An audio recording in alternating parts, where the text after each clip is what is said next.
I was just talking on a couple of Yeah, so because the vote is closed, that's probably why I thought voting in progress. special purposes, you should still put our hands. So you said that I before. never listened. I heard you.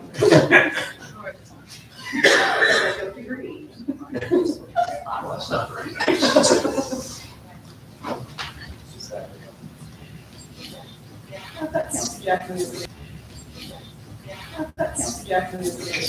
The first day. Yeah. Oh, he's online. Yeah. He's such a fuss. Change, that was not weird. What's that, it's in his office? Signs. Nobody can see them. Tom Jackson's on this vehicle. He's right there on the screen at the bottom.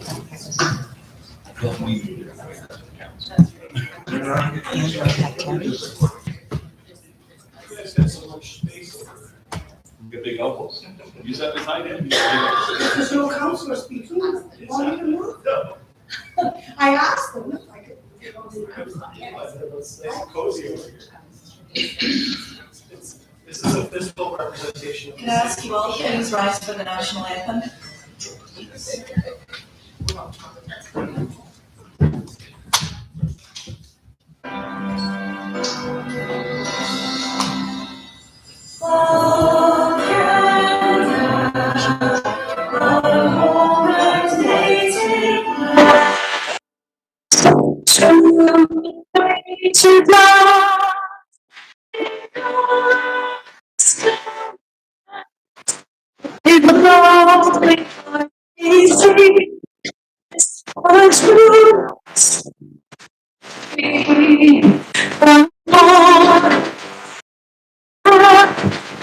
Please stand on.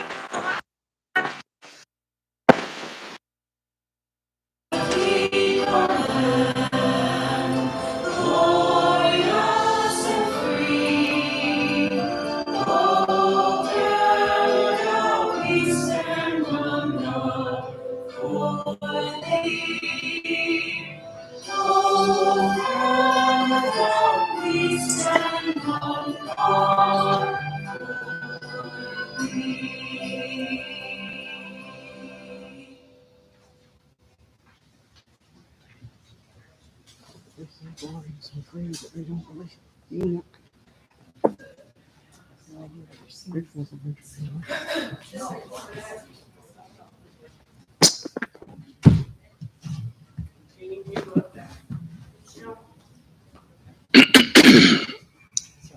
Good morning.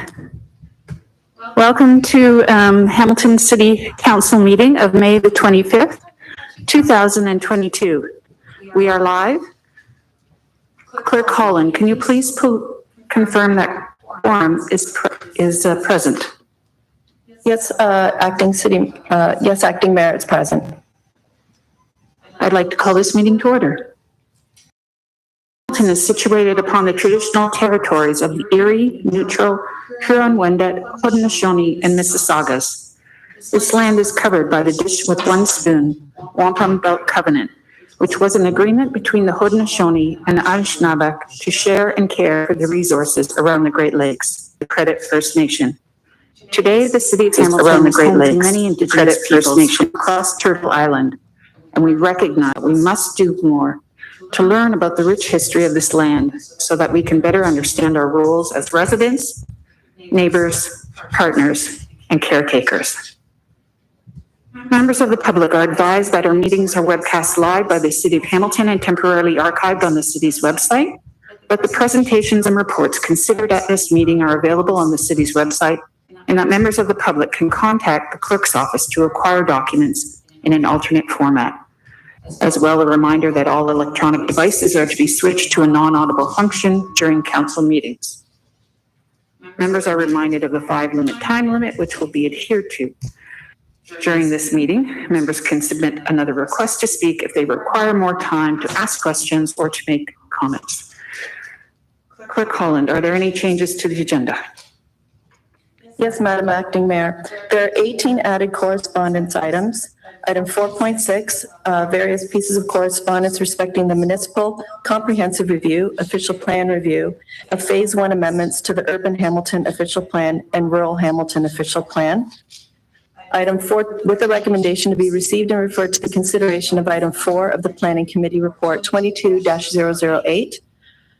Correspondence item 412 from Kevin Gonke respecting the Toronto 2015 Pan Am and Parapan American Games.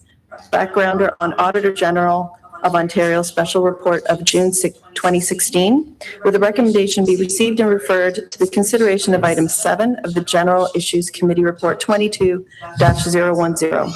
Item 413, correspondence from Dr. Sarah Sheehan, objecting to the proposed 17-year lease to the current bidder as part of the sole source unsolicited bid for Shadoka Estates, with a recommendation to be received and referred to the consideration of item 6 of the GIC report 22-010. There's also one change to the disposition of an item.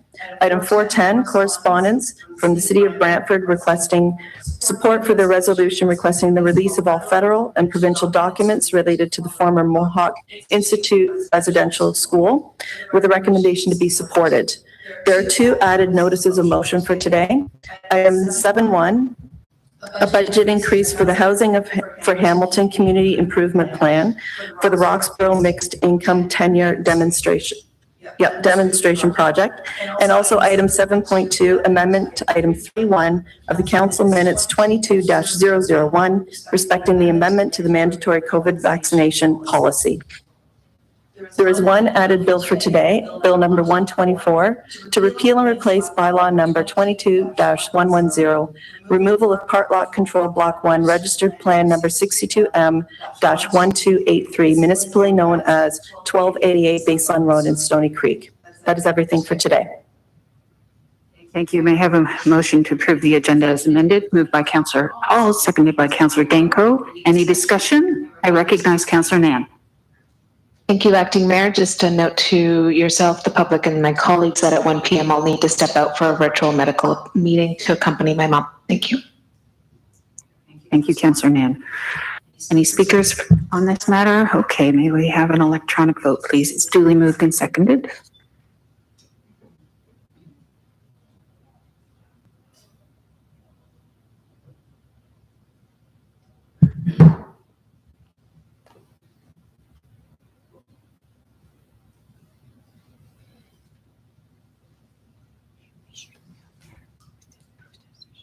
I require votes from Councillor Wilson, Councillor Ferguson, Councillor Whitehead, and Councillor Powers. Yes.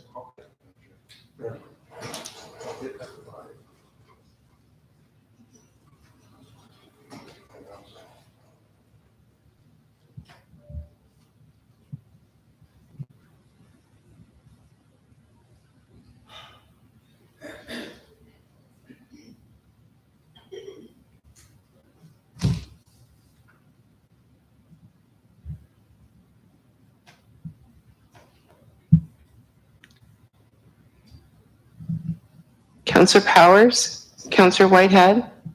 Councillor Powers, thumbs up, and I will be indicating orally, Deputy Clerk. Okay. Thank you. I approve. Okay, thank you. Thank you. Councillor Whitehead is not in attendance. Correct. Thank you. Sorry. That carries 13-0. Declarations of interest. Members of council, are there any declarations of interest? I recognize Councillor Clark. Good morning, Chair. Good morning. I have a declaration, a conflict of, my son has a retail business interest with the principal of a planning consultant, and as such, I need to declare a pecuniary disqualifying interest on this particular item. Thank you. Councillor Danko. Thank you, Madam Chair. There we go. I have a non-disqualifying interest on item 10 of the Public Works Report. This is the replacement of the play structure at Armstrong Park. As my wife is currently the chair of the Hamilton Wentworth District School Board and also the Ward 7 trustee. Thank you. Thank you. It's duly noted. Councillor Pearson. Thank you, Madam Deputy Mayor, and I am declaring conflict on the General Issues Committee report today. Item 10.2, I believe, no, it's 10.5, my apologies. It's vacant home tax. Thank you. And I'll recognize Councillor Marula and Councillor Vanderbeek, please, on that item. Thank you, Madam Deputy Mayor, and thank you, Councillor Pearson. Being a landlord with my wife, have to declare an interest to prevent a conflict accordingly on that said item. Thank you. Councillor Vanderbeek. Thank you, Madam Deputy Mayor. I too need to declare a conflict on I guess it's a disqualifying conflict on item 10.5 on the original agenda of GIC, which is now item HII, the vacant home tax, as myself and my family are landlords. Thank you. Thank you. Those are duly noted, and I'll add myself to the list. If I could hand the chair, do I have to hand the chair over, Clerk Collum, to do a declaration? Yes. Thank you. Councillor Nan, can you kindly take the chair, please? Certainly, please proceed. Thank you. I will make a declaration with respect to item 3A on the planning report. It's a Heritage Committee report, and it's for the designation of 56 York Boulevard, known as the Copley building, as my husband's employment has ownership in the building. I will disqualify myself from that vote when it comes to the item. Thank you.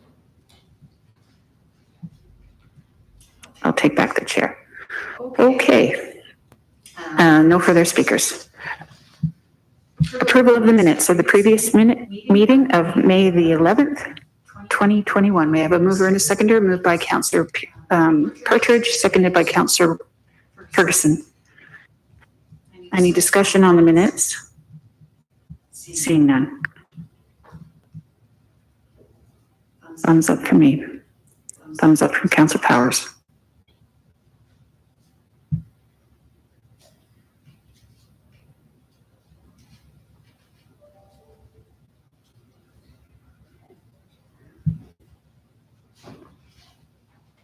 It carries 13-0. On to item 4 on your agenda, communications. Councillor Nan, may I please have a motion on the communication items?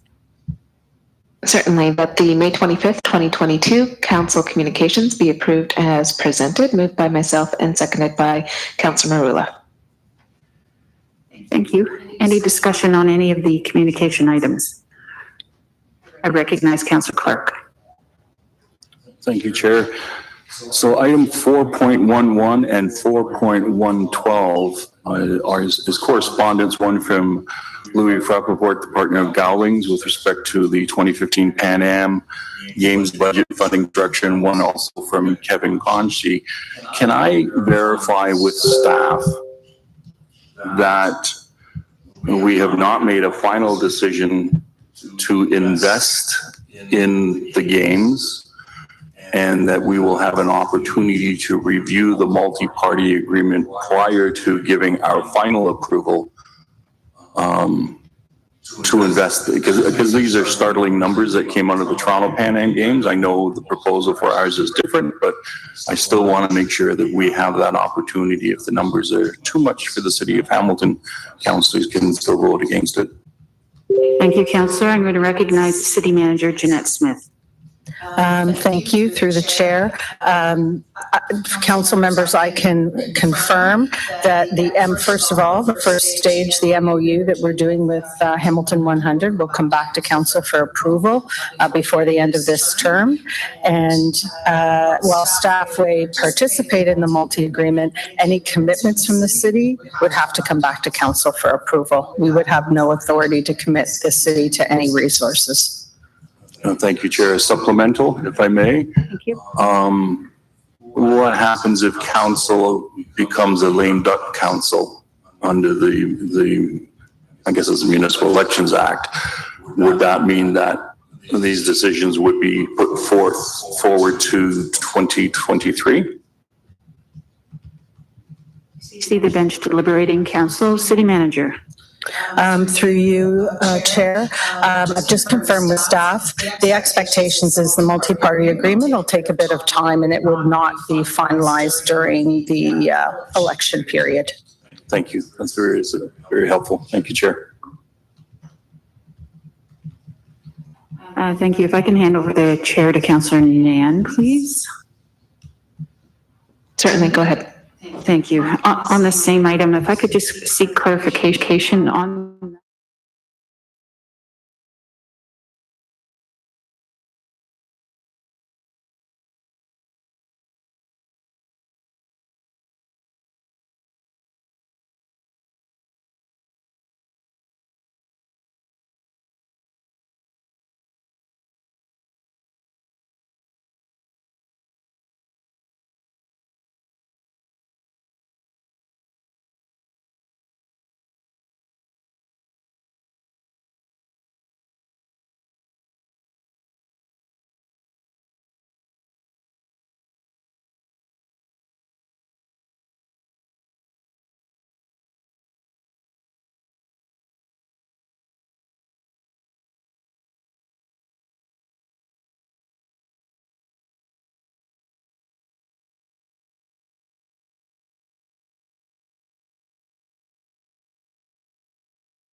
to get locates, but just slowing down things. So I'm going to put a motion before Public Works Committee, Madam Chair, to ask staff to report back on locates and consult with utilities to speed that process up because it's becoming painful. But I just wanted the public to see that $30 million over budget is a lot of money and only 2 bids. So there's something going on out there.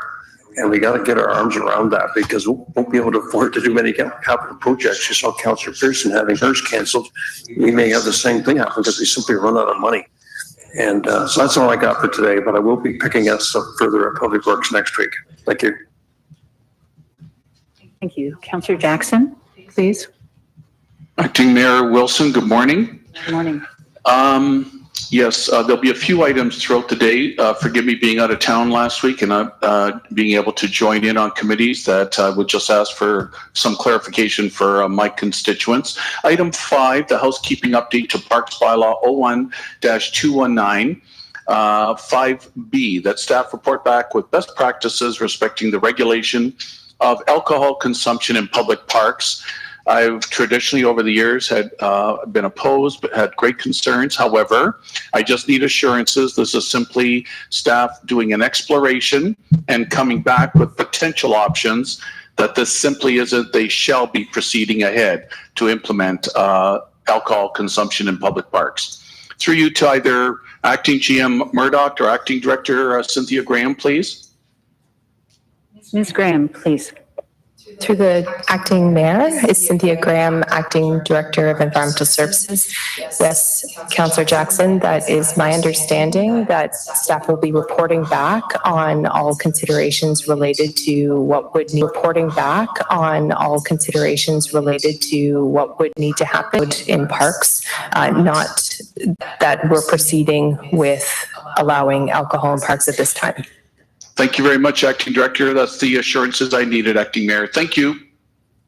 Thank you. Councillor Clerk. Thank you, Chair. Item number 6 and number 8, please. Item number 6 is the funding for the Woodward. Feedback there. Item number 6 is the funding for the Woodward wastewater treatment plant primary digester emergency repairs. Can I get some clarification as to was the primary digester a part of the reconstruction that occurred recently? An awful lot of work happened at Woodward Sewer Treatment Plant. Ms. Graham. Through the chair. Mr. Winters, are you virtually online? Okay, perhaps we can come back to that, Councillor.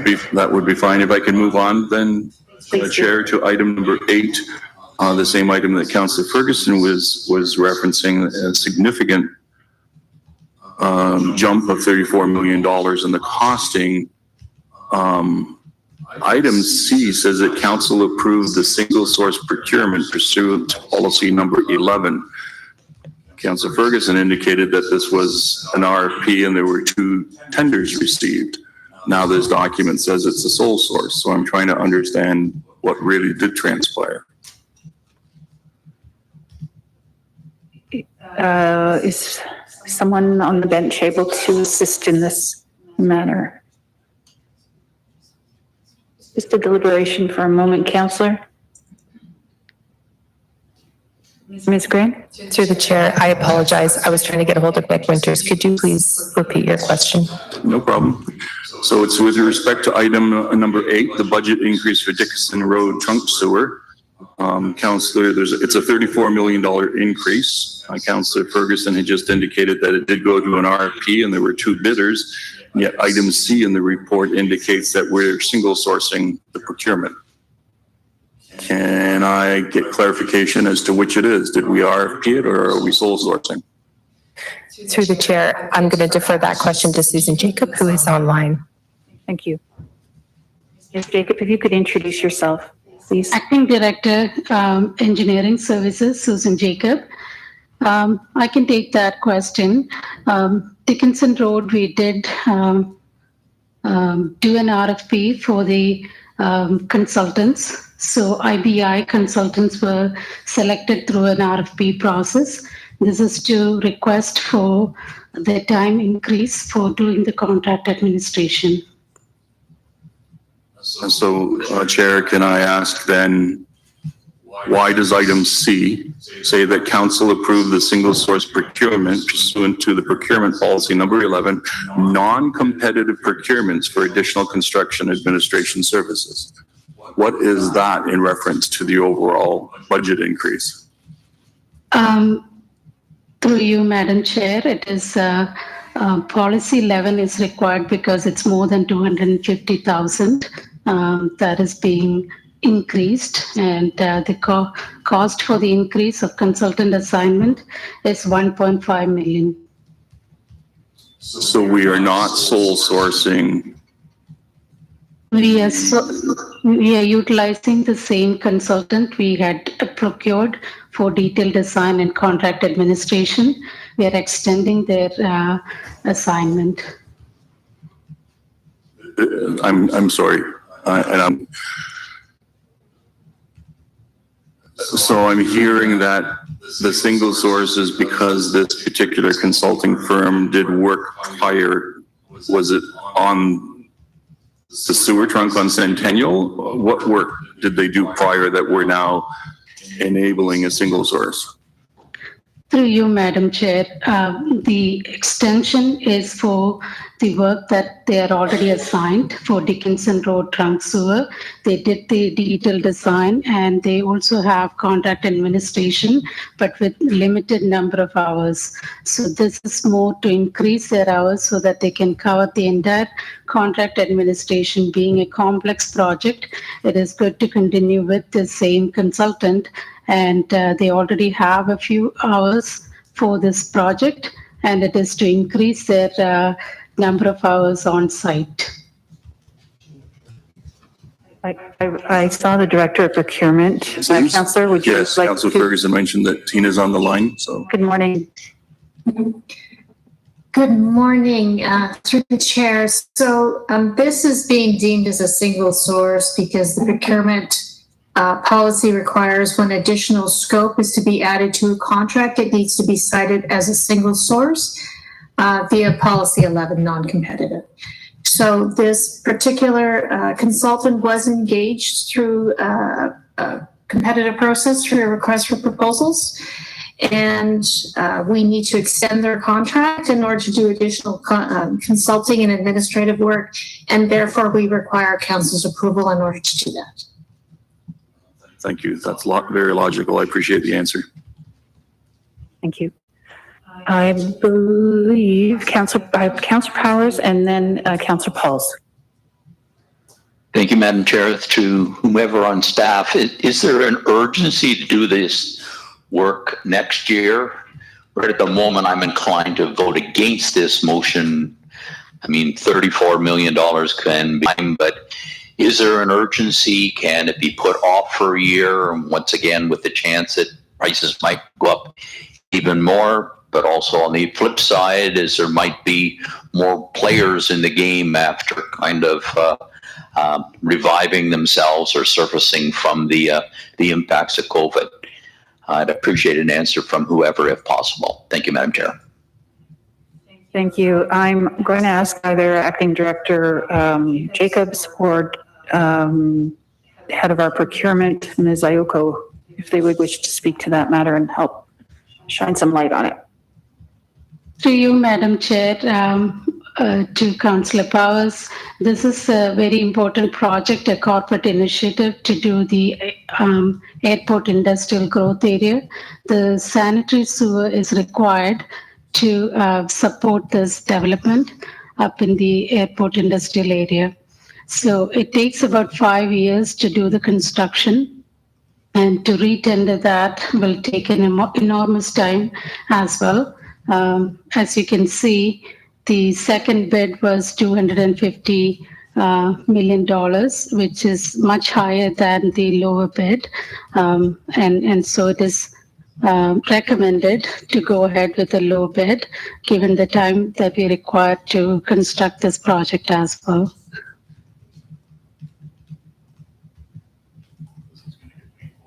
Thank you, Madam Chair. Nothing further. I find it an oxymoron when we say it was the low bid. So anyway. Appreciate that. Thank you. Councillor Pauls. Thank you. First of all, I want to say how privileged I feel sitting in council today. This is a great day and nice to see a lot of residents here as well. So this is a privilege. But anyways, thank you. I just want to go for point Public Works 10, and I just want to publicly say, Caravan, thank you very much for putting an agreement together with the Board of Education to put a brand new playground on school property, G.L. Armstrong.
Suite on a home. I don't know whether that would count as a third, but it just, it worries me it's going to cause chaos.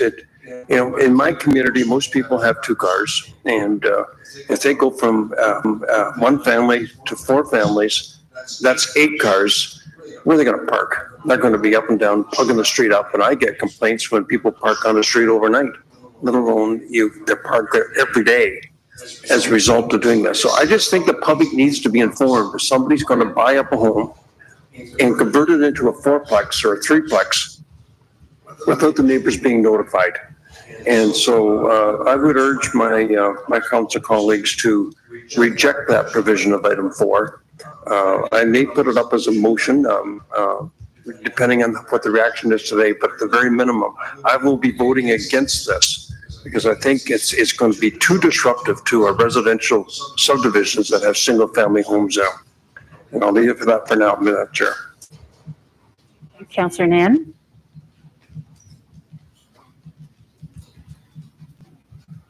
Thank you, Deputy Mayor. Also on item 4 in the Planning Committee report, I just wanted to say thank you to you, Councillor Wilson, for bringing the motion forward at Planning Committee subsequent to the discussion that was had at the LRT subcommittee, and also thanks to General Manager Thorne and planning staff for assisting in getting this direction clear in order to enable our city to integrate a move towards inclusionary zoning, which is already approved and on timeline previously to get initiated and underway in Q, I think, I forget which quarter, but in 2023. But having it reflected here in the NCR OPA as work that is already concurrent in terms of the work we're doing as a municipality in our market and housing analysis. Many of my colleagues, also those who are supportive of inclusionary zoning bylaws, understanding that it's one tool and a municipal lever that's really important that has been granted by the province to help set a percentage of units in new developments that are required to be affordable.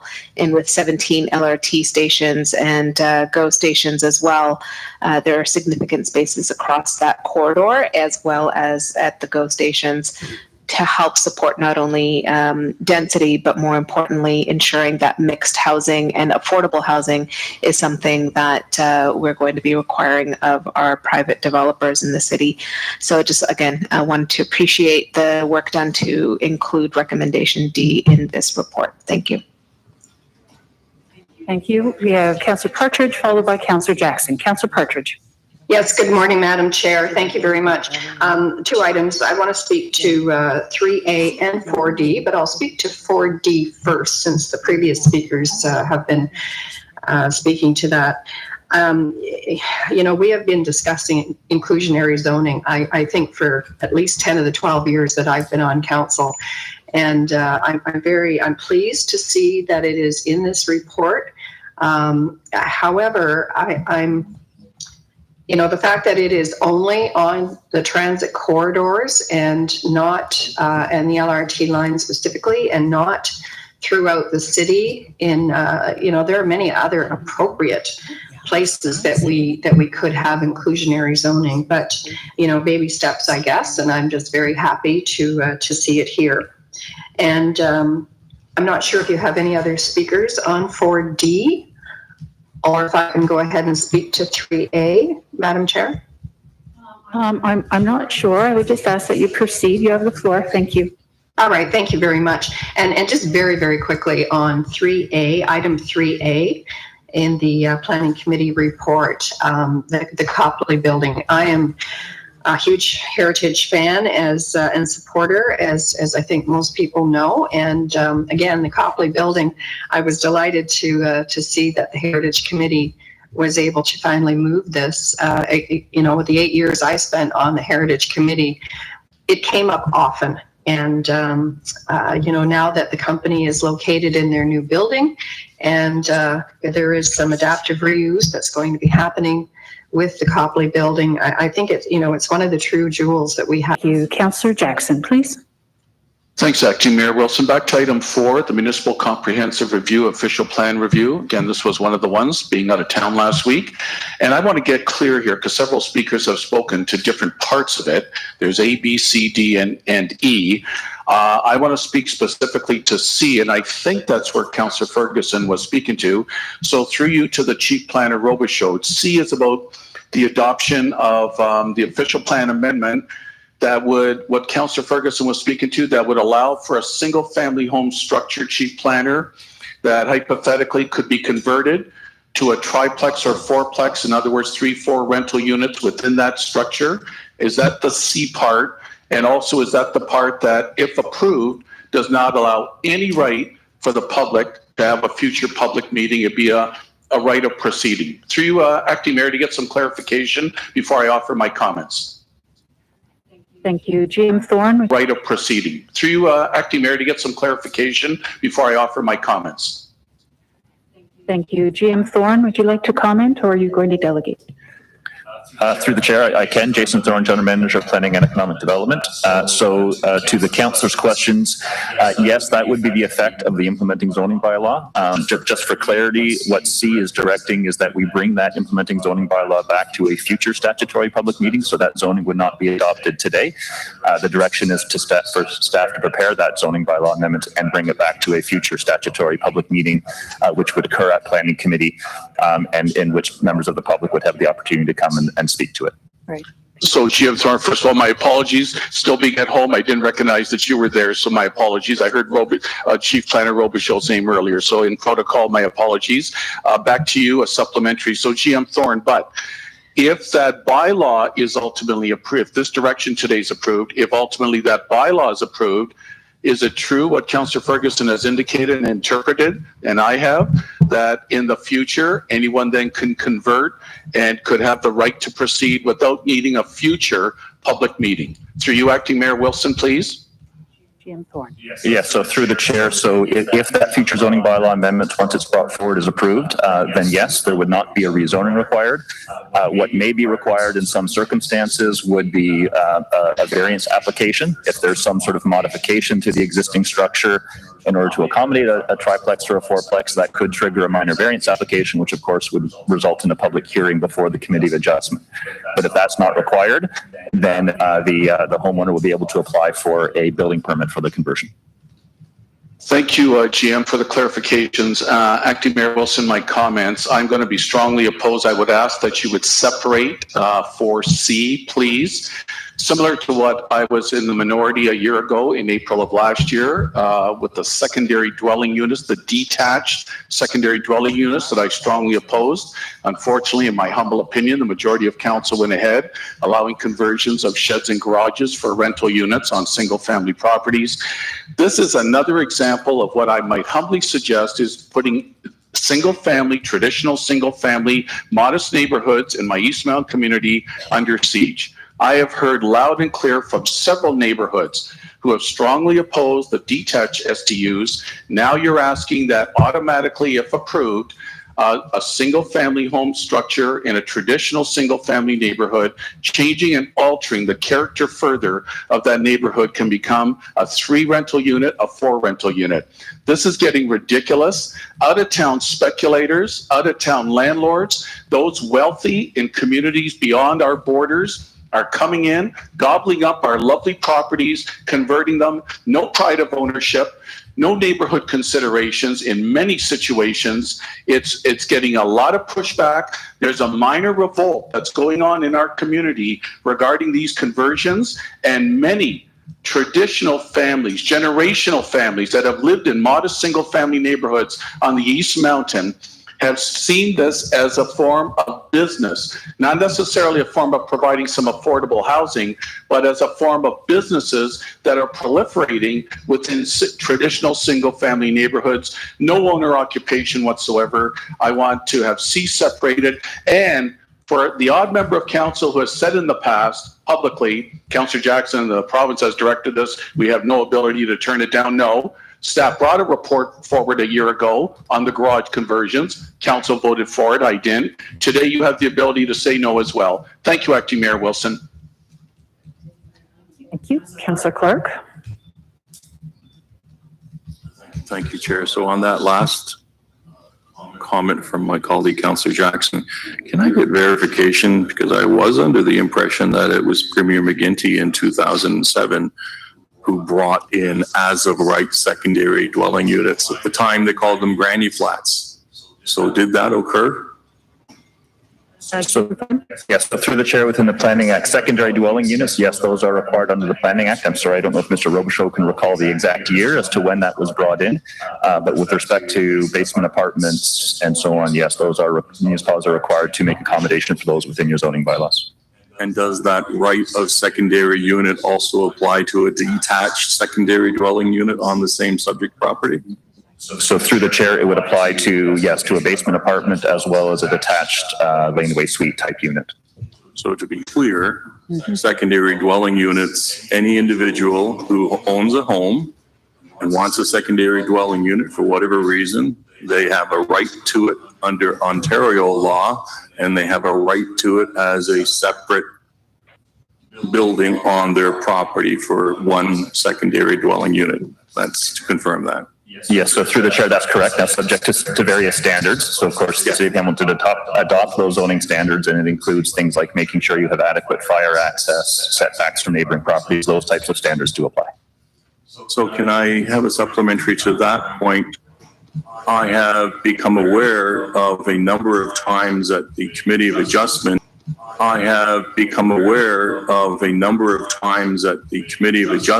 Has denied variances for secondary dwelling units. So even though the province has approved a secondary dwelling unit, any variances that are required on that go to the Committee of Adjustment, they also have the legal right to say no to those variances, correct? Through the chair, that's correct. Okay. Can we, if you don't mind, Chair, leapfrog from one secondary dwelling unit to a threeplex or fourplex? So in this particular municipal comprehensive review and the official plan that is going forward to the province, we have enabled that as of right. Do we have any indication as to how many dwelling units that would or could be projected to create?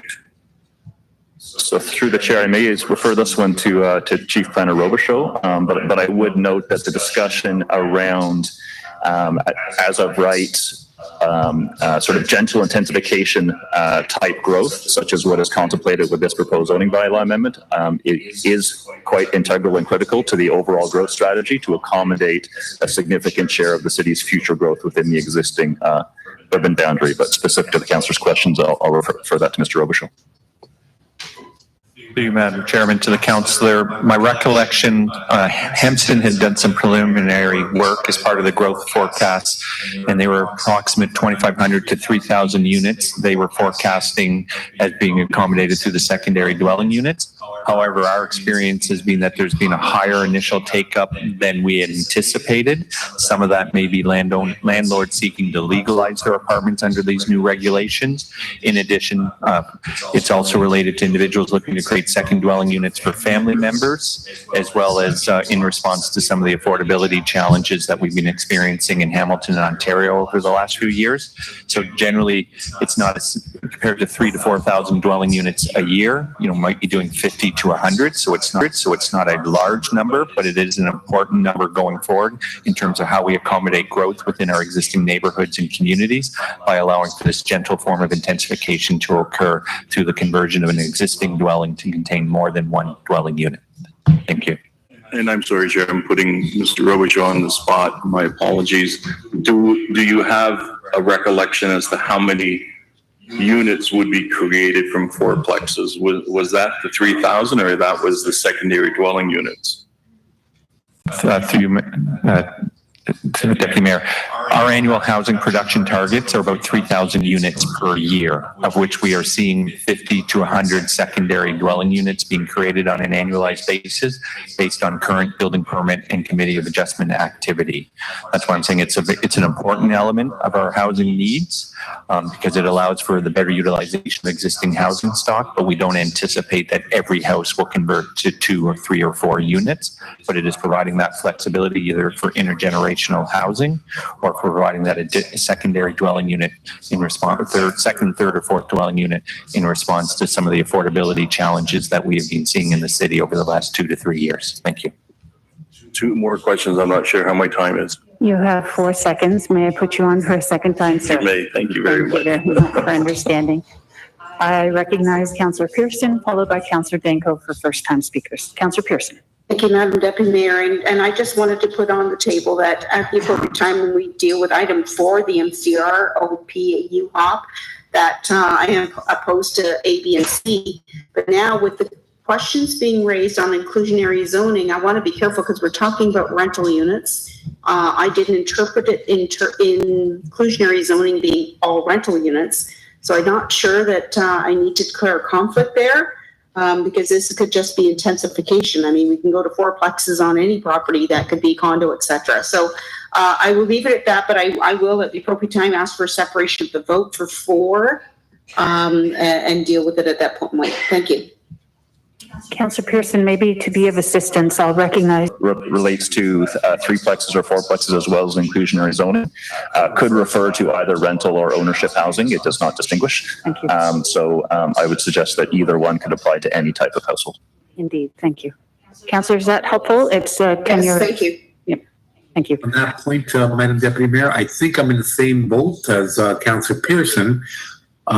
So I will declare, or I will proceed by assessing it further and then determining a course of action accordingly. I appreciate your time. Thank you. Thank you, Councillor Marula. Just to reiterate, GM Thorne has confirmed that inclusionary zoning is agnostic, if you will, with respect to tenure. Okay, fair enough. Thank you. Thank you. Councillor Pearson, you still have the floor, or are you? I'm done. Thank you. Okay, thank you. Councillor Danko.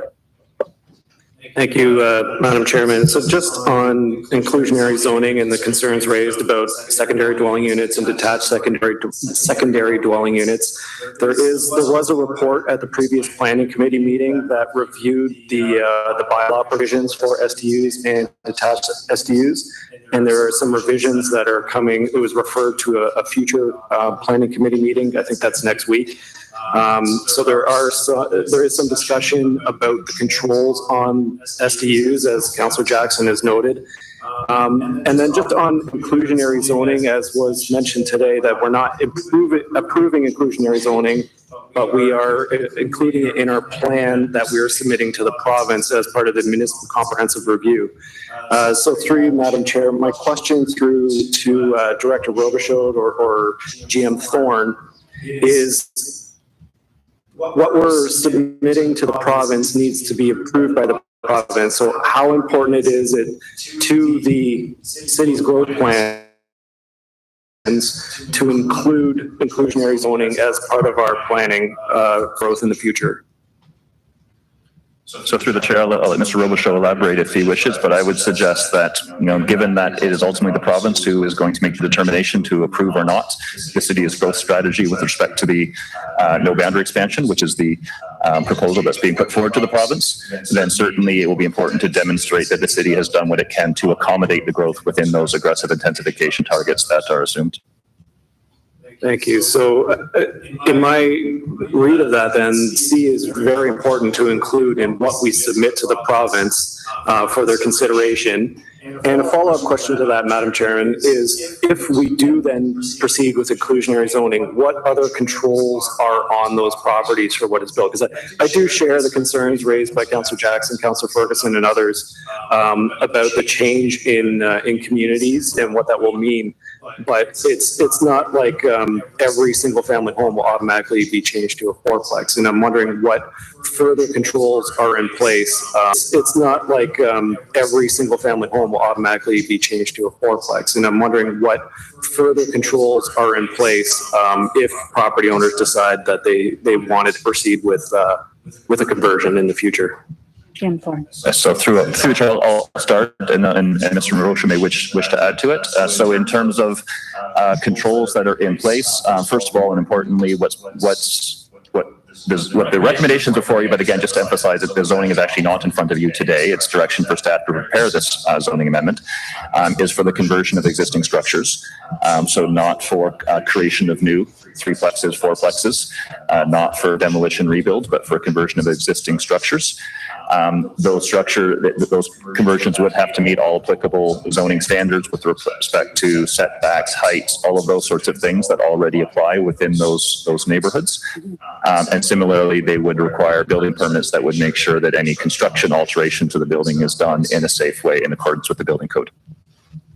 Thank you. So just to wrap up, similar to the concerns about secondary dwelling units, detached secondary dwelling units, the controls are there in the bylaw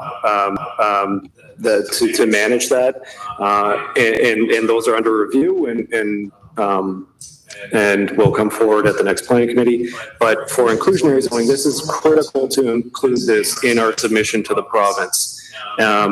Notwithstanding the concerns that have been raised, but again, those can be addressed through zoning standards and building permit control on that site, and we can have that discussion when the actual zoning comes to us for consideration. Thank you. Thank you, Councillor. On to second-time speakers. Recognize Councillor Ferguson, please.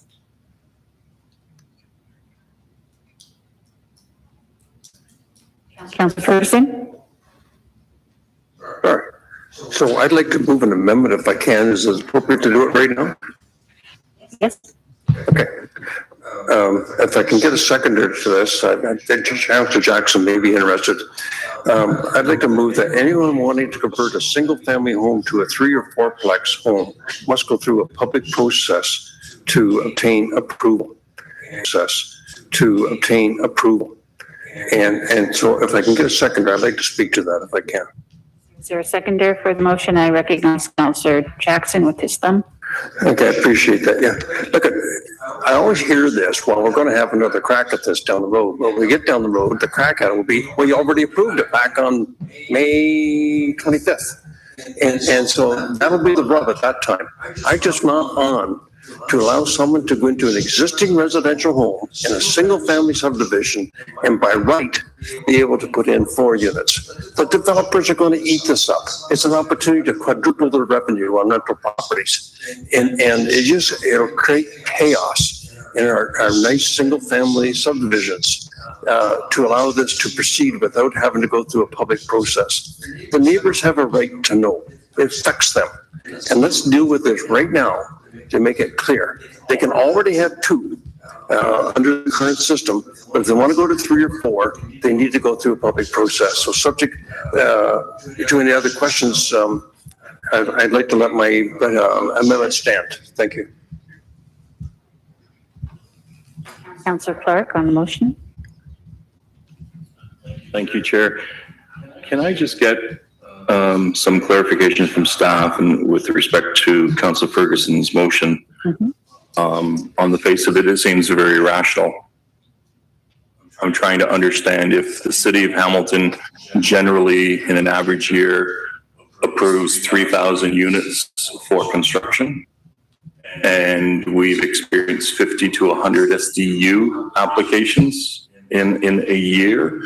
What would the ramifications be to the official plan amendment that we're proposing based on to meet the province's growth if we made this decision, if we said, okay, notwithstanding the growth projects, we still expect triplexes and fourplexes to go through a public hearing and assessment? PM Thorne, please. So through them, then there is a fairly substantial fee. I can't recall the amount right off the top of my head. Mr. Robichaud may be able to provide that, but it's several $1,000s, as well as all the supporting studies. In order to justify the zoning, it would have to be done on a case-by-case, property-by-property basis. It would also create significant time to approve such an application. Our typical timelines are rezoning takes in the neighborhood of a year. So it would be if that is the direction the council wishes to go, it would create a significant barrier to actually approving those conversions. They would take time, they would take significant dollars in order for each one individually to come before committee. And as I said earlier, I would suggest that this type of direction is fairly critical to accommodating the city's future growth within the existing urban boundary. So, thank you. I'm trying to understand how critical it is.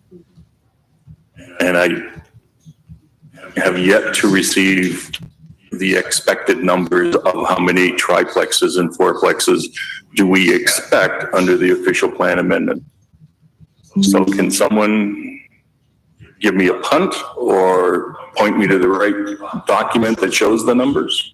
Through you, Madam Chairman, to the council, maybe I can put it in context. When we were having the debate last year about urban boundary expansion or no urban boundary expansion, essentially where we landed on was 20% of the projected growth could be accommodated either through an urban boundary expansion, or we would have to look inwards as to where we accommodate that 20% growth, about 20,000 units. Over the life of this plan, we know that through the work that's been done along the downtown secondary plan, the corridors, and some other intensification opportunities, we can accommodate the growth. We have the space and the capacity, but we need to put in place the planning permissions to accommodate that growth. By not allowing for this gentle form of intensification to occur, it'll be very difficult for staff to respond to the province when they ask, how are you going to accommodate the growth if you don't expand the urban boundary? So although it may be only 50 to 100 units right now that we're seeing being created, with increased take-up or as it becomes an alternative to some of the other models of growth, then we will be looking then not being able to demonstrate the province the overall strategy that the city is putting forward to accommodate that growth that does not trigger an urban boundary expansion. So although it may not be the 20,000 units that were originally contemplated by staff, but by not allowing this form of gentle intensification within the neighborhood, then there be increased pressure for an urban boundary expansion. That's essentially why we came forward with this recommendation earlier. When we did the draft OPA was approved by this council, it was looking at what is the city's broader intensification strategy, because we heard not everybody wants to live in downtown Hamilton. There are looking at how do you create those additional housing opportunities within existing neighborhoods and communities without triggering an urban boundary expansion.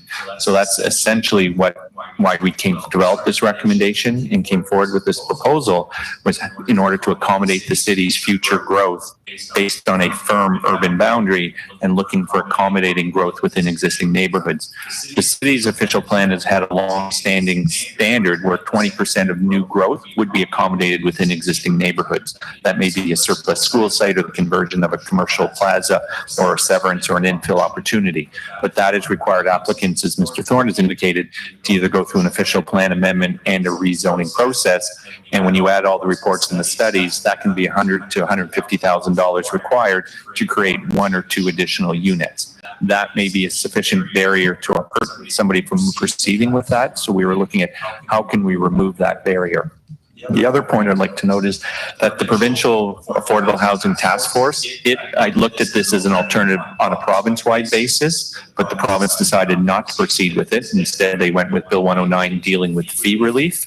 But they were very interested in what the city of Hamilton was doing in terms of creating these additional housing opportunities in existing neighborhoods by allowing for the conversion as opposed to the complete replacement and demolition and rebuild of housing. So that's sort of essentially what we are looking at it in terms of that continuum of housing, both in terms of type, whether it's rental or ownership, as well as units, location and geographic distribution, why we felt it was an appropriate relaxation to essentially move away from the traditional exclusionary zoning model into a model that would provide for additional housing opportunities throughout the entire city, recognizing that it'll just be one of several elements towards meeting the city's future projected household growth. Thank you.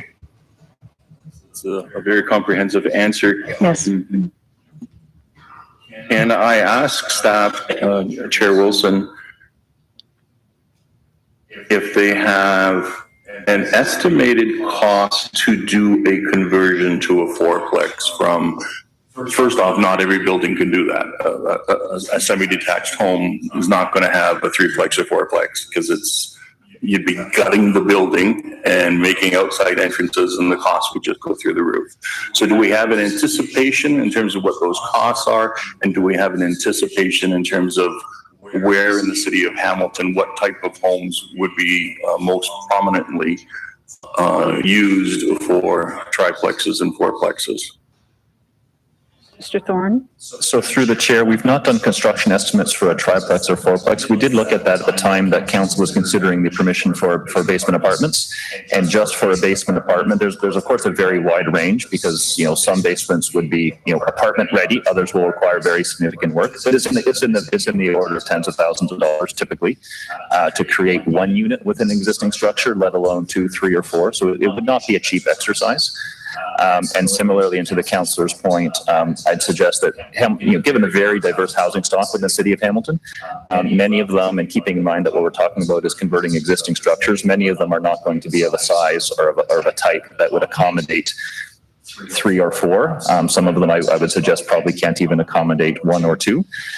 So we've not done the assessment in terms of exactly how many houses and which neighborhoods would be most likely to be able to accommodate this form of development. But keeping in mind that there's fairly stringent building code restrictions around access to light, fire access, fire separations, plumbing connections, separate electrical, all of those types of things.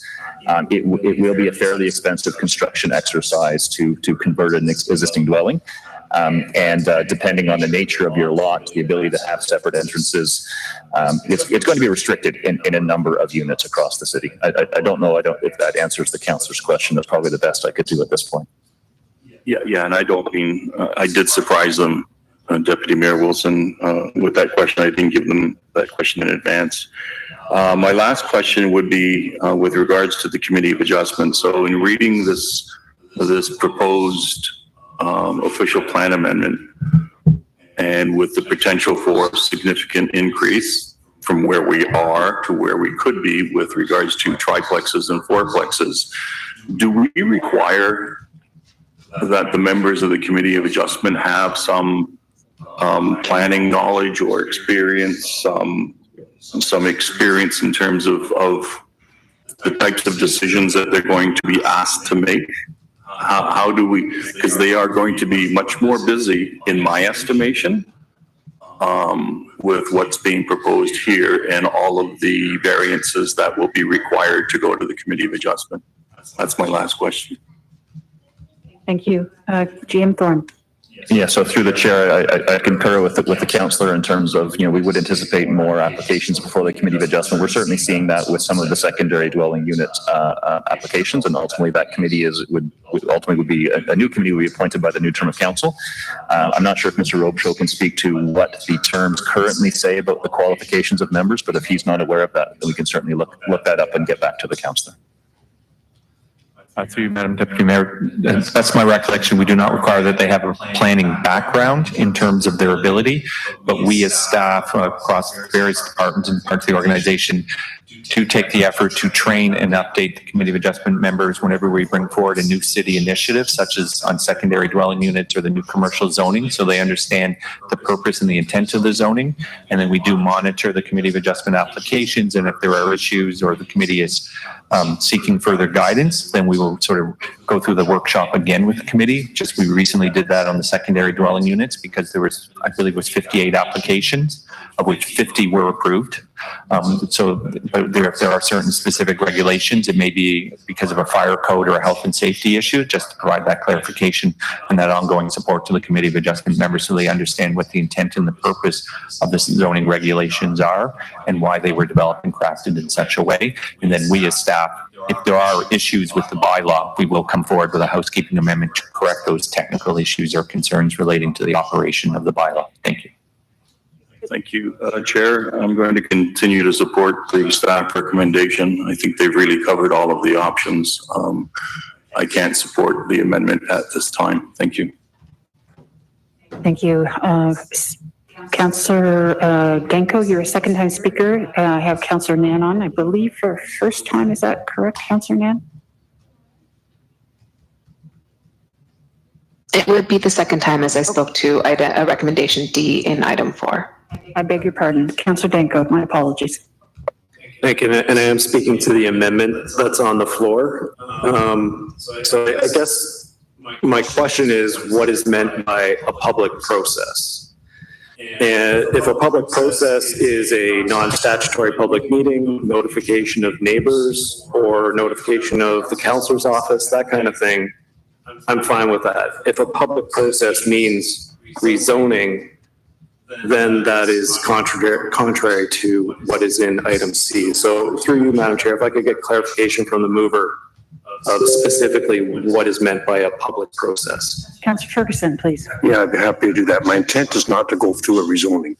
And I don't want to create fear when you hear staff say it could cost $120,000 to $200,000. I want the neighbors to know and have a right to speak to some kind of a public group, whether it's planning committee, about their concerns on it's going to change the character of their subdivision.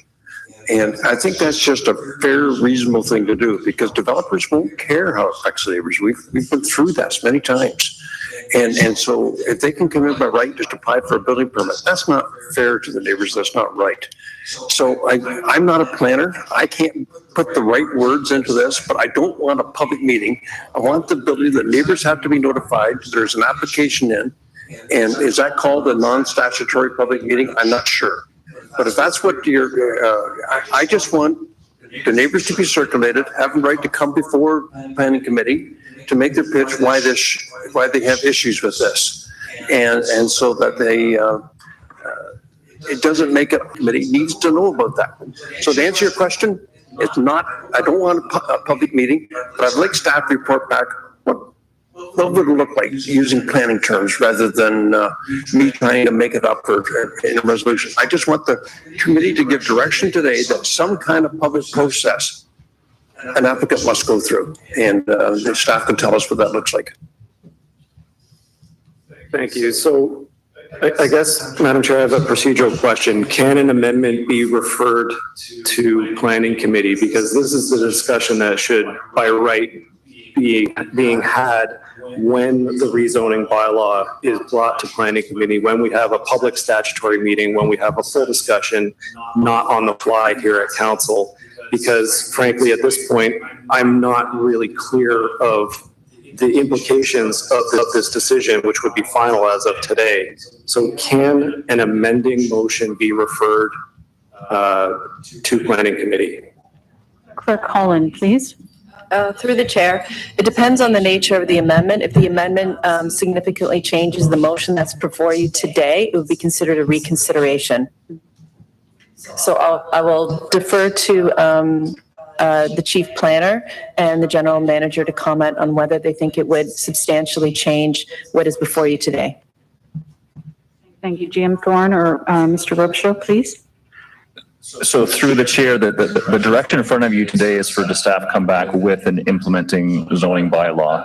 I'm struggling a bit with sort of defining public process, public process in terms of statutory notice. There are only a couple of things under the Planning Act, and that's not determined by the City of Hamilton, that's determined provincially as to what triggers public notice. And that would be either a rezoning or a minor variance application. A building permit would not trigger public notice other than the notice that goes up in the property owner's front window. And we do actually now have some requirements in the City of Hamilton around what we call our good neighbor policies, so that if there's construction happening on the property next to you, who do you call if there's issues with noise, parking, etc. If it's the will of committee, and if the staff recommendation as proposed is adopted, there is a report back coming where we would be able to spell out what those proposed zoning amendments are. It would include what the standards are that would apply in terms of conversions of existing buildings to triplexes or fourplexes.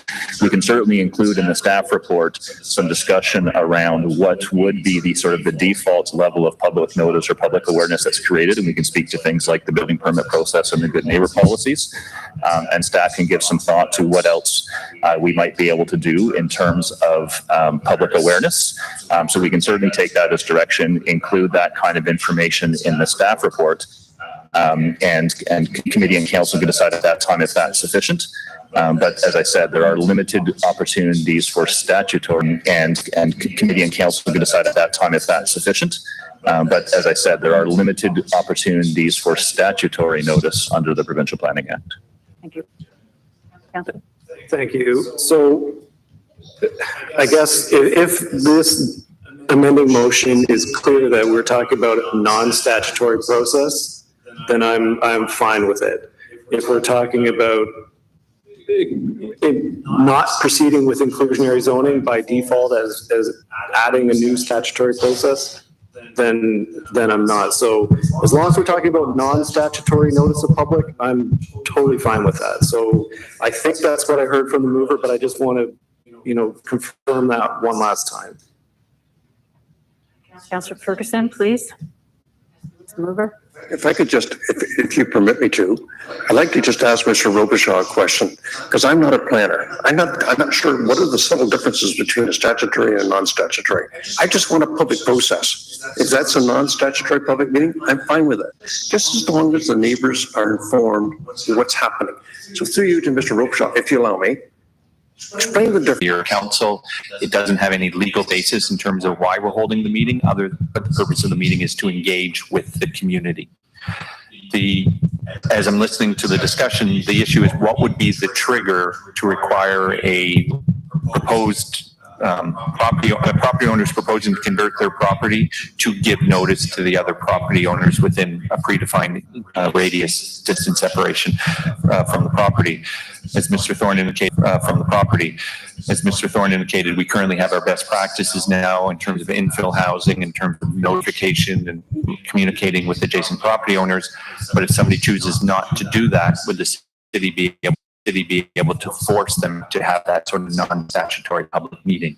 So that would be something that we would have to, and that could be very difficult. If I have the as of right permission to renovate my house, how can the city not allow that person to proceed with a building permit application to proceed with those renovations? So that would be something that we would have to investigate and report back on what those options would be. We have asked the province on multiple times to have conditional zoning, which would allow us to say you can have a fourplex on the condition that you demonstrate you canvassed your neighbors to just give them a heads up. But the province has not enacted that conditional zoning, so the only other mechanism available to the city is to apply a holding provision subject to a public information meeting. The risk is underlying that, though, the individual, they can have that in public meeting, but they still have the as of right permission to proceed with the triplex, have that in public meeting, but they still have the as of right permission to proceed with the triplex or the fourplex. And if they meet all the zoning regulations, then it's very difficult for the municipality to say, no, you cannot proceed with your building permit submission to create the triplex or the fourplex on the property. So I understand what the councillor is trying to achieve.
when I hear about public process, it makes me wonder if the public will have some sort of a false impression that they would have the ability to have it voted down. I like the fact that we have a courtesy notice. I like that, Councillor Ferguson. To be honest with you, that makes a lot more sense for me, is courtesy notice. I appreciate the staff coming up with some innovative ideas to allow for some gentle intensification rather than doing the urban boundary expansion.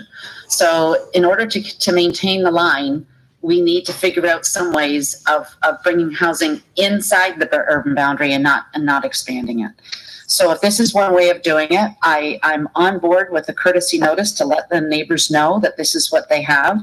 And then it helps the counselor, if the counselor wants to have a mini meeting with the neighborhood and the developer, if the developer is amicable. And even if the developer doesn't want to be a part of that, it still gives the counselor the opportunity to sit down with the neighbors to find out what their concerns are. If it's landscaping, if it's where's the parking going to be, and working with the community to make it happen. So I'm good with the courtesy notice. I think that it's for nothing else, the neighbor should have a comfort zone knowing what to expect, and having that notice and the opportunity to speak with their counselor and some staff. I think that it's the right way to go. So I'm supportive of the amendment, with the understanding that the fourplex will be allowed by right, but it also gives the counselor and the neighbors an opportunity to sit down and discuss it, and maybe make this gentle intensification less intrusive. Thank you. Thank you, Councillor. I'll put my Councillor Nan, if I could ask you to take the chair, please. Yep, go ahead. You have the floor. Thank you. Just a few comments from me. I was reminded of a book. It's called, I think, Housing in North America by Michael Doucette and John Weaver. And it talks about the history of development, and it looks at Hamilton as a case study. And it's a reminder that what the norm was were families to build their house. The family would live in the basement, and then they would rent out, and they would build the house in such a way that it had separate units.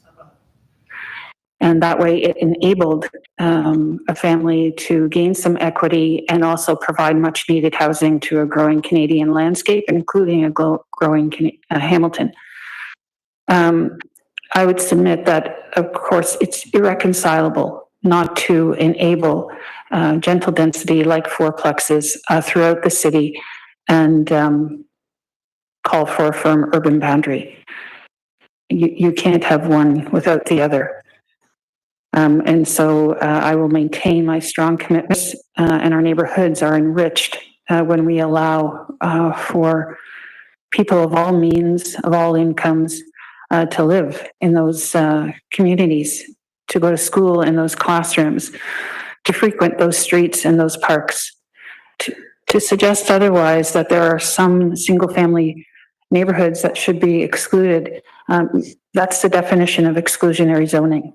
It is excluding people based on income. Yep.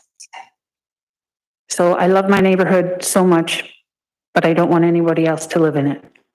It's not the definition in my mind of an inclusive city. And at a time when we're talking about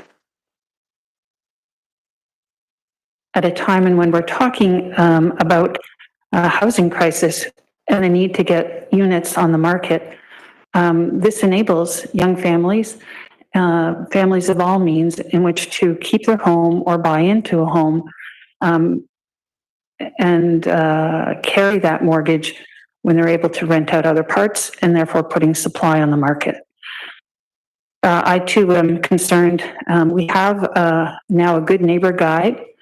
I think you all received it in your mailboxes, which sets out a process for developers to follow with respect to infill. It is a matter of courtesy, of course, as are most things. And my concern is the expectation with non-statutory that the neighbors will think they have ways and means to preclude, which that is as of right. So I will not be supporting the motion. Thank you, Councillor Nan. I'll assume the chair back. Okay, the chair is yours. And I recognize Councillor Nan a second time on the motion. Thank you. No worries. And I realize it's I'm actually first time on the amendment. But I think, you know, I actually need clarity from the mover. Are you still seeking to amend item C, or are you proposing a standalone recommendation to be included in the report recommendations as a standalone item, perhaps item F, for what is being described as a courtesy notice by other colleagues? Well, I'd like to, Director of Planning, you know, I don't care, just as long as I get what we need to have the neighbors notified. And it's about item C. So I would suggest it's an additional line in item C, but I'm open to suggestions. I just want to make sure. So if I can, then thanks for that clarification. I will oppose any amendment to item C, primarily because the way that it is written is essential for us to be able to maintain our frozen urban boundary in order for us to remove exclusionary zoning and order to meet our population growth projections. It's a necessary planning tool in order to move forward with item C as it is currently recommended by staff. So within the planning process, I believe that it should not be touched in terms of item C. I also appreciate the recommendations or suggestions brought forward by staff that staff could include in the next stages of this work in the proposed zoning bylaw changes, clarity around this kind of courtesy notice, clarity to residents that this would be not an avenue by which resident input would shape the direction of the development, because that it's non-statutory. It's literally as a courtesy notice, as a heads up to the local community. I think, Councillor Ferguson, what you're proposing is a heads up to the local community that there is a change coming to the neighborhood. But what's clearly articulated by our staff is that the owners still have the as of right permission, and there would be nothing in place by hosting these meetings that would deny them that as of right permission. So if I could just get clarity from staff, did I understand that correctly in terms of the limitations that we need to work within, and what is the possibility towards what is being called a courtesy notice? So there's no decision that will be influenced as a result of these courtesy notices, as the owner has as of right permissions to proceed, correct? GM Thorne, please. Through the chair, that's correct. And so unless the proposal triggers a minor variance, which is a full public process, public notice, etc., then any courtesy notice would be just that. It would be a courtesy notice. The public cannot object to the issuance of a building permit. Nor can the chief building official withhold a building permit if the application meets building code.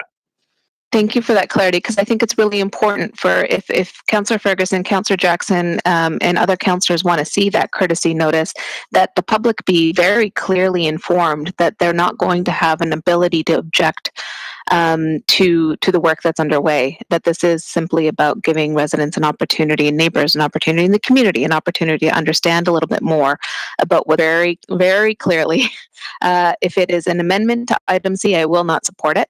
If you're proposing an amendment to the recommendations to include an item F for a courtesy notice, then I think you might have some support for that. Thank you. Thank you. Councillor Clark. Thank you. So can I just ask for clarification in terms of what is the public notification for a variance that will come before the Committee of Adjustment? Is it the same as what the Planning Act does for zoning 120 meters around the subject property? Is that Chief Planner or is that GM Thorne? Through the chair, I'm going to refer that one to Director Robichaud. Through you, Madam Chairman, to the councillor. The Planning Act requires that we give notice to property owners, I believe, within 60 meters for a minor variance. There's a small sign is posted we give people post on their property. It's approximately 11 by 17 sign, or 60 meters to those adjacent property owners of the application for a minor variance. Whereas a rezoning requires 120 meters notice, and we require that large sign, essentially a 4 by 8 sign be posted on the property. Those are the two different ways, or the differences in terms of the radial distance of who gets notified and the size of the sign that gets posted on the property. So not specific to the amendment that is before us, it would be within the council's prerogative to increase that notification for variances. They could go more than what the province is prescribing at 30 or 60 meters. They could say, for example, 120 meters, same as what we do for the Planning Act. Do we have that discretion? Through you, Madam Chairman, yes, council could direct that as a standard operating procedure, we increase the radial distance from 60 meters to 120 meters or some other predefined number. Then we would we would incorporate that into our practices on a citywide basis. Thank you.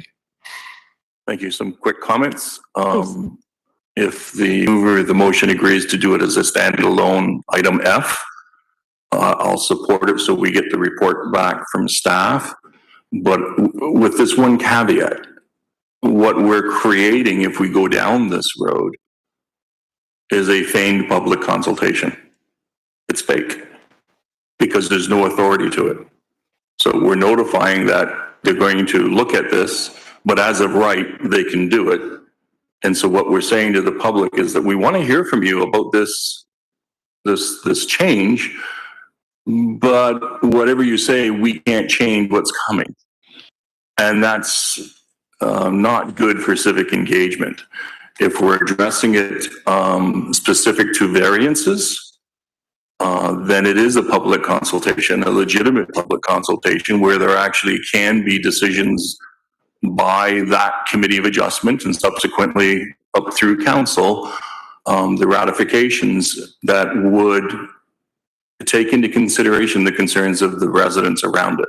So I'm just concerned that we create a process where the average person, when it comes before them in their neighborhood, they won't understand necessarily that it's an as of right decision. They'll think that the public consultation has teeth, and in reality, it does not. We're hearing their grievances, but we can't act on the rezoning of the threeplex or fourplex. We can only act on what the committee of adjustment says when the variances, if there are variances. So that's my caveat. That's the reality of where we are.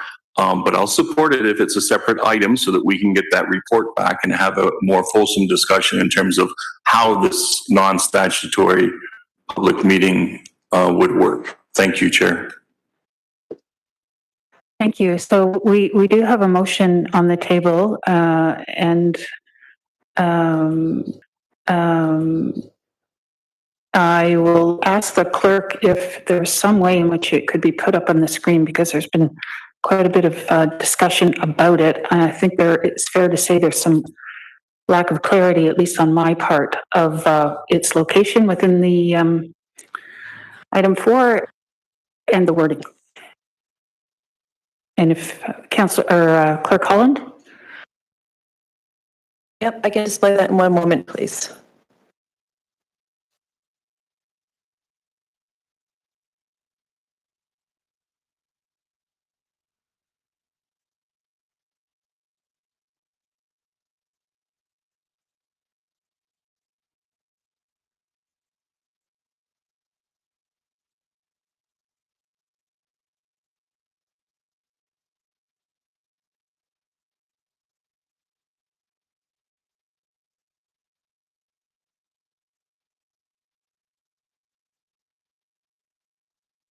Thank you, Clerk Holland. So that is the wording right now.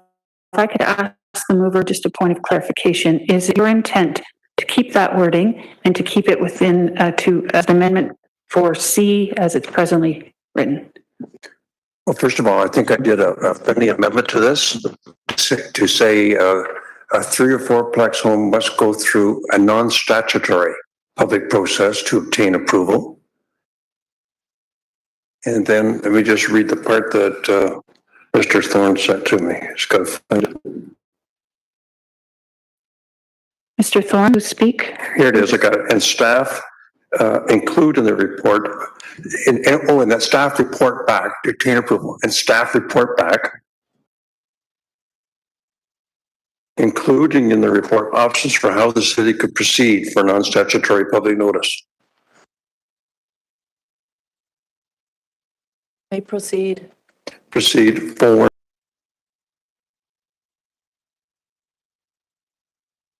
I just don't want to fly by the seat of my pants. I want staff to put the right planning words to it. And I think that motion does that now, so that we can understand whether it's as of right or not. Because right now it sounds like they still have to go through committee of adjustment, which, you know, if committee adjustment could block us. I just want staff to tell us, and you're fine to make it separate line. I don't care. I just want staff to tell us, how can we let the neighbors know that something's going on and that they have the right to contact? I would suspect there's no member of council would like to have an outrage right in the neighborhood and then have to tell everybody, well, nothing you can do. But there is something they can do from what I heard today, but I want to hear staff put it in writing. They can go to committee of adjustment and object to it there and get it changed. So that's my amendment as it stands right now, if my seconder is still okay with it. A point of clarification, and I know GM. A point of clarification, and I know GM Thorne wishes to be recognized, but that is F then to Councillor Ferguson. That is F now, as opposed to amending C. Yeah. Yes. Yeah. Thank you, GM Thorne. Yeah. So through the chair, I'd suggest that what staff can likely do is present some options. So if that can be included in there, because there are a few options with pros and cons that we'd probably want to include in our report back. And just a concern in the language of that motion with the link to attain approval, because a non-statutory public process would not be a precondition to approval. So that would be problematic.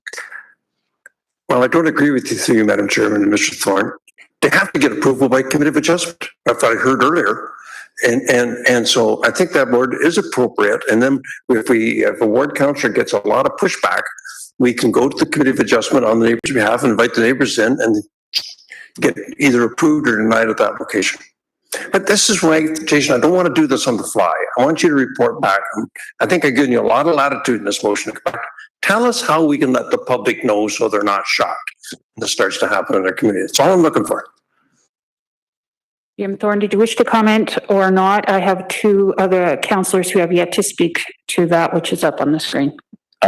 Through the chair, just to clarify that if a minor variance is required, then there already is a full process. So my understanding was that this motion was related to where there is no variance, which may not be a very high percentage. I'm going to guess a fair number of them will trigger variances, but those that don't, then any public process would not be a precondition of approval because they can just apply for a building permit. Right. Thank you. Then report that back to us. I want to see it in writing from staff using planning terminology. I think you get the gist of where I'm trying to go with this, and I think I'm sensing a lot of support. Yep. The neighbors have a right to know. How do we do that? Councillor, I think Mr. Thorne has given his best advice, and that is if it is outside the right and a variance is sought, there is a public process and there is public notification for that. I'll recognize there is a public process and there is public notification for that. I'll recognize Councillor Vanderbeek and then Councillor Marula, please. Thank you, Madam Deputy Mayor. I can't support this motion, this amendment, the way it's worded. I'm sorry, somebody just took it down, but I'll just wing it. As it's worded, it sounds to me like we're saying to the public that the owner of the property will have to go through a public process, though it might not be statutory, before we can approve what they want to do. When in fact, I think that's been explained to us several times now, that we do not have the right to do that because they have as of right. They will have as of right to put in a 3-plex or a 4-plex. So we're setting up, I go back to what one of my colleagues said, we're setting ourselves up for public discourse because we're sounding like we're inviting them to have public engagement, make comments, bring their concerns to the table, and then we're going to do something about those concerns with the owner of the property who wants to put in a triplex or a 4-plex. And And that's not what we can do. If they require variances through committee of adjustment, then they'll already be in a public process. There's no need for us to initiate a public process. And those public processes can lead to councillor neighborhood meetings about things because those people have the opportunity to express their opposition to something through the public forum of the community, of the committee of adjustment. But when I think I understand what the councillor is trying to achieve. He wants to know, as far as I can understand, he's looking for notification to the neighborhood that something's happening in their neighborhood. I don't object to that. But that's a notification. That's not a let's come and discuss it, unless there are concerns that we as councillors can resolve around what will happen in the neighborhood because this is coming. When that amendment is worded the way that I read it, we're telling them that they have an opportunity to come and talk to us and express those concerns before a project is approved. Meanwhile, if it's a large home and it can be made into a triplex or a fourplex and it doesn't require any committee of adjustment application, we don't have anything to say about whether it's approved. We can maybe deal with the problems in the neighborhood about parking or whatever. But I can't support this motion when it has the word approval in it, because we're promising them something that's not possible.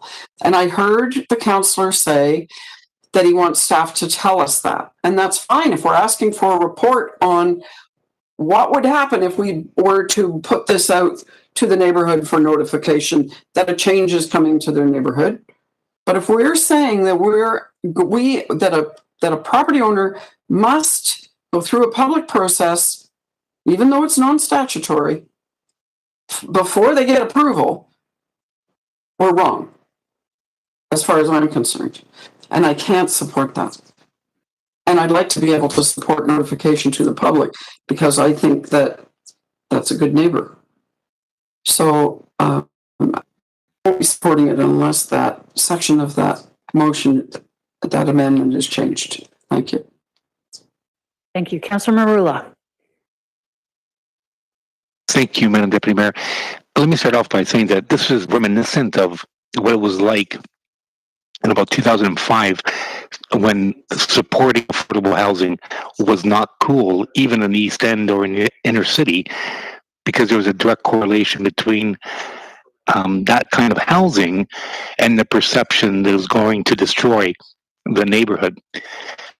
And really, this is incredibly reminiscent of it. It's almost identical, except now it's just moved into the suburbs. Folks, ever since we started supporting affordable housing, now our homes are worth $1 million. It has done no harm. In fact, that initiative has been part of the Renaissance. It converted old bars like Rookies, the Indwell property at Kenilworth in Maine, into affordable housing. I remember the lynching that I experienced from residents that day because I was supporting affordable housing. Endwell will remember that. So all we would be doing, and we had authority in that process, all we would be doing with this is creating lynch mobs upon lynch mobs of every application, which is toothless. So you're just creating divisiveness, conflict, and stigmatization of anyone that's going to live in that house. Once that notice goes out, it's like, oh my God, the renters are coming. Like, what are you afraid of? I'm sad myself over it, really. And it is identical to what I experienced. So, folks, we've come a long way ever since we started supporting affordable housing. The same could be said for the future of the suburbs when they do so too. And by doing so, you actually get some buses up there too. Appreciate it. Thank you. Thank you. There are no further speakers. Councillor Danko, I recognize you.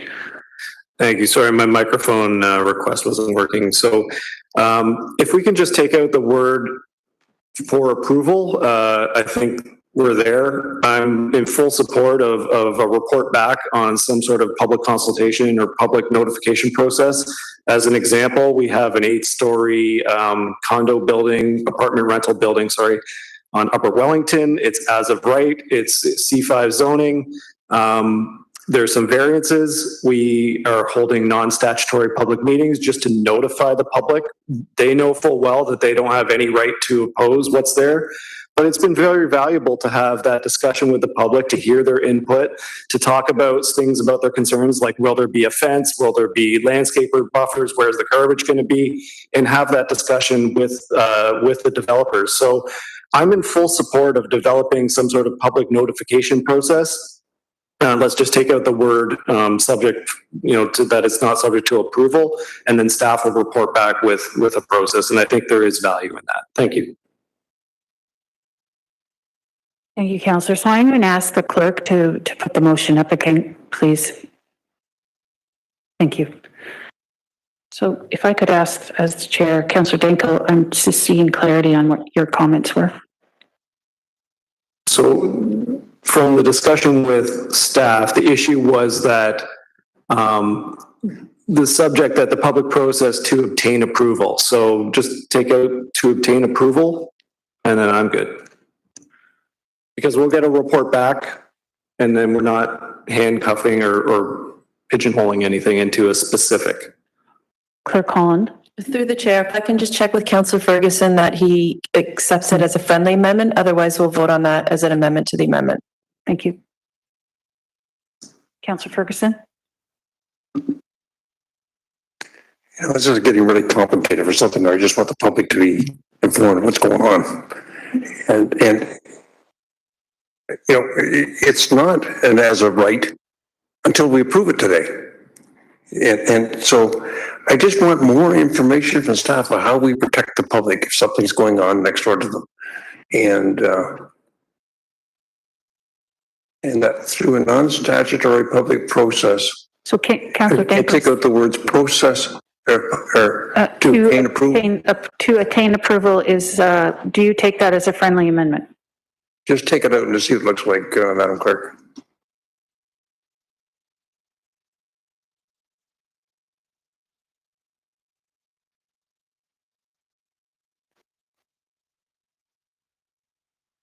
Yeah, that's fine. If Tom is, if Councillor Jackson is.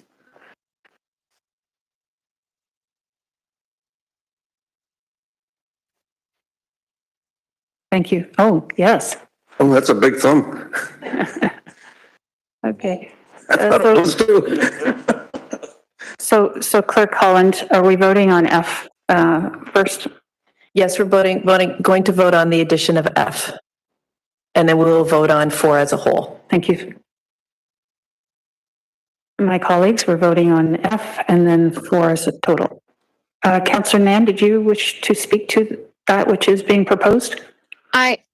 I do, and I'm sorry, and this is the problem of bringing suggested amendments to the floor at a late stage and doing it on the fly. And I appreciate everybody trying to find a way to connect to approvals. But that said, the wording is, don't mean any disparaging comments by this. The wording just is not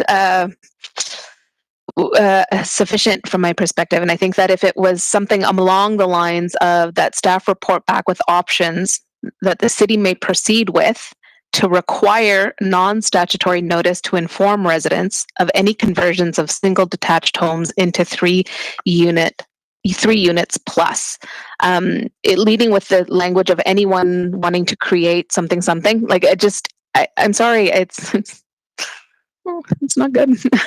So I think the intention is that you want staff to report back with options that the city may proceed with to require non-statutory notices to inform residents of any conversions of single detached homes into 3 units plus. The language is clear, the direction is clear, and I think it speaks to the intent of the original mover. Thank you, Councillor Nan. I'm in council chamber, and I'm noting from Councillor Ferguson that he's wishing to stick with the motion unless you're putting something forward formally. Nope. In which case, Thank you. I recognize Councillor Jackson. Acting Mayor Wilson, I still want, after F is voted, I still want a separate vote on C, please. Thank you. Well, hang on, wait. Thank you. What? Contact Excuse me? safety Sorry, administrator. This meeting is excuse me. not Councillor approved Jackson access. has the floor. Councillor Jackson has the floor. Thank you, Acting Mayor Wilson. I would like a separate vote still on C, please. Thank you. Thank you.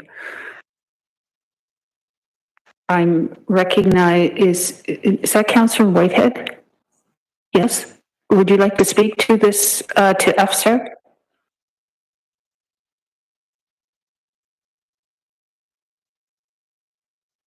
Okay, seeing none, we're going to proceed and vote on F as it's, oh, he has indicated. Okay. Councillor Whitehead, on F. I'm trying to get in to the council meeting and been working for an hour and a half on it, and we're still working on it. So sorry if I came in prematurely on this particular conversation. I have been listening. I'm going to come back because we still got issues with the internet here. Thank you. Councillor Whitehead, will you be voting on item 4F? I'll be supporting it. Thank you. Motion. Okay, thank you. So we're going to proceed with the vote on F as it was placed up on the screen. Read it.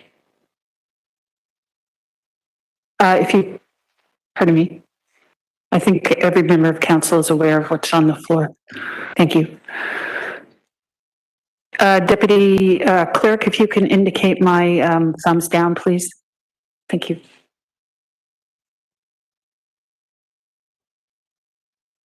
Councillor Powers is a thumbs up. Councillor Whitehead was a thumbs up, right? He did note publicly that he was voting in favor. Yep.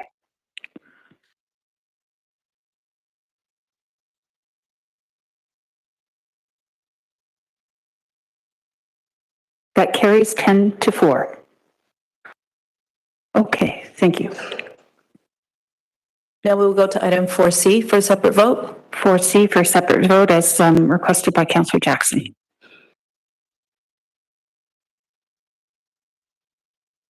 Deputy Clerk, my thumb is up for 4C, please.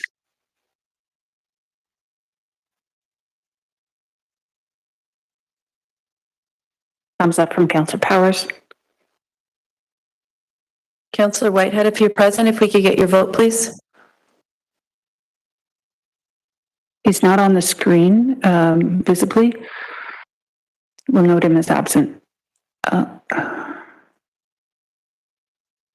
Councillor Whitehead, is that a thumbs up for 4C? Yeah, yes, it is. Just excuse the patience. The IT's been working with me trying to get my system. It's not acting properly. I am voting for it. Thank you for asking. Okay, we'll put you in as an approval on that one. Thank you. That carries 11-3. Thank you. Thank you all. Okay, so we're going to 4 as a whole, as amended. I recognize Councillor Pearson. Just a reminder, Madam Deputy Mayor, can we separate A and B of item 4 that I will oppose? Thank you. Wish to be recorded as opposed. Clerk Holland. So we will do a vote for 4A and B together. Thank you. Deputy Clerk, I will be voting in the affirmative for 4A and B. Councillor Powers, thumbs up. Councillor Whitehead, are you present for the vote? I don't see him. Yes, I don't see him. Yes, thumbs up.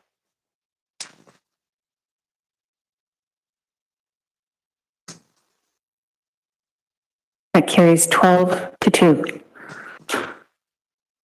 So we're going to vote on 4D and E. Thank you, Clerk Holland. Thumbs up from Councillor Powers. To the Deputy Clerk, voting in the affirmative from this chair. Councillor Whitehead, are you with us? Yep. Thank you. Thumbs up from Councillor Whitehead.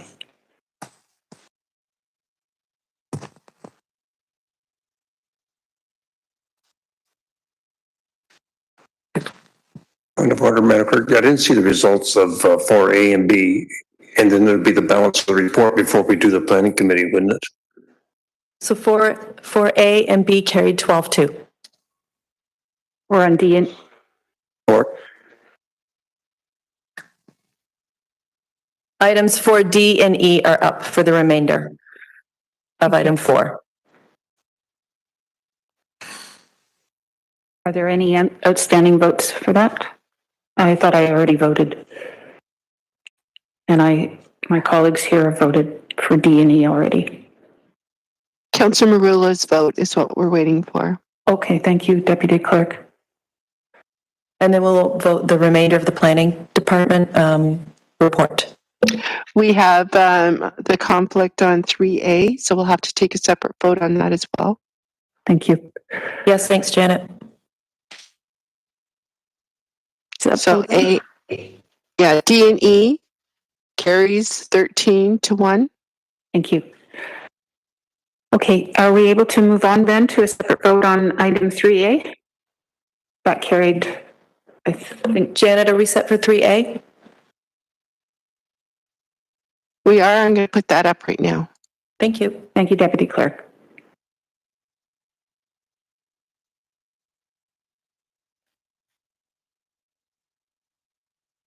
Please note my abstention on 3A.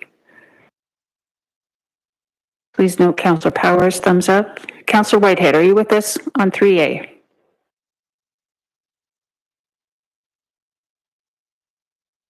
Not present.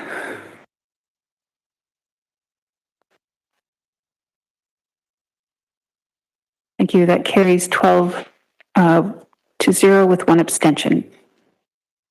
Okay, we can report. We can vote on the planning committee report as a whole. Thank you.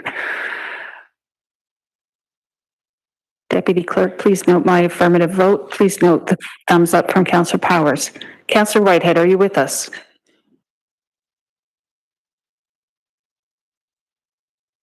Okay, there's a Councillor Whitehead is thumbs up. silhouette of a thumb.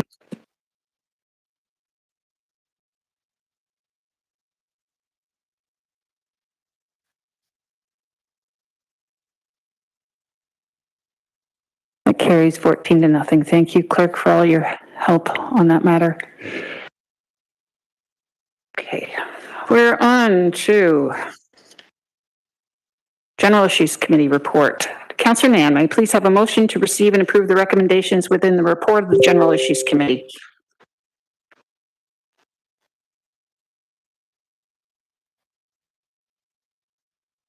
Councillor Nan? Sorry, I think my connection here is a bit wonky. Can you hear me okay? I can.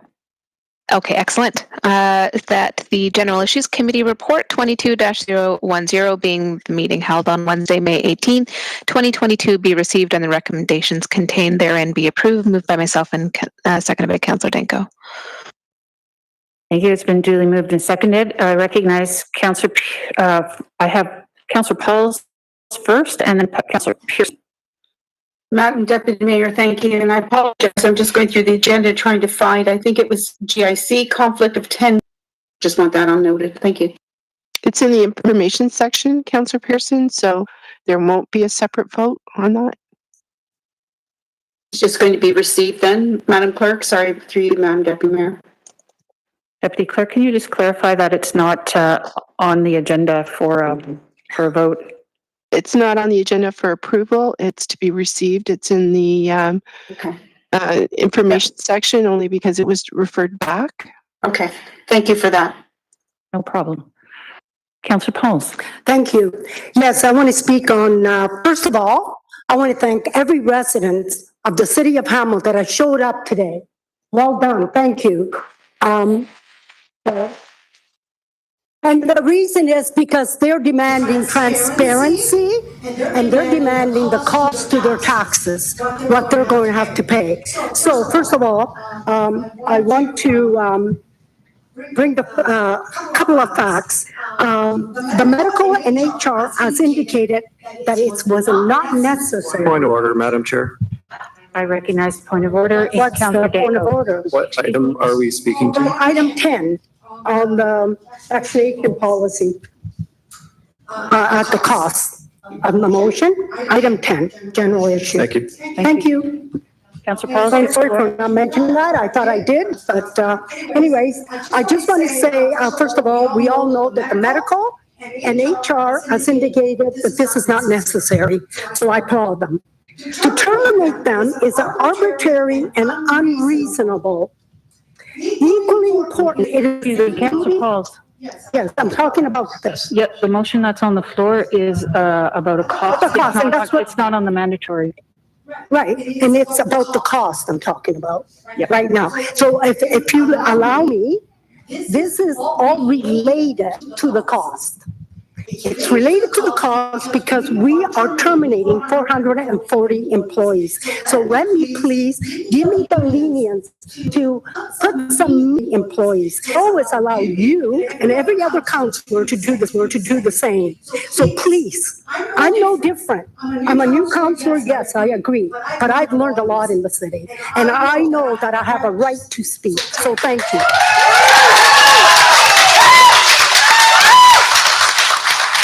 I have every right to speak. Respectfully, as the chair, it is my duty for the public record to note what is under debate now.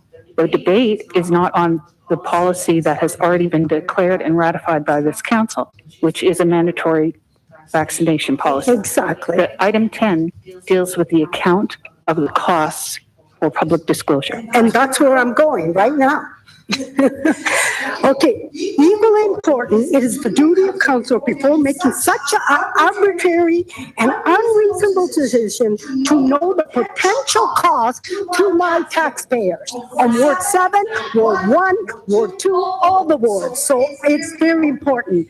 We are prior to debating this issue. Did you know that? Nothing was said about the cost. Nothing. And nobody cares? Where's the transparency? Where is the transparency that the city of Hamilton might cost? I had a legal person, I talked to them on the weekend. He said minimum $33 million.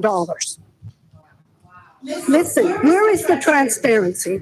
So I have a motion coming up, but I just want to say, in light of all it's done, in light of all the medical doctor, we follow the signs. Let's follow the signs. What is the signs now? It says that if you're vaccinated, you could spread it.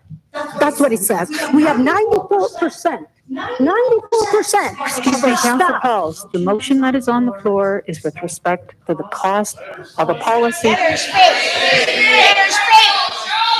of order. No, excuse me. I appreciate everybody that. Madam Chair, I have a point of order. And I appreciate, and I want to say, I always was respectful. I respect all staff. I respect all councillors, but this is unbelievable that for me, I never would buy a house without knowing the price. Can you imagine? I buy a house and then I find out it's $2 million. Who has $2 million here? I didn't. I don't. Can you imagine giving the city of Hamilton a blank check to the city and say, whatever the cost, we don't want to hear about it? Just imagine that. Excuse me. Please do not, and again, I say, I always want to do it with respect. I want to tell you that this to me is important. You know why it's important? Somebody asked me, and then when my motion comes, I'll talk about it more. I have a point of order of the chair, please. Councillor Whitehead, what is your point of order? My point of order is the chair's out of vacation for a decision of council in respect to the firing of 500 employees. This is adjunct. It is connected legally to that discussion and debate, because to make a decision, we need to understand what those costs are. So to suggest that she shouldn't get into that conversation is out of order, and I want to make sure that I put that on the table. Thank you. Are you challenging the chair? I am. Are you challenging the chair, Councillor Whitehead? I am. So the chair has been challenged. I'll hand over the chair to Clerk Holland. So we will be performing a vote for the challenge to the chair's order. Yeah, I like to speak to the challenge. I respect Councillor Wilson, and I understand Point of order, can you speak to a challenging of the chair motion when it's no, right? Okay. It goes to the vote.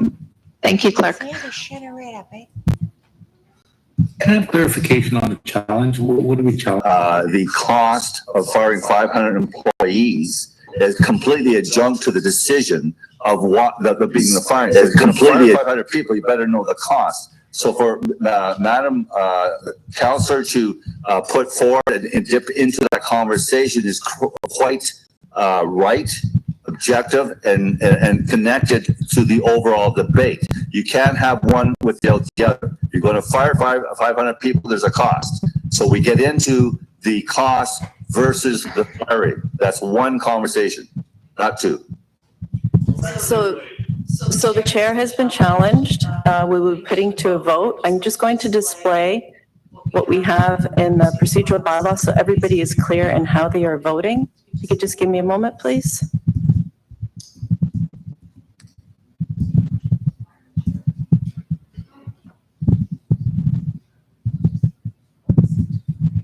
So what happens under 12.7, the clerk shall assume the role of the mayor or the chair as the chair of the council or the committee, so we're in council.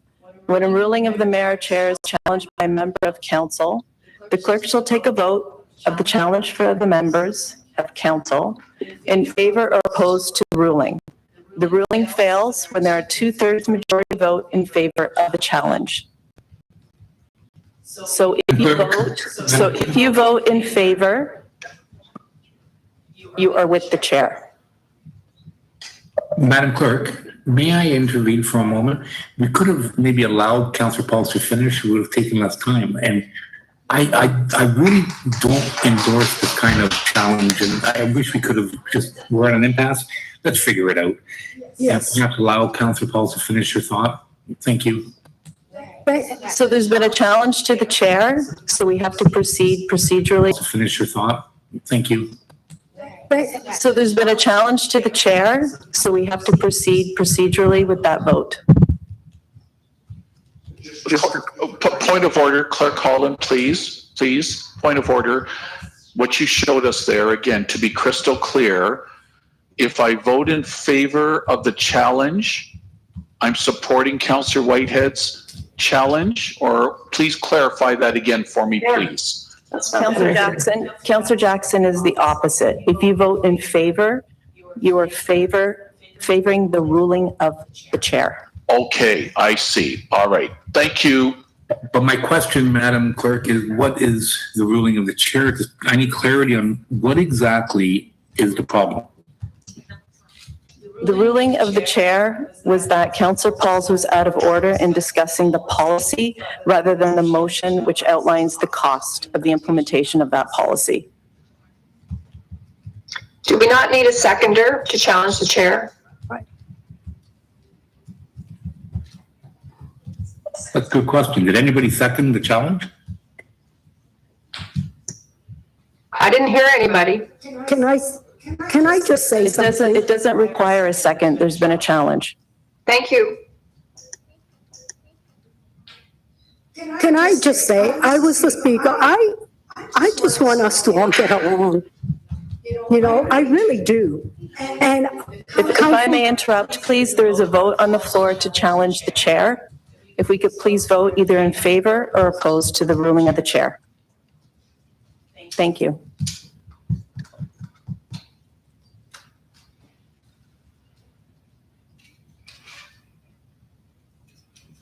Councillor Powers is in favor.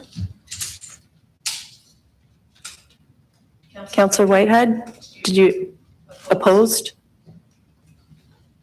Councillor Partridge is in favor. Are you missing any votes, Janet? Yes, Councillor Wilson and Councillor Marula. Councillor Wilson is in favor. Councillor Marula? Got his. Okay.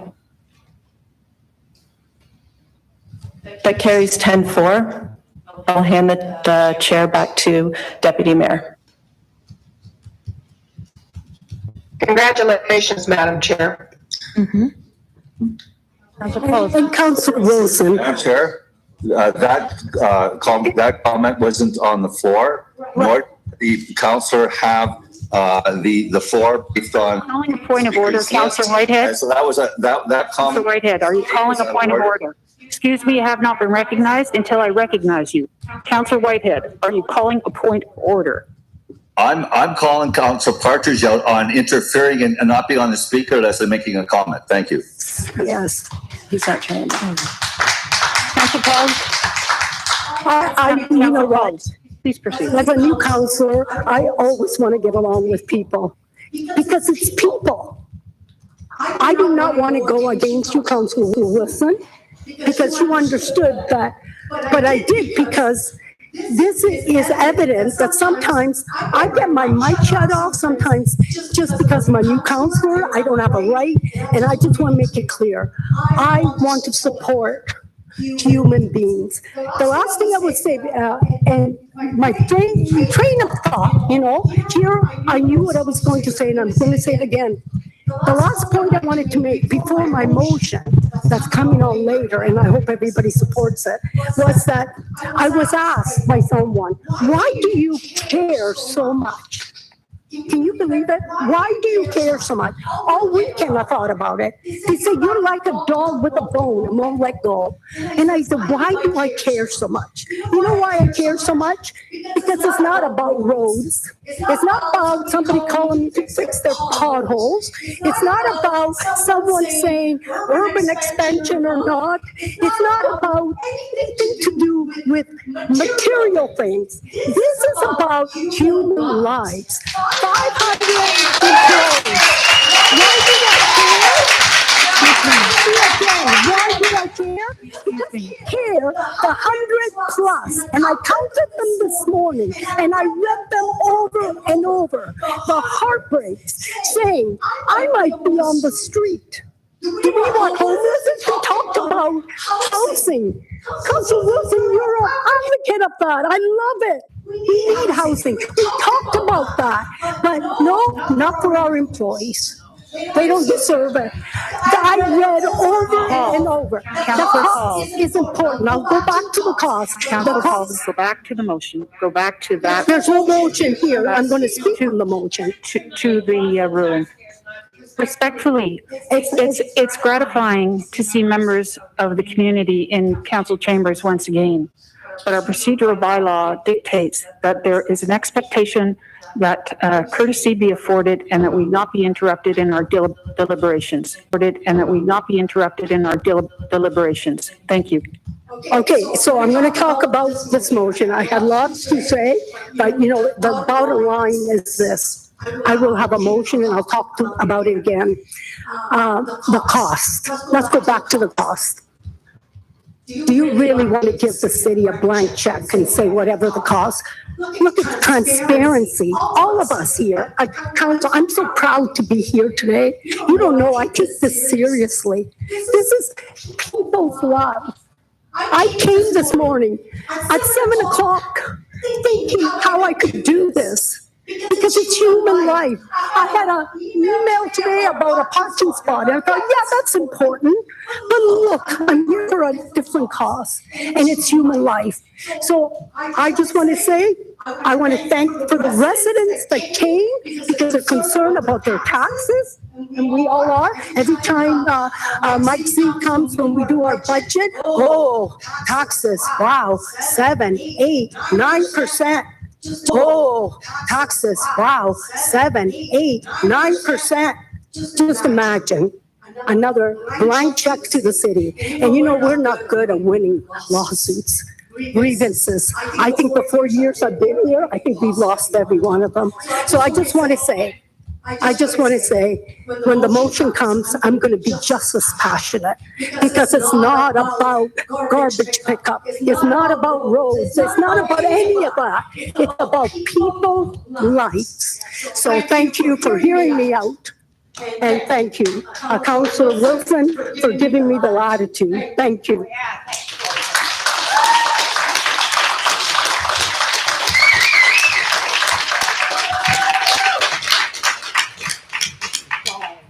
Clerk Holland. Could you please remind me of what the procedural bylaw says with respect to the environment of the council? So there is an expectation through the chair under the order and decorum that no person shall persisting in conducting themselves in a manner contrary to the rules set forth within the procedural bylaw. So those rules include interruption and disrupting the meeting or attendees' ability to participate in the meeting. Thank you, Clerk Holland. Again, a reminder to those who are in attendance today that it's very important for a local democracy to be free in its deliberations without interruption, and every member has the right to speak uninterrupted as long as they are speaking to the motion that is on the floor or the policy. I'm going to recognize Councillor Whitehead, please. Thank you, Madam Chair, and I would suggest for democracy's sake that it's not to be sanitized either or whitewashed.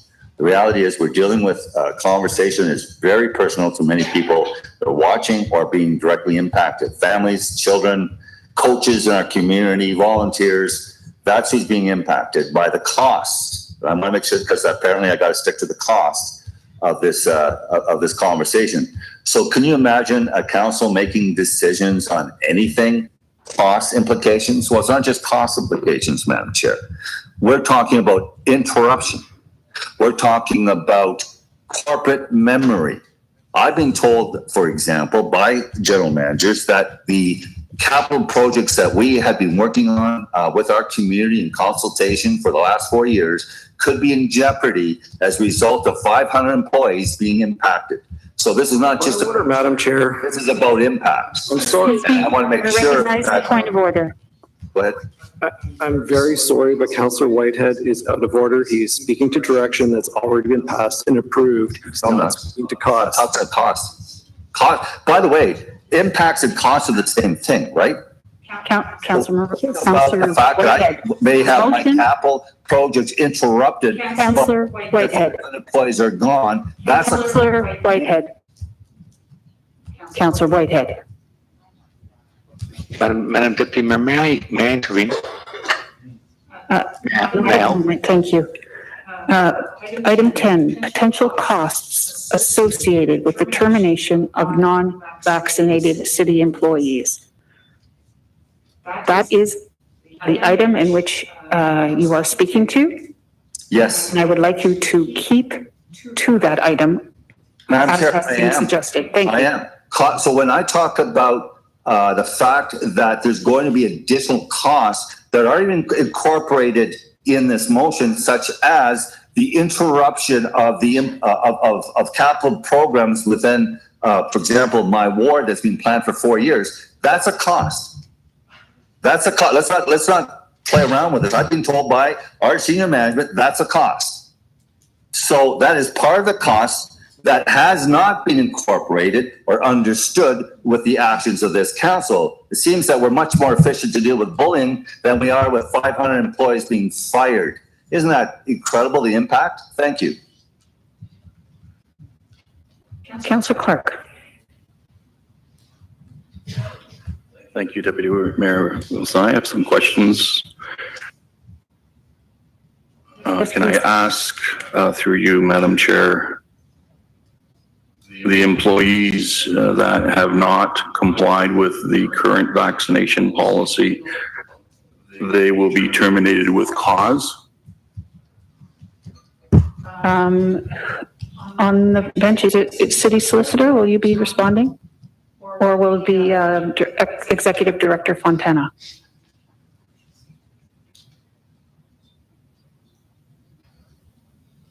Thank you. Through you, Madam Chair. Yes, they would be terminated with cause. Thank you. Thank you. Can I ask Deputy Mayor Wilson how many grievances have been filed on this particular policy? So through you, Madam Chair, we have received grievances from just about all of our unions, 10 or 11, I think at this point.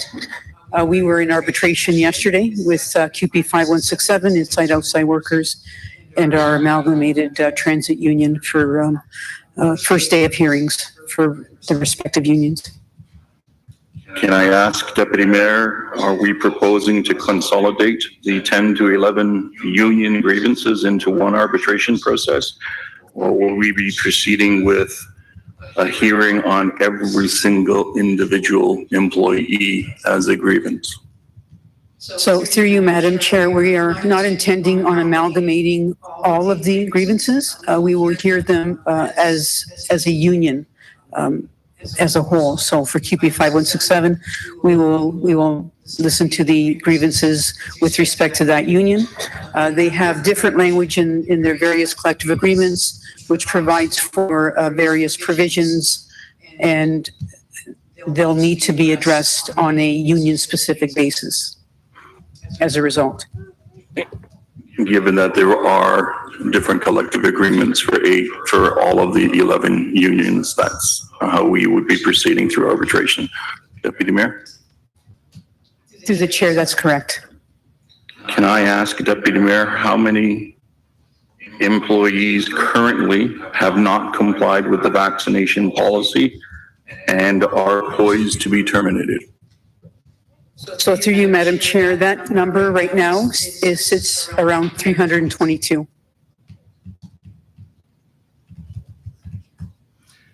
Can I ask, Deputy Mayor, do we have an indication with regards to the number of employees that are with HSR or the ATU 107? Ambulance, fire, do we have it broken down? Is it possible to get that to the best of your ability, Deputy Mayor?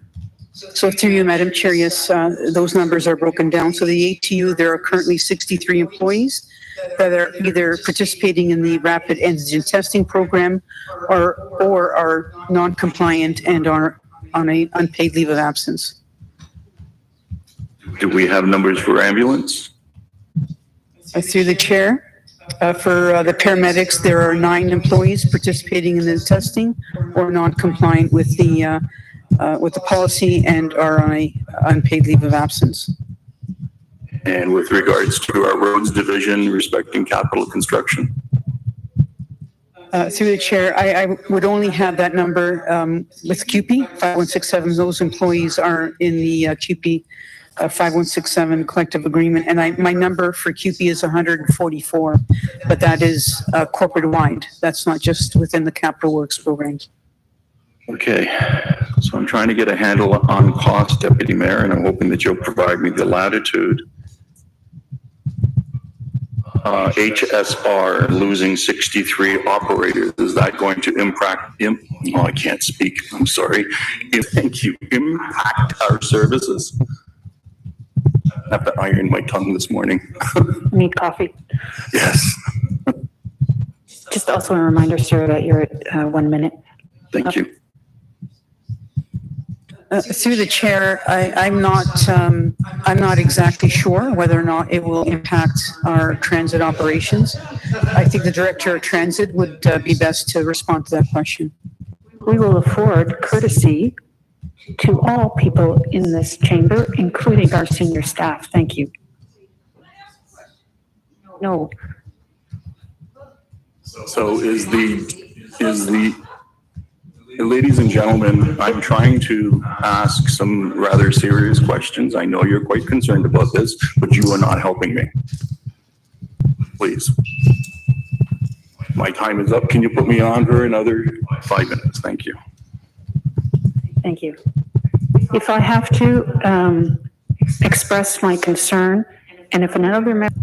Thank you, Madam Chairman. Could I just ask that item 6, which is the decision on, sorry, I have to scroll back up. Proposal for adaptive reuse of Balfour House, Shoal Creek Estate, and item 7, Commonwealth Games, be separated for a separate vote. Thank you. Yes, clerk is nodding. She's recognized that. Councillor Nan? It was the same. I was going to request a separate vote on those 2 items as well. Chair, do we also have the opportunity to speak to those items as well prior to the vote, or is now the opportunity to do so? Any time is the opportunity prior to the registering of the vote. I just wanted to know if there's any further speakers on item 10 if that's possible. I think Clerk Holland is trying to get my attention. No? Okay, thank you. Is that okay, Councillor Nam? Or would you? I think It's off the list on item 10. Okay. I'm happy to go to 6. Yeah, thank you. Thank you very much. Councillor Jackson is waving his hand on item 10, I believe. I didn't recognize Councillor Jackson because I can only recognize his thumb, which is imprinted in my mind and not his hand. But Councillor Jackson, I apologize. Please proceed. Not at all, Acting Mayor Wilson. 2 years of the thumb. I'll stay with it until it's a finality. Okay, thank you. Thanks, Councillor Powers, and thanks, Councillor Nan. Appreciate to wrap up item 10. Since again I was away last week, I just want to read for the public record here. I'm very glad with what General Issues Committee by majority brought forward for today, and I want a separate vote on item 10, so at least I could have a chance to be recorded. Therefore, be a result that the appropriate staff be directed to report to a future GIC committee with all the costs, including but not limited to the hiring and training of new employees, all legal costs associated with any grievances, hearings, arbitration rulings, reinstatement orders, including lost wages, any subsequent wrongful dismissal claims associated with the potential termination of the approximately 500 employees who may be in non-compliance with the City of Hamilton vaccination policy. I want a separate vote on that because I want to support that, and I want to thank Councillor Pauls for her continued efforts. Thanks, Acting Mayor Wilson. Thank you. I have a second time speakers on item 10. Councillor Clark, followed by Councillor Whitehead. Thank you, Deputy Mayor. So can I go back to my earlier question? We have 63 members in HSR that are non-compliant and that face termination. Do we know whether or not the loss of 63 operators is going to impact services? In my mind, it's logical that it would, but I'd like to hear from our staff as to if that's a reality.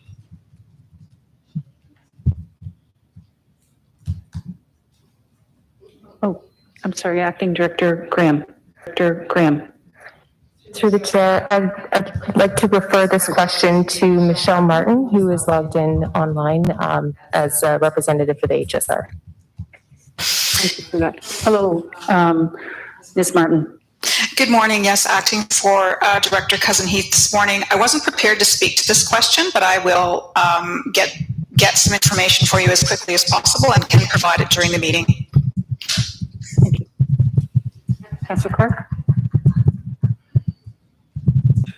With regards to our paramedics, the loss of 9 translates to the loss of an ambulance. Can I hear from the chief, please? GM Burden, I think you're indicating you wish to speak. GM Burden, General Manager of Healthy and Safe Communities. The chief is in the anteroom, and I know would be pleased to speak to this item. Chief is here. We're bringing him in. Good afternoon, Chief. Good afternoon, Chief Sanderson. Good afternoon. Could you repeat the question, please, Councillor? Could you repeat the question, please, Councillor? Yes, please. We have heard this morning that at the present time, and these figures may change, that there are 9 paramedics who are non-compliant with the city's vaccination policy and therefore will face dismissal within the next 24 hours or so. What would the loss of 9 paramedics do to your service? I recall you telling me many times that 10 is an ambulance. So what's the impact going to be to service? Through you, Madam Chair, the individuals that are currently not vaccinated or have not provided confirmation, some of those are part-time employees. Some of those paramedics are actually on leave right now. Two of them are on unpaid leave. The actual number we're anticipating at present is about 5 paramedics, 2 of them being part-time, 3 being full-time. It does have an impact. We've just recruited 37 new part-time employees and they will be replaced. The 37, is their training up to date and they're prepared to take the place of the approximate 5 that will not be on the ambulances? Of the 37 paramedics that we've hired, 22 of them graduate from their orientation program this week. Their training is fully up to date. They're fully qualified, ready to go. There'll be another class starting next week. Thank you. Similarly, the question of 144 union members for CUPE with regards to capital construction. I've heard, Deputy Mayor Wilson, many rumors about the impacts on our capital plan if we lose that number of employees. Can I get a response from staff as to what the impacts of the loss of 144 employees will do to our capital plans? On the cost? City manager? If you could direct me.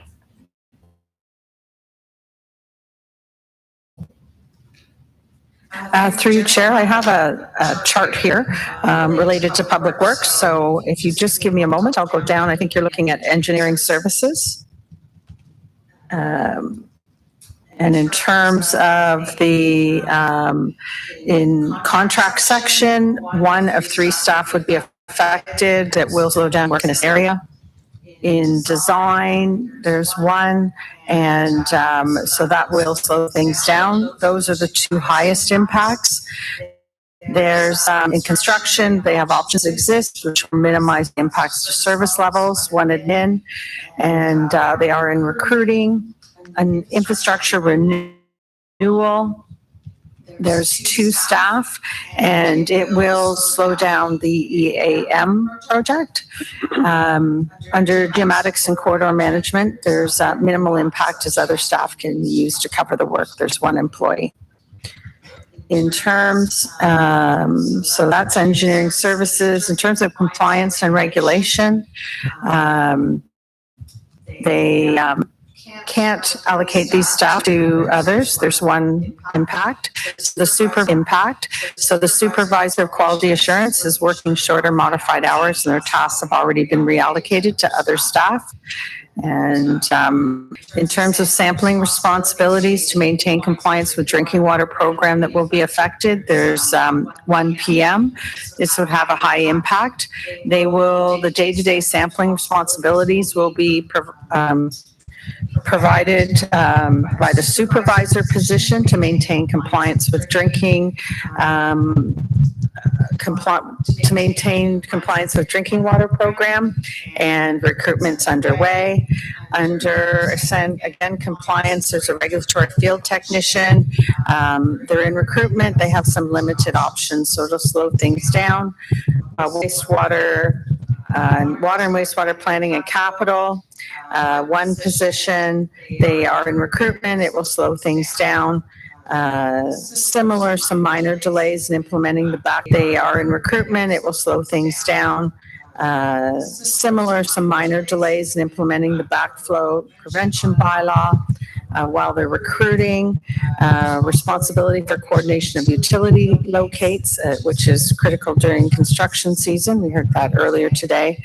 It will, there's 1 scheduler dispatcher, so we'll be short-staffed and could slow things down. And potential minor decrease in service levels, however, work can be contracted out. This is a millwright, a couple other admin positions, so they have other options while they're recruiting. Potential decreased level of service for sewer inspection customer appointments. Requirement is to have this position on all water jobs. Potential decrease to level of service for inspections. So while recruitment's on, and there's a couple of others where there's some low impact and other options. Well, the long list, Councillor. No, that's... Sorry for the long list, Councillor. No, that's very comprehensive and much appreciated. I'm not sure where I am on my time. You're past your time, sir. Okay, can you put me on the list again? Yep. Thank you. No problem. Thank you. Again, on the costs, I have recognized Councillor Whitehead, followed by Councillor Pauls as a second-time speaker, please. And then Councillor Clark, if there are no others. Councillor Whitehead. You're muted. If you can unmute yourself, please. Councillor Whitehead. Thank you, Madam Chair. Through the chair, to appropriate staff, the difference between firing 500 people and 300 people, there's a direct impact on costs. Is that correct? ED Fontana, do you understand the question?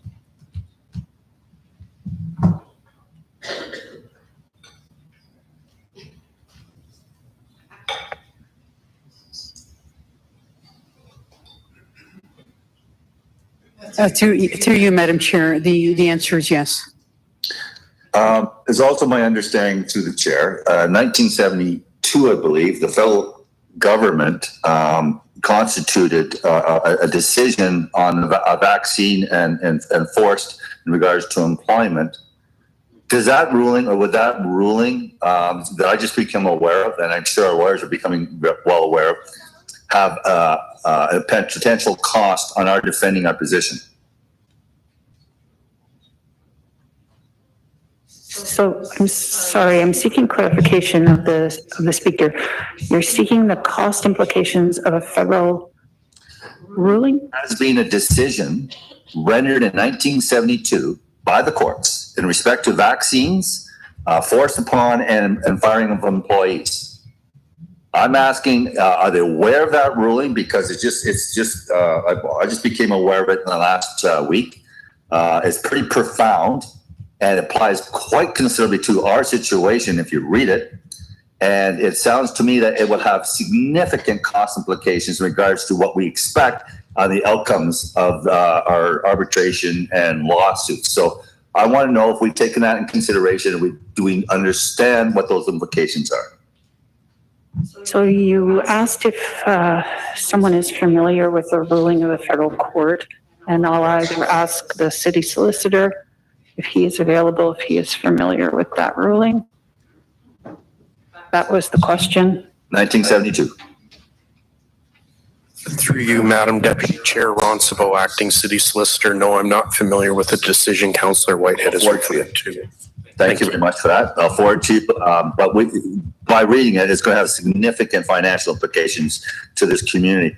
And do we understand on the provincial level who does the research on vaccines and made the outright determinations whether municipalities who we are the creature of we are the creation of nations, whether municipalities who we are the creature of we are the creation of the province of Ontario.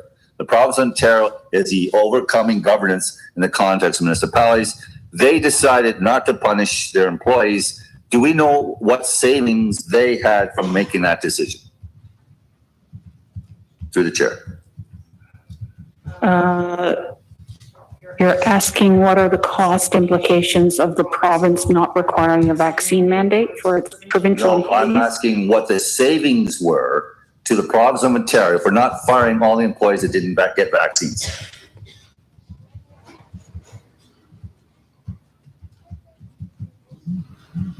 City Manager Smith. Through you, Chair, we would not have that information. Thank you. Would it not be helpful information to understand why they may have came to the decision they did? Again, we don't have any information that's been confirmed by the City Manager Smith on that action. Chair, I'm asking the staff the question, not asking you the question. And the question I asked staff, is it not important to understand in the financial implication, which is what we're talking about here, I believe. Am I correct? I want to make sure I'm on the right track, Madam Chair. The decision as it is presented was within the domain of this body to make. It was not within the domain. That's not the question I asked, Madam Chair. I'm not sure about what your question is. The question I asked to understand cost and the decisions of cost is that we might have a ballpark figure and understanding how the province arrived at their decision not to fire, right? The one that created has the governance over municipalities, by understanding what their costs were that might have impacted their decision. So we understood what their costs were, we might have better understanding what our cost implications might be. Yep, and I think the city manager has answered your question. What was that answer? Can we look into it or we don't have it? Or the answer as provided by City Manager Smith is that that information is not available to staff. It is available. Well, who said it's not available? City Manager Smith, would you like to? It's not available? Council Whitehead, excuse me. When I'm speaking and I have the floor, please do not interrupt. Thank you.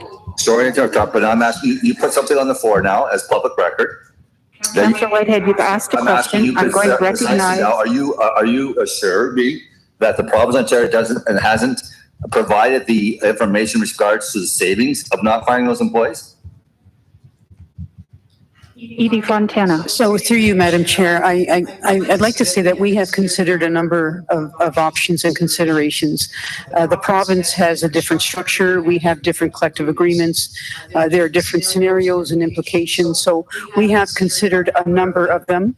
We make thoughtful decisions, and when we present them at arbitration. So whether or not the provincial costs are relevant to a certain extent, we're more concerned about our current circumstances, our employees, our collective agreements, and all of the Bardot factors that affect termination. So we're well aware of it, we consider it, and we'll be presenting it as appropriate. Thank you. And I appreciate that through the chair to Madam Fontana. Could I ask a question? You did recommend not to fire, is that correct? Through you, Madam Chair, the recommendation was to pause the policy. Pause the policy, correct. And all those other things you just talked to me about. Just to let you know, you're well beyond your 5 minutes. Would you like to go back on? Absolutely, thank you. Thank you. Councillor Marula is the first time. Thank you, Madam Deputy Mayor. Can I just make a suggestion? Because this item that we're discussing can't be changed, so we're not in a position to move this debate towards a reconsideration because legislatively we can't.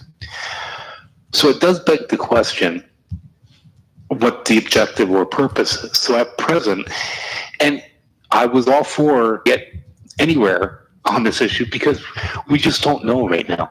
Staff has been given the direction to come back and report back accordingly. And I know we're in a silly season before the campaign, but this discussion is not going anywhere. And I just wanted to make that point. Thank you.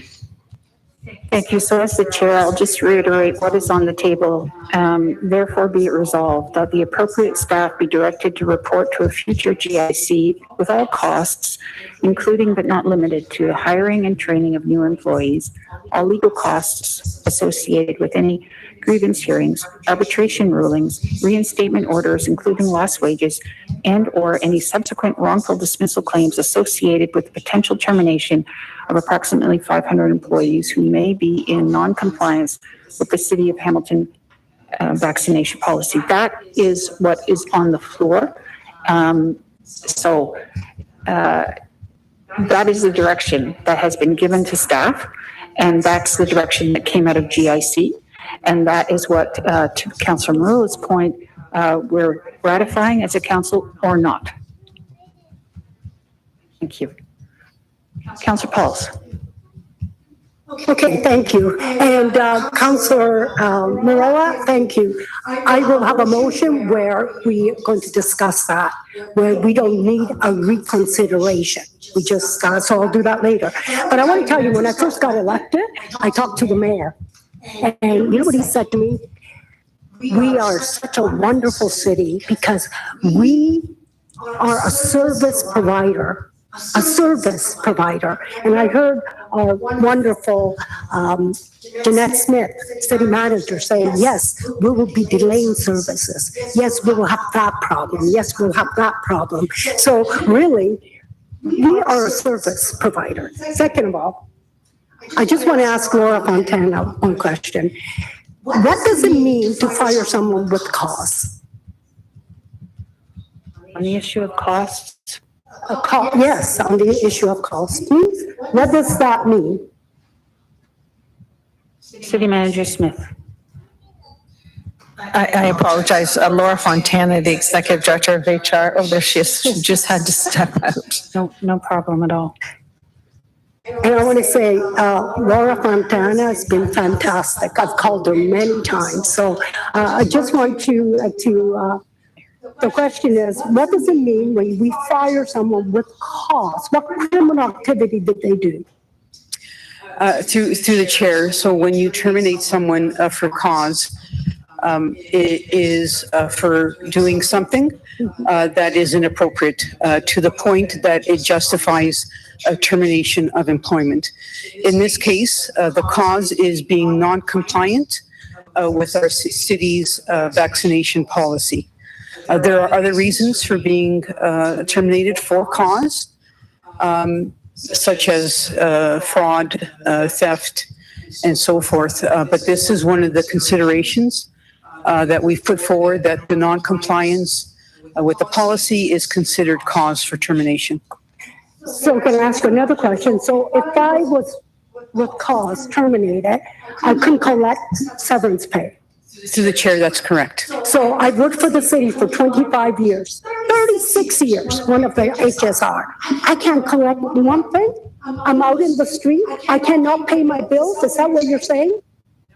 Councillor, I'm just wanting to find out if that's true. Like, I think there's a distinction, right? You're pointing out a scenario rather than the speaking to the issue of costs, please.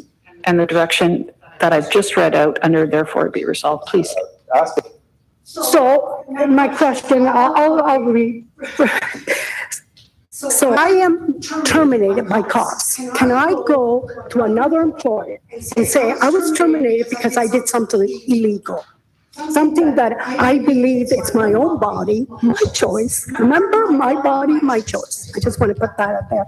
So would that employer look at it and say, oh, no, we're not going to hire you? Are we putting people completely without being able to feed their family? Councillor, respectfully, that is a question you're asking of senior staff on. So with cause, I can't collect my severance. Can I collect EI? Through the chair, you would likely be able to collect EI. Thank you. On the therefore be it resolved, Councillor. So, correcting staff. So with cause, and I just want to know the difference with cause, without cause. I was talking to a friend of mine who's illegal. He's way up there. He said that's not going to fly with cause. With cause. Legal, he's way up there. He said that's not going to fly with cause. With cause. Thank you. You know, I didn't do, with cause has a meaning of something criminal, something that you did. And I wouldn't want that on me. I really wouldn't. I wouldn't be able. I have a lady that was let go from another company, and she cannot get a job anywhere. No, you know why? With cause. She's fighting it. And I hear so many of that. So cost is important. We are, City of Hamilton, provider. We provide services. So let's remember that. And when my motion comes, that it doesn't, the reconsideration, read it again, please. Okay, thanks. Thank you. Again, a reminder to my colleagues that therefore be it resolved is providing direction to staff to report on all costs in relation to the mandated vaccine policy to a future GIC. I recognize Councillor Powers as a first-time speaker. I would put the question on item 10. Second. Procedurally, a question has been called and it's not debatable. Order, Madam Clerk, you added the. Excuse me, Councillor Whitehead, you have not been recognized, but I have another colleague who is calling a point of order, please. Thank you. So to be clear, I have been very respectful. I have asked questions. I indicated I had a couple more questions and comments, and what my council colleagues are now advising me, because my questions weren't timed, it was the overall questions and answer, that I can no longer speak to this matter, and we're calling the question for a vote. I just want to be clear, that's what my colleagues are now putting on the table. Councillor, I was not allowed to finish my thing. My question was on the conclusion of the two speakers, being yourself and Councillor Whitehead, that the question be put.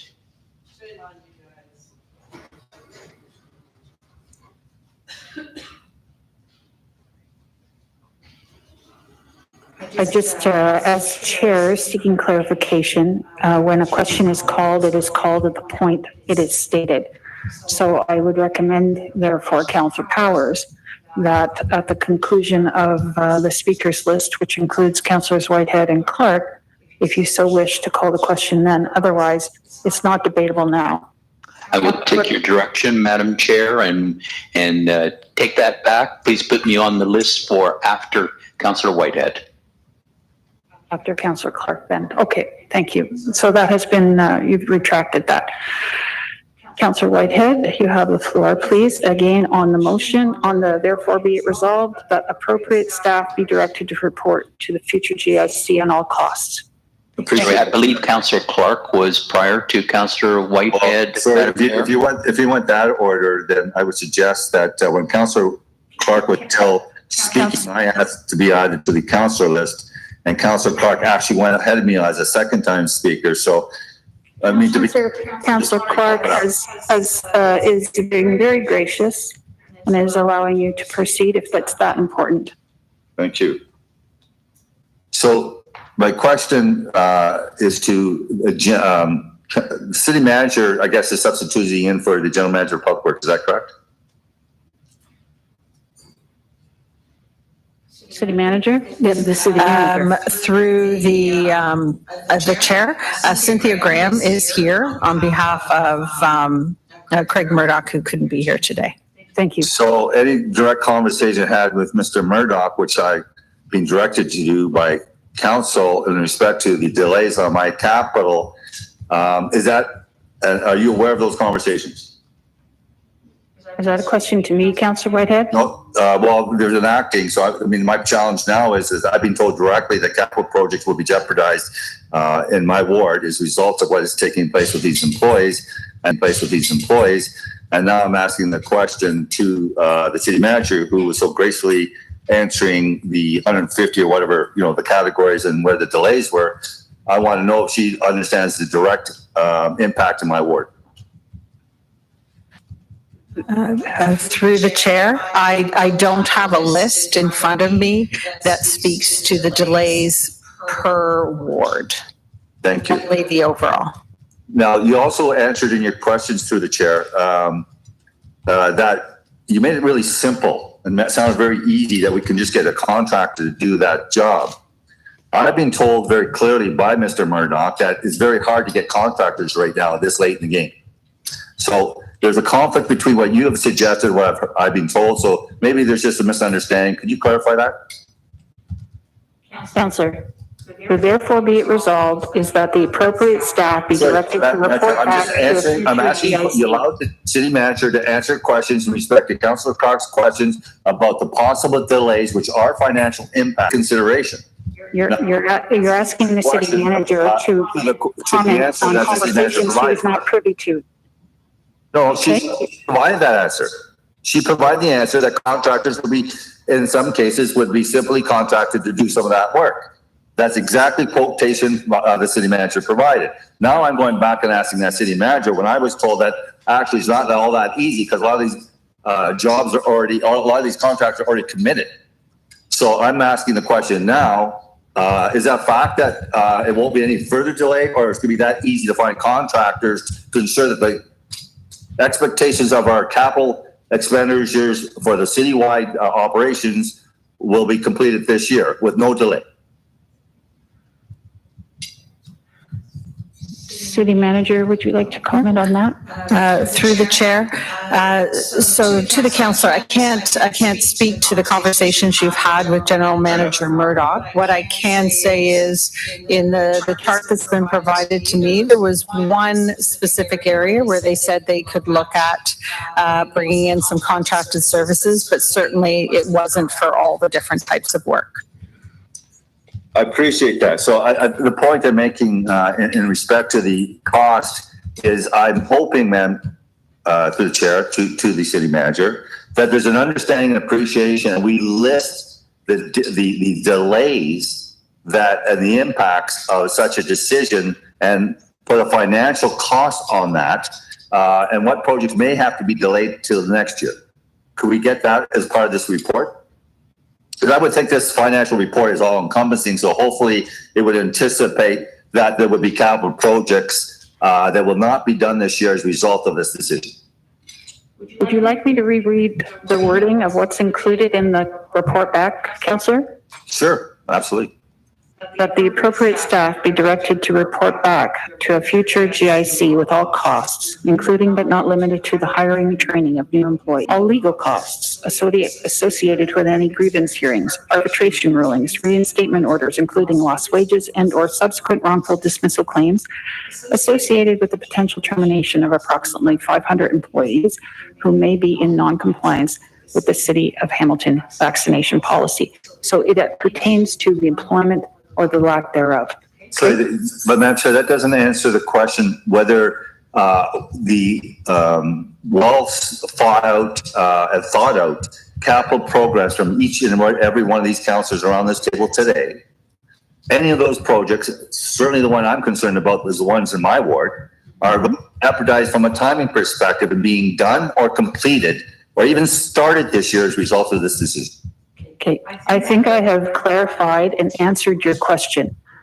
And I've read out what is in, that's your opinion. And if you want to debate me on it, you can go do that. But I have read out what is now within the domain of the Council Whitehead. What I'm asking is, there's a Council Whitehead. financial resolution covering. Point of order. Consider. Point of order. Councillor Whitehead, please, can you mute his mic, please? Thank you. Point of order has been called. I think it was Councillor Nan. Yes, thank you, Deputy Mayor. And I seek clarity from the clerk on the point of order. However, there is ongoing interruption of the chair that is speaking. There's ongoing interruption of staff when they are speaking by a member of this council. It continues to be disruptive of this meeting, and it continues to unravel the decorum and discussion that is underway. And I would like to call a point of order to bring order back to this table and reinforce decorum. It is inappropriate and should not be tolerated by any member of council. Thank you. Thank you, Councillor Nan. Councillor Whitehead, you will speak when I recognize you. Your question has been asked. It has been answered. That which is in the scope. Councillor Whitehead. Councillor Whitehead. I'm going to call you out of order at this meeting. One more second. Hey, you're out of order. Mute his mic, and I'm going to move on to the next speaker. The scope of this questions answered. Capital projects. Excuse me. The scope of that which is before this body to ratify is clearly set out in the therefore be it resolved. I have read it now, I think, at least twice. Capital projects. Excuse me, Councillor. If you seek to modify it, then you can put forward an amendment as per the procedures afforded to you. Thank you. Councillor Clark. Thank you, Deputy Mayor Wilson. Can I ask if there is a willingness for a friendly amendment to include the term and there is a willingness for a friendly amendment to include the term and contracted out positions. So it says all costs included, but not limited to the hiring and training of new employees. After that, I would suggest we include all positions contracted out. Is the mover willing to accept that as a friendly amendment? And is the clerk willing to accept that as a friendly amendment? I suppose, are you the mover on this, correct? Or was it In the motion, I'm the seconder. there's a second, of course, we need to know the costs as well. We're a service provider, yes. And to the clerk, they're accepting the friendly amendment? Clerk Collin, when you have a moment. Yes, through the chair. So the friendly amendment will go after, but not limited to, the hiring and training of new employees and or contracted positions. Positions contracted out. In essence, the replacement of employees. And that will go in after new employees. Considered by the mover and the seconder and by the clerk as a friendly? then it is a friendly. Thank you, Deputy Mayor.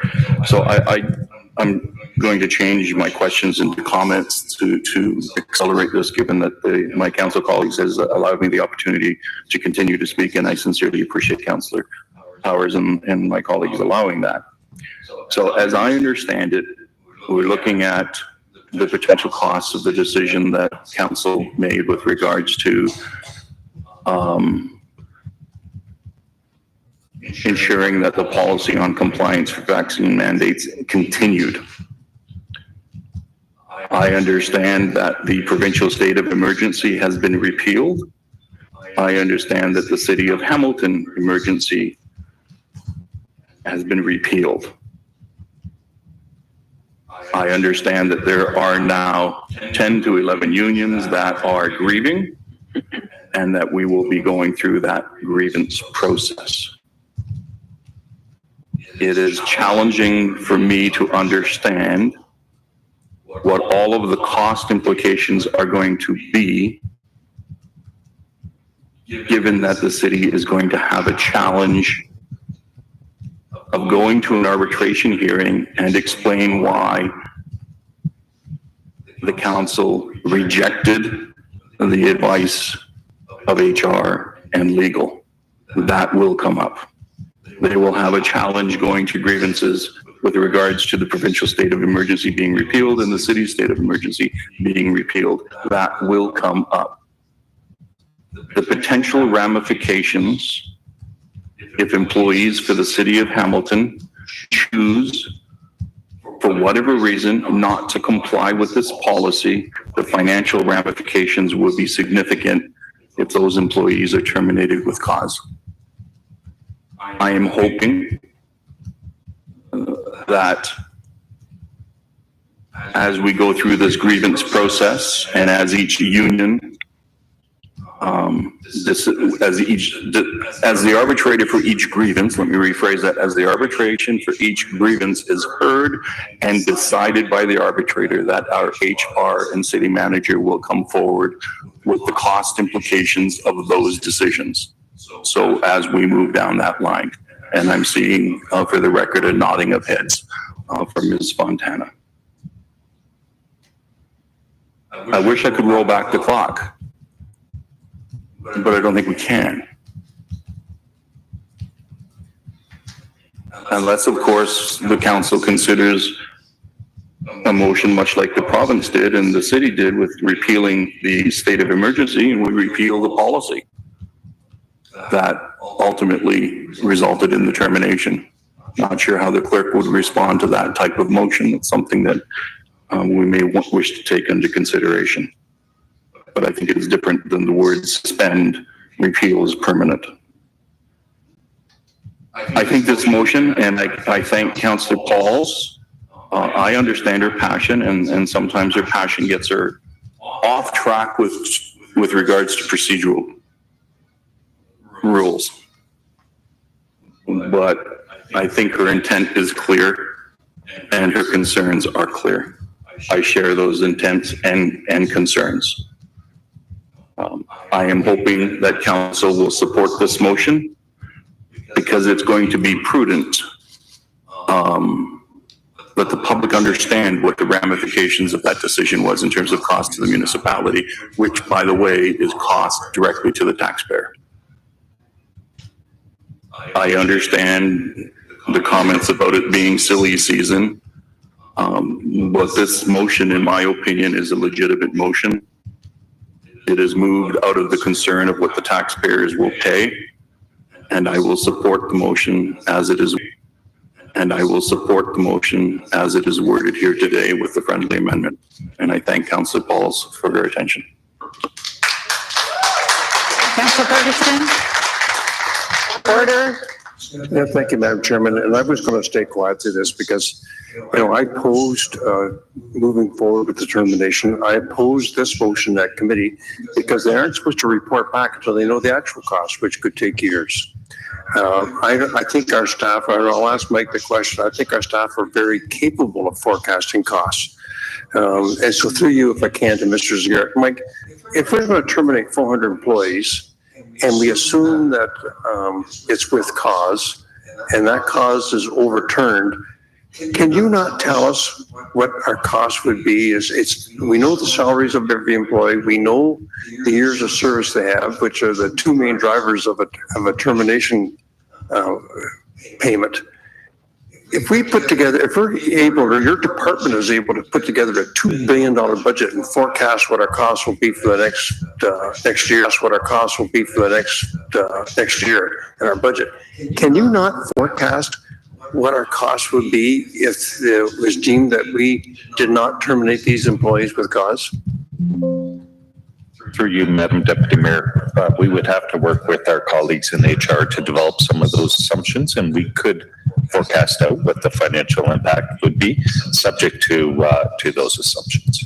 Because this motion says you're going to report back at a future general issues meeting. A committee was very clear. It was after you know all the cost, which could take a long, long time, probably years to work its way through the court system.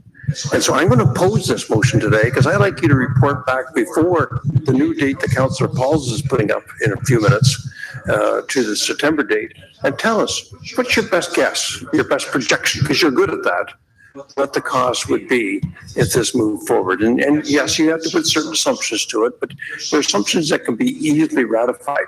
You know what everybody makes, you know how long they served, and what potential legal costs our legal department could help us with that.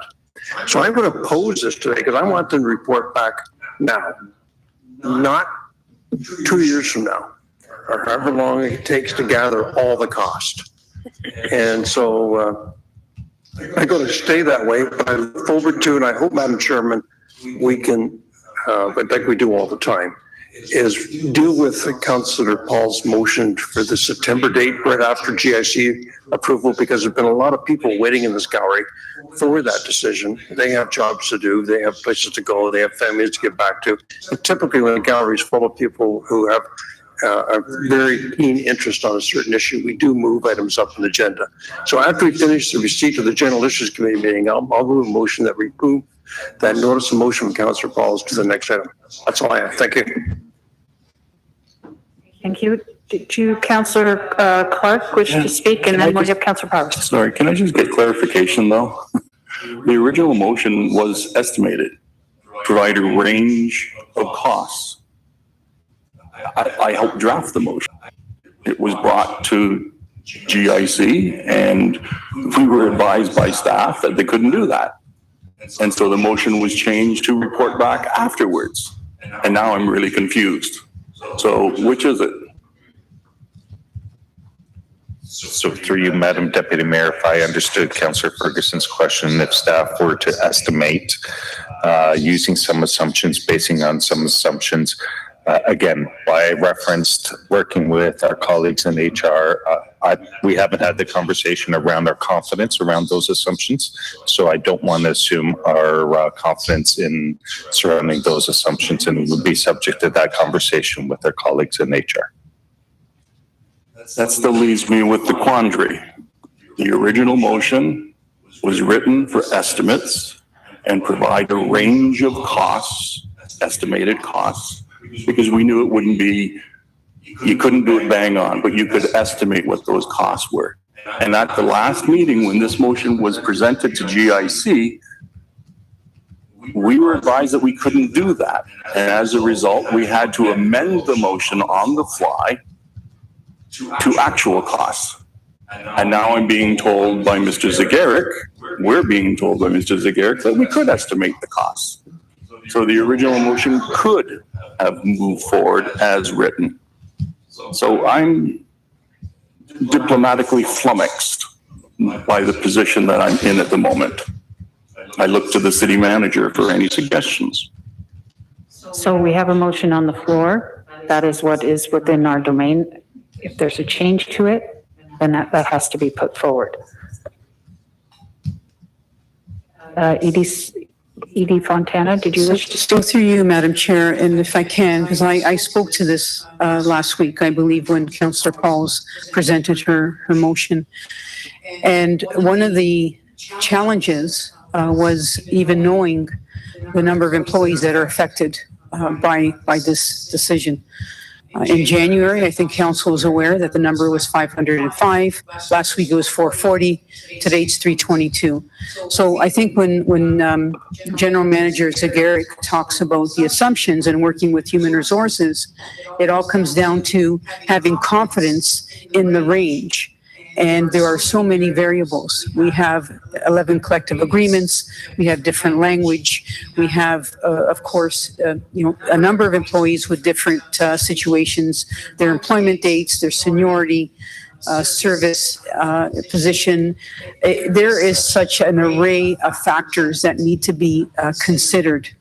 An arbitrator may reinstate them. An arbitrator may uphold the termination. An arbitrator may reinstate them with back pay, non-back pay.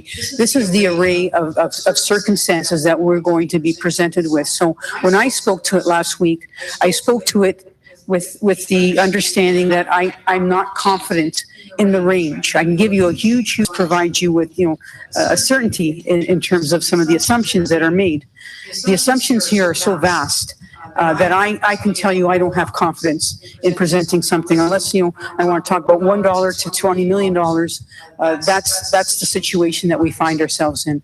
I like the fact that we landed on providing you with real numbers in terms of once an arbitrator makes a decision. And it won't take years because we're already, we heard 2 hearings yesterday, expedite arbitration. We're going to get fast decisions from arbitrators. So I'm reluctant. I think it's doable, but I have no confidence in those numbers. And that's where the reluctance comes in terms of presenting the numbers as requested by council.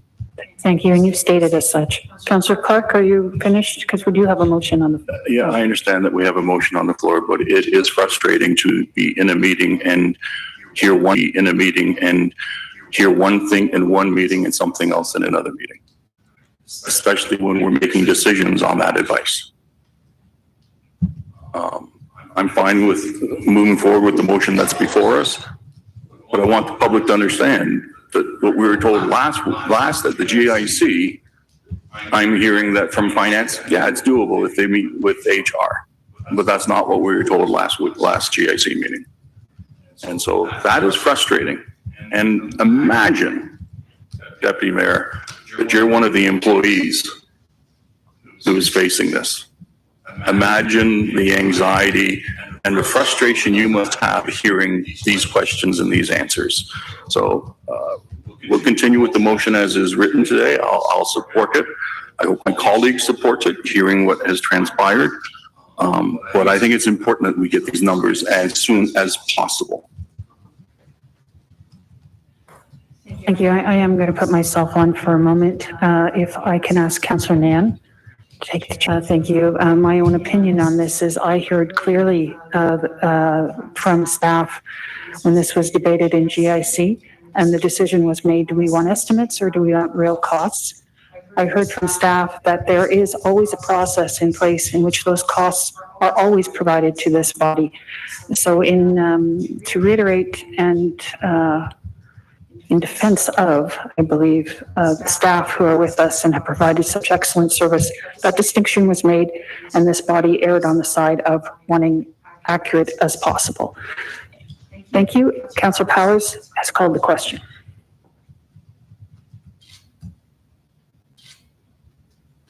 And I believe it was seconded by Councillor Marula.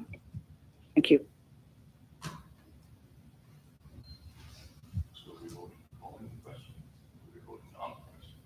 We don't vote on calling the question, do we? No. The question has been called.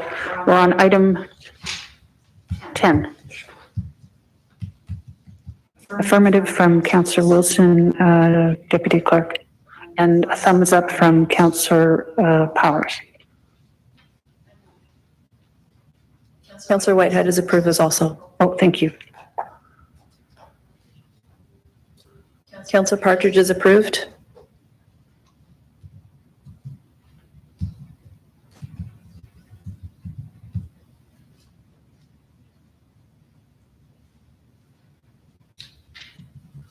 That vote carries 13-1.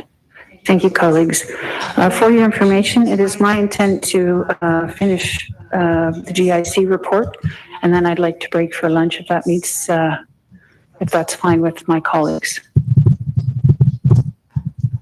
I would like to place a motion that we move up item 7.2 before we need to do.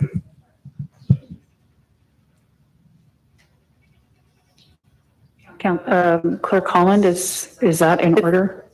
That would be in order if someone wants to put a motion to amend the agenda. I just wanted to verify, we also have separate votes on items 6 and 7 of this report. Thank you. So can we go to 6 and then to 7, and then we'll come back to a motion? So we'll do items 6 and 7 and then the remainder of the report. Yes, thank you. So we'll put 6, do you want 6 and 7 together, Councillor Danko? Separate, please. Janet? What are we voting on now? We're going to item 6, and I have a speaker who wishes to speak to item 6, which is the proposal for the adaptive reuse of Balfour House / Shadoke Estate. I recognize Councillor Nan. Sorry, Janet. Did the vote go through for item 10? Yes, it did. We've already dealt with item 10. I just put up item 6, the vote on item 6, and then Councillor Nan wanted to speak, so I canceled that vote. Thank you. Thank you, Deputy Mayor, for recognizing me and appreciating the opportunity, as I believe I'll be able to squeak in an opportunity to speak on this item before I have to depart for accompanying my mother to a medical appointment.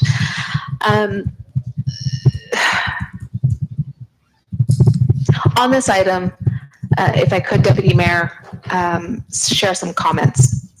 I believe that losing this public asset without due process and proceeding with an unsolicited proposal by an organization that currently, as of today, still has available on their website publications that speak against a woman's right to choose, I believe inherently goes against public interest. I'm looking at the article right now.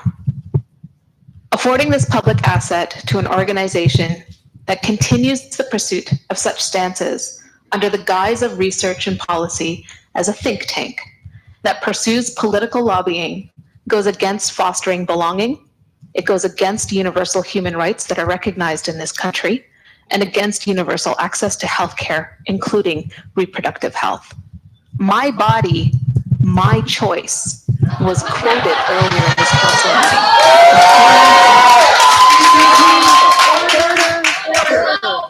About to hand over. Order. About to hand over. Councillor Nan, to the members of the public who are in attendance, we will afford each member of this council and staff the courtesy which is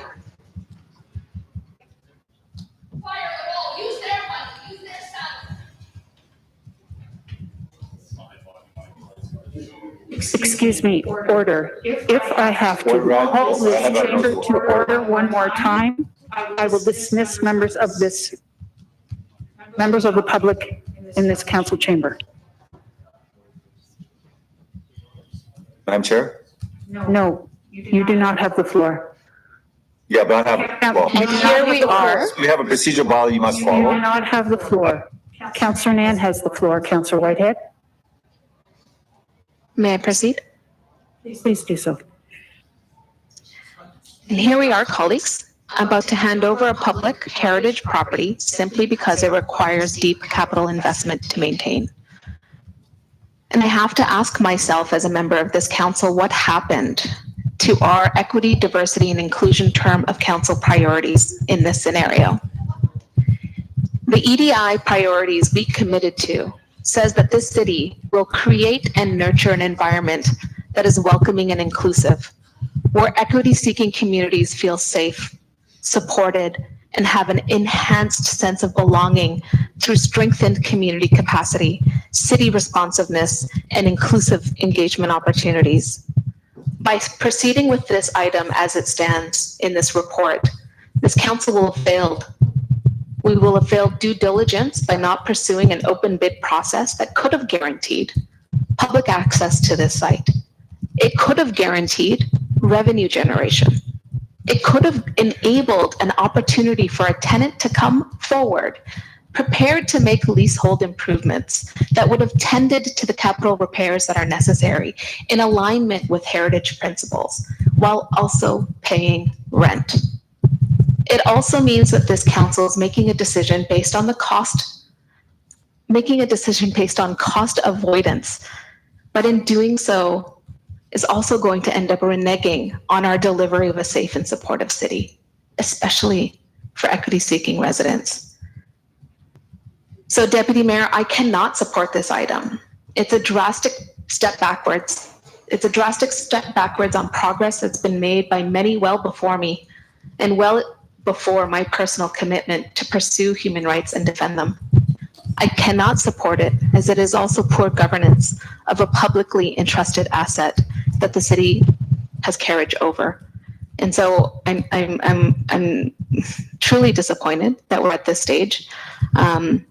I apologize to any residents that felt we could have shown leadership sooner by calling for a motion that, instead of pursuing this unsolicited bid, had opened up the process and enabled us to pursue good governance and bring forward bidders and potential tenants that had the capacity, the means, and the fortitude to take care of this capital asset, to cherish its heritage, while also maintaining its public access. Thank you for the opportunity. Thank you, Councillor Whitehead. Thank you, Madam Chair. I respect some of the comments being made by the previous speaker. I guess the concern I have is when carpetbaggers who don't know the history of this particular site start making comments without the wherefore of the limitations of this particular site, then it is concerning. When we take a look at Ockmer House and everything that was asked for by this previous speaker in regards to putting on international bidding, putting on national bidding, local bidding.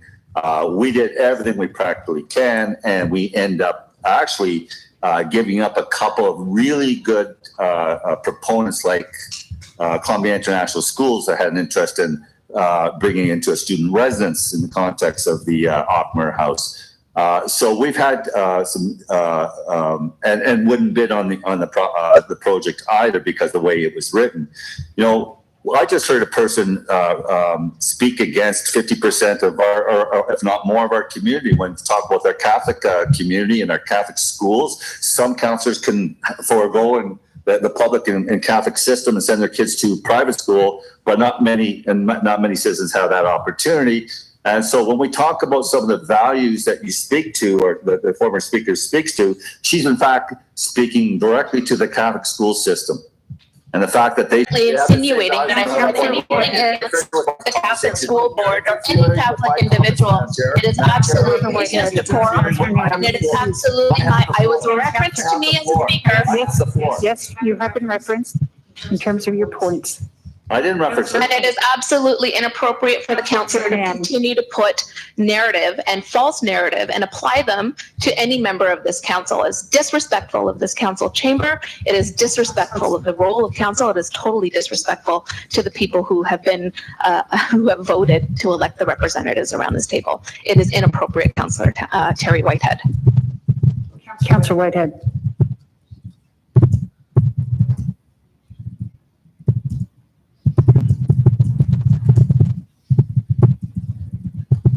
Councillor Whitehead, you appear to be muted. Could you check your microphone, please? This councillor was provided the opportunity to interrupt and yet never identify where I misspoke and didn't provide clarity. So maybe we should do that first. What in the context of this organization that is looking to put major capital into Ockmer in a very limited location that is 2/3 of it is occupied by an actual Scarborough with no access, and the only access to this particular property is off of a court, which has no parking and very big challenges currently with the waterfalls and people trying to access the waterfalls. So suggest that this should be a commercial operation? Wrong. Should this be something that you could make money off of? Already looked at, can't be done. So if you want to impact on this community and those neighborhoods, then I ask them to knock on each and every door of those people that live in that neighborhood and ask them if they believe that this should be a commercial operation. It has to be a limited operation. And when you talk about values, you're speaking to free speech. Those aren't the values of the organization. They've made that clear. Those are the values of those people participating on an open discussion board. So if you want to... Point of order. Recognize the point of order offered by Councillor Nan. Thank you. Deputy Mayor, it's been insinuated that I have been quoting stuff that is on an open chat or open forum. I'm literally looking at the research and policy tab of the organization, under which there are several publications by the organization that speak against a woman's right to choose. So I do not appreciate the councillor making, again, assumptions about the facts that I am staring at and quoting directly onto the public record. Thank you. Madam Chair? No, excuse me, we're moving on to the... Those are products of consultation with broader thinkers within our community. So again, she's misrepresenting the facts to create her own narrative. And I'm tired. That's what makes the council toxic, is when people bring false narratives to this council. Madam Chair. Values that are not pertinent to the project that we're talking about. This is a good organization. They've done a lot for people in poverty. They've done a lot for this community. They reestablished, created a building downtown that was dilapidated at no cost to the city of Hamilton. This is about taking a cost burden off the taxpayer. Point of order has been called. It's a private sector providing. Thank you, Madam Chairman. A point of order has been called by Councillor Danko. I recognize Councillor Danko. Thank you, Madam Chairman. Councillor Whitehead is in violation of the procedural bylaw. Section 7.1A, speaking disrespectfully. Section 7.1C, disobeying the rules of council. Section 7.1C, disobeying the rules of council. Section 7.1F, speaking on a matter not under the debate. As chair, the procedural bylaw is clear. Should a member persist in such disobedience after having been called to order, as he has been multiple times by the chair may forthwith order him to vacate the meeting. If the member apologizes, he may be permitted to remain with a majority council vote. These are the procedural rules of order for this council that all councillors follow. If Councillor Whitehead is unable or unwilling to follow the procedural rules of order, I ask that he be removed from this meeting. Thank you. Thank you. Councillor Whitehead, could you please offer an apology, as it has been outlined that you have violated procedural rules? Madam Chair, I have the first. And concur that you have violated the rules. Will you offer an apology, please? Well, if the new rule is the muzzle council. That it's not recognized as an apology. I apologize.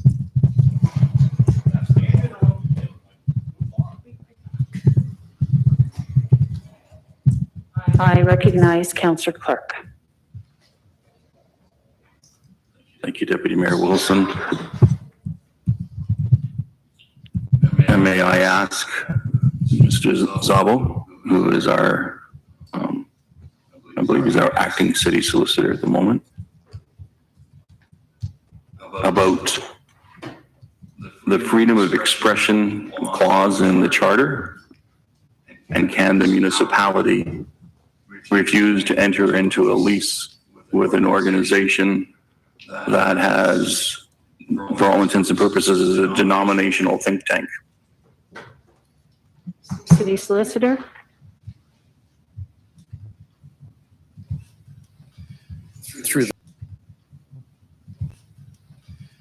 Through the chair, I apologize. I wasn't expecting that question today. I'm not sure I can give the correct answer on this issue.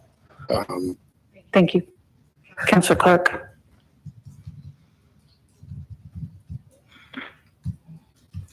I find it a little bit frustrating and incredulous that Cardis is being accused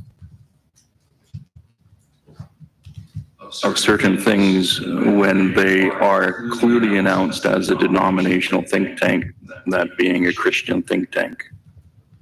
if it was the Catholic or United Church or Anglican Church or Muslim faith that was interested in purchasing this property and renovating it, they would equally have the same rights under the Charter for Freedom of Expression.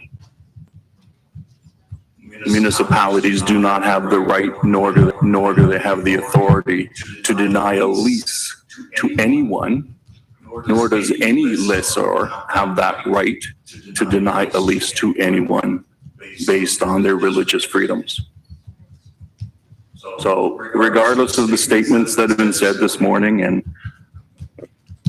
I caution respect is always a two-way street, we do not have the authority as a council to say, hey, Cardis, what you're saying in your webpage is demonstrated to hurt and offend many people in our community, and therefore we can't lease this building to you, even though your intentions to lease the property and to allow it open to public access has been stated. So I just want to put that on the floor. We get into these debates and we try to infer authority that we do not have. So let's just move on. The lease is appropriate. It is before us. If you choose to vote against it, so be it. But we do not have the authority to say to Cardis, based on your religious freedom or your religious commentary, we're not going to lease the property to you. Thank you. Thank you. If I could put myself on the speaker's list now, and if Councillor Nan, I know you had an appointment to go to, so I'm not sure whether you're present or not. Are you able to take the chair in time? I am able to take the chair in time. Thank you. It's interesting. Oh, thank you.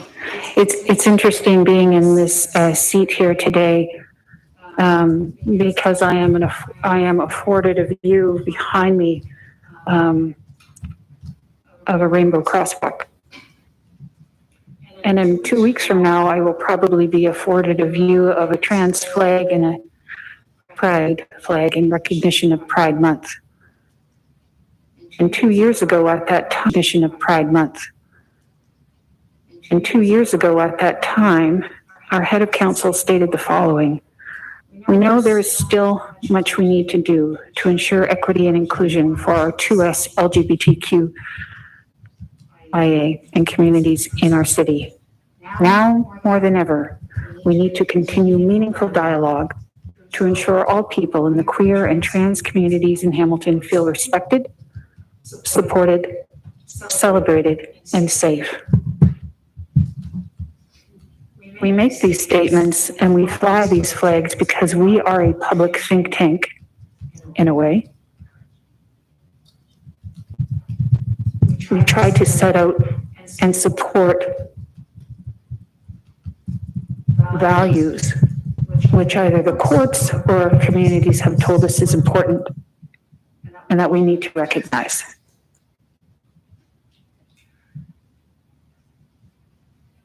And we do that in the understanding of when we exercise those values, we are a better place for it.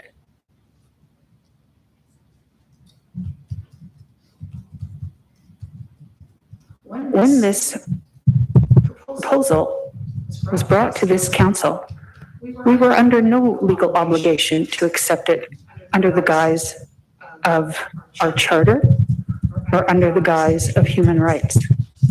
It was brought to this table as a sole source proposal from the interest of one party. And at that time, this body, a public body, seeks to represent all persons, could have said, an interest has been expressed. We have absolutely the right, had the right at that time and throughout to say, no, thank you. Here are our values as stated in multiple pages and as expressed in multiple ways on multiple pavements and multiple flags. And furthermore, Here are our values in that if there is an expressed interest by a private party, maybe there are other interests. So let's take this out into the market and let's see and set out our own expectations of public use and returns and deliverables, what other interests we might attract. But we did not do that. We had the authority and the opportunity to do so, well within our charter rights. I'm voting against this as it is proposed because there is no rent to be paid, there is no assured public access during the day, and it was a single access during the day, and it was a single source, non-competitive process. It is not a designated heritage building. Parking could be provided if we chose to go down those and explore those options, which we did not. Thank you for allowing me the chance to speak, Councillor Nan. I'll take back the chair. Councillor Danko is a first-time speaker, please. Thank you, Madam Chairman, and I don't want to reiterate the debate that we had at committee on this, but I will just state on the record my reasons for voting against. Has nothing to do with Cardis or their religious freedoms or rights. I'm voting against it because, in my opinion, this is a bad deal for taxpayers. The $1.5 million consideration offered to the city of Hamilton is less than half of what a fair market value to lease 7,000 square feet of prime unique office space and grounds for 17 years would be. So they're getting a sweetheart deal. There's no net revenue to city taxpayers. This was specifically part of council direction that any agreement would include net positive revenue generation to the city of Hamilton. This deal does not do that. The terms of the agreement are 17 years, guaranteeing one user exclusive access to Chinook House until 2039. The city has no ability to alter, revise, or renegotiate the agreement once finalized. I don't believe that is in the best interest of taxpayers. And finally, there is a possibility that adaptive reuse of Chinook House and grounds as a multi-use venue could return significant annual income, multiple times the value of consideration that's currently being accepted here today. But frankly, we don't know what the earning potential might be because it was never part of a competitive bid process. So based on those reasons, I remain opposed. Thank you. Thank you, Councillor. Thank you, Councillor Whitehead, for a second time. Thank you, Councillor Whitehead, for a second time. Thank you. So, when I got elected and with significant numbers in Ward 8 over repeated times, we had the pleasure of trying to find a home for Ockmer House. We exhausted every particular process. In the meantime, I had asked our staff what opportunities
Sorry, my mic was off.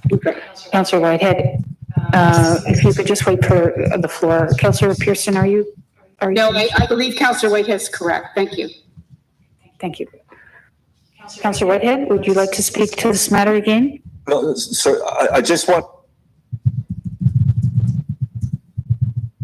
I think you've muted yourself.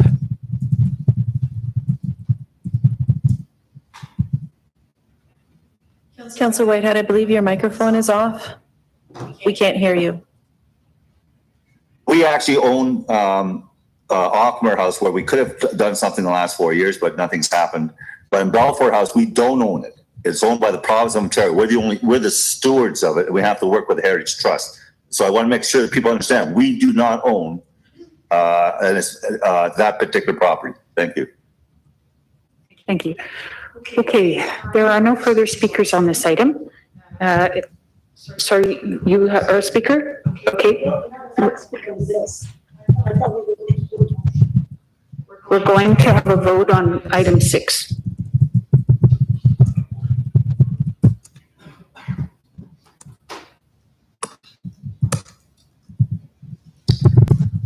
Put the vote for item 6 up? Yes, and thank you. Councillor Whitehead has his thumb up. Councillor Powers has his thumb up.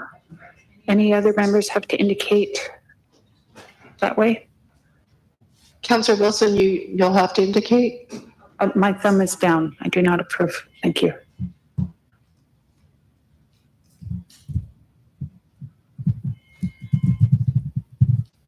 Thank you. That carries 11-3. Okay, members, thank you.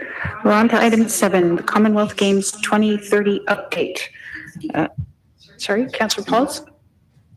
I thought we were going to do my motion 7.2 because I see everybody's leaving. Everybody has a busy life. And we had suggested by Councillor, I think Councillor Ferguson or Councillor Clark, I'm not sure, that we would read that. And I just don't understand why we're not doing that. So when we were going through the agenda earlier, right. My recollection was that Councillor Whitehead, I have the floor and I'm speaking. We had a couple of members. Madam Clerk, I've had left my mute off, so that was not Councillor done. Whitehead, can you wait to be recognized? I'm speaking. Thank you. We had a couple of members of council who asked that those items 6 and 7 be pulled and voted on separately as part of the GIC report. And that was done earlier. And so I will read my motion before we break it for lunch. Is that it? I will seek counsel from the clerk, but I would like to go to number 7 now, please. Okay, thank you. Thank you. Sorry, Clerk Collin. Through the chair, just for clarification, what is on the floor right now is the GIC report. We're handling the matters within the GIC report. It is my understanding that Councillor Ferguson wishes to put a motion on the floor to amend the agenda. Right. So 7.2 would be handled if the motion passes after we deal with GIC. That's the report that's on the floor right now. Okay, thank you. Thank you. We're on to item 7 now, the Commonwealth Games 2030 update. There was a request by a councillor earlier that it be separated out for a separate vote. Are there any speakers to this matter? Councillor Jackson? Acting Mayor Wilson, thank you. And again, in light of my absence last week, I just want to publicly thank Lou Fraporti, PJ Mercanti, Greg Maychuk, Cecilia Carter-Smith, and the entire local Hamilton 100 bid team for their pursuit and their diligence and their resiliency in hanging in there. In spite of the pivot last year, they attempted with all best of intentions to 2026, which, as you know, I publicly do not support. But I'm so glad they have repivoted back to 2030. The centenary games belong in Hamilton. No ifs, ands, or buts. I'm supportive of this resolution. Thank you, Acting Mayor. Thank you, Councillor. There are no further speakers on this item. So on 7, we'll go to the vote. Thank you. There are no further speakers on this item. So on 7, we'll go to the vote. Thank you. Deputy Clerk, if you could register my thumbs down, please, for 7. Thank you. Councillor Powers has his thumb up. Thank you, Councillor. Councillor Whitehead has his thumb up in the affirmative.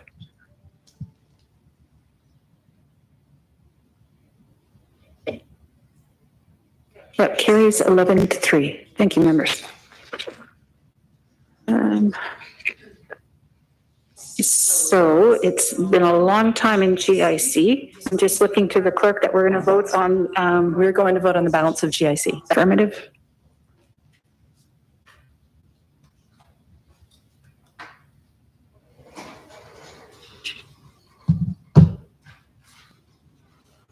Sorry, Madam Clerk, Chair, what are we voting on? We're voting on the balance of the GIC report. Sorry, Madam Clerk, Chair, what are we voting on? We're voting on the balance of the GIC report. Okay, thank you. You're welcome. I'm just waiting for Councillor Whitehead's vote and Councillor Powers' vote. Councillor Whitehead is registering an affirmative with his thumb, as is Councillor Powers.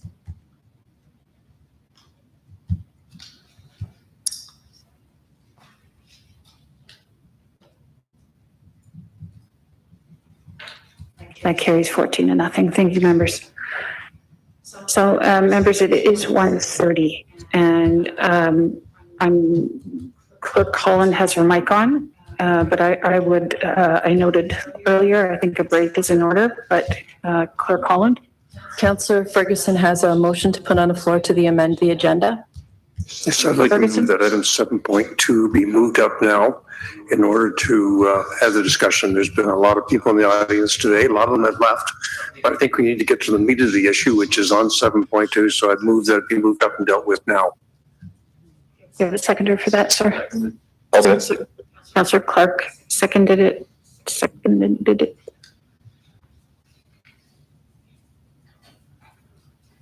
I see a thumbs up from Councillor Powers and a thumbs up from Councillor Whitehead.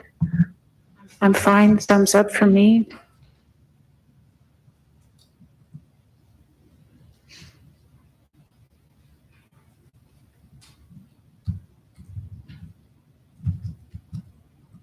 That carries 14-0. Would you like to, is it your notice of motion? Yes. Thank you. First of all, thank you for all the residents that came, and I want to thank Councillor Ferguson for bringing this motion up so that they could go back and go to work and do their duty, what they have to do today.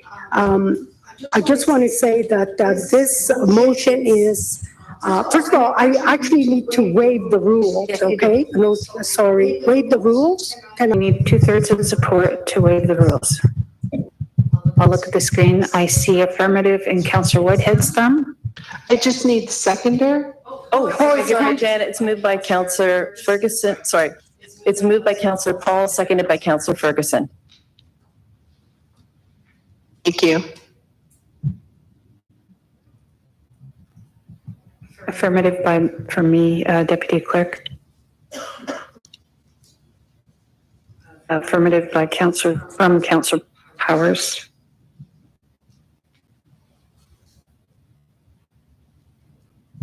And Councillor Whitehead? That's approved as well.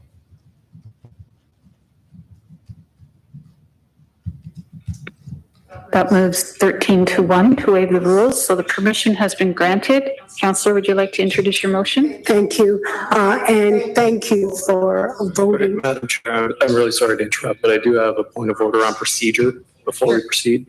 Thank you. May I hear the point of order on procedure? Thank you. So this motion that is on or going to be put on the floor materially changes the decision of council. So my question through you, Madam Chair, is how is what is being presented here today not reconsideration?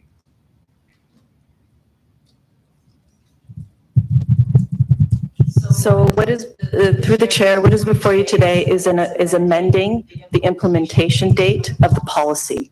It is not materially changing the content of the policy. The content of the policy is still, the discipline action is still in place. This is only changing the implementation date of that. We do this procedurally. We have done this in the past where we have changed implementation dates without a reconsideration. Thank you. And I'm not going to argue with the clerk, Madam Chairman, but when this policy was originally put in place, the date of termination was decided months and months ago during the COVID pandemic. And the date of termination was material to that discussion about whether we were going to implement this policy or not. So I'm not going to argue with the clerk, but I have concerns that we are materially changing a decision of council through reconsideration. Thank you. What is your point of order, Councillor? The councillor's arguing with the clerk's position, which is a legitimate point of order. Thank you.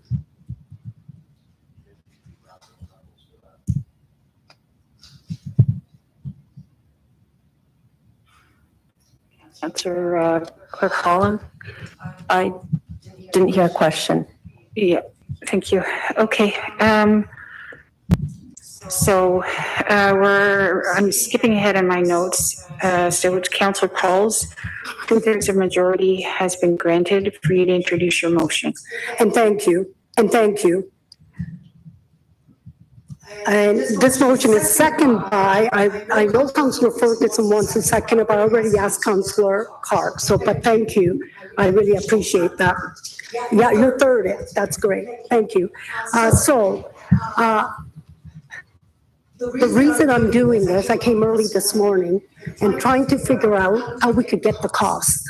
How do we really get the cost? And we heard from our HR, we heard from GM Mike Z that we can't find the cost, but it might take time. So I went to our clerk and they said we could do this without reconsideration. So it is legal, we can do it.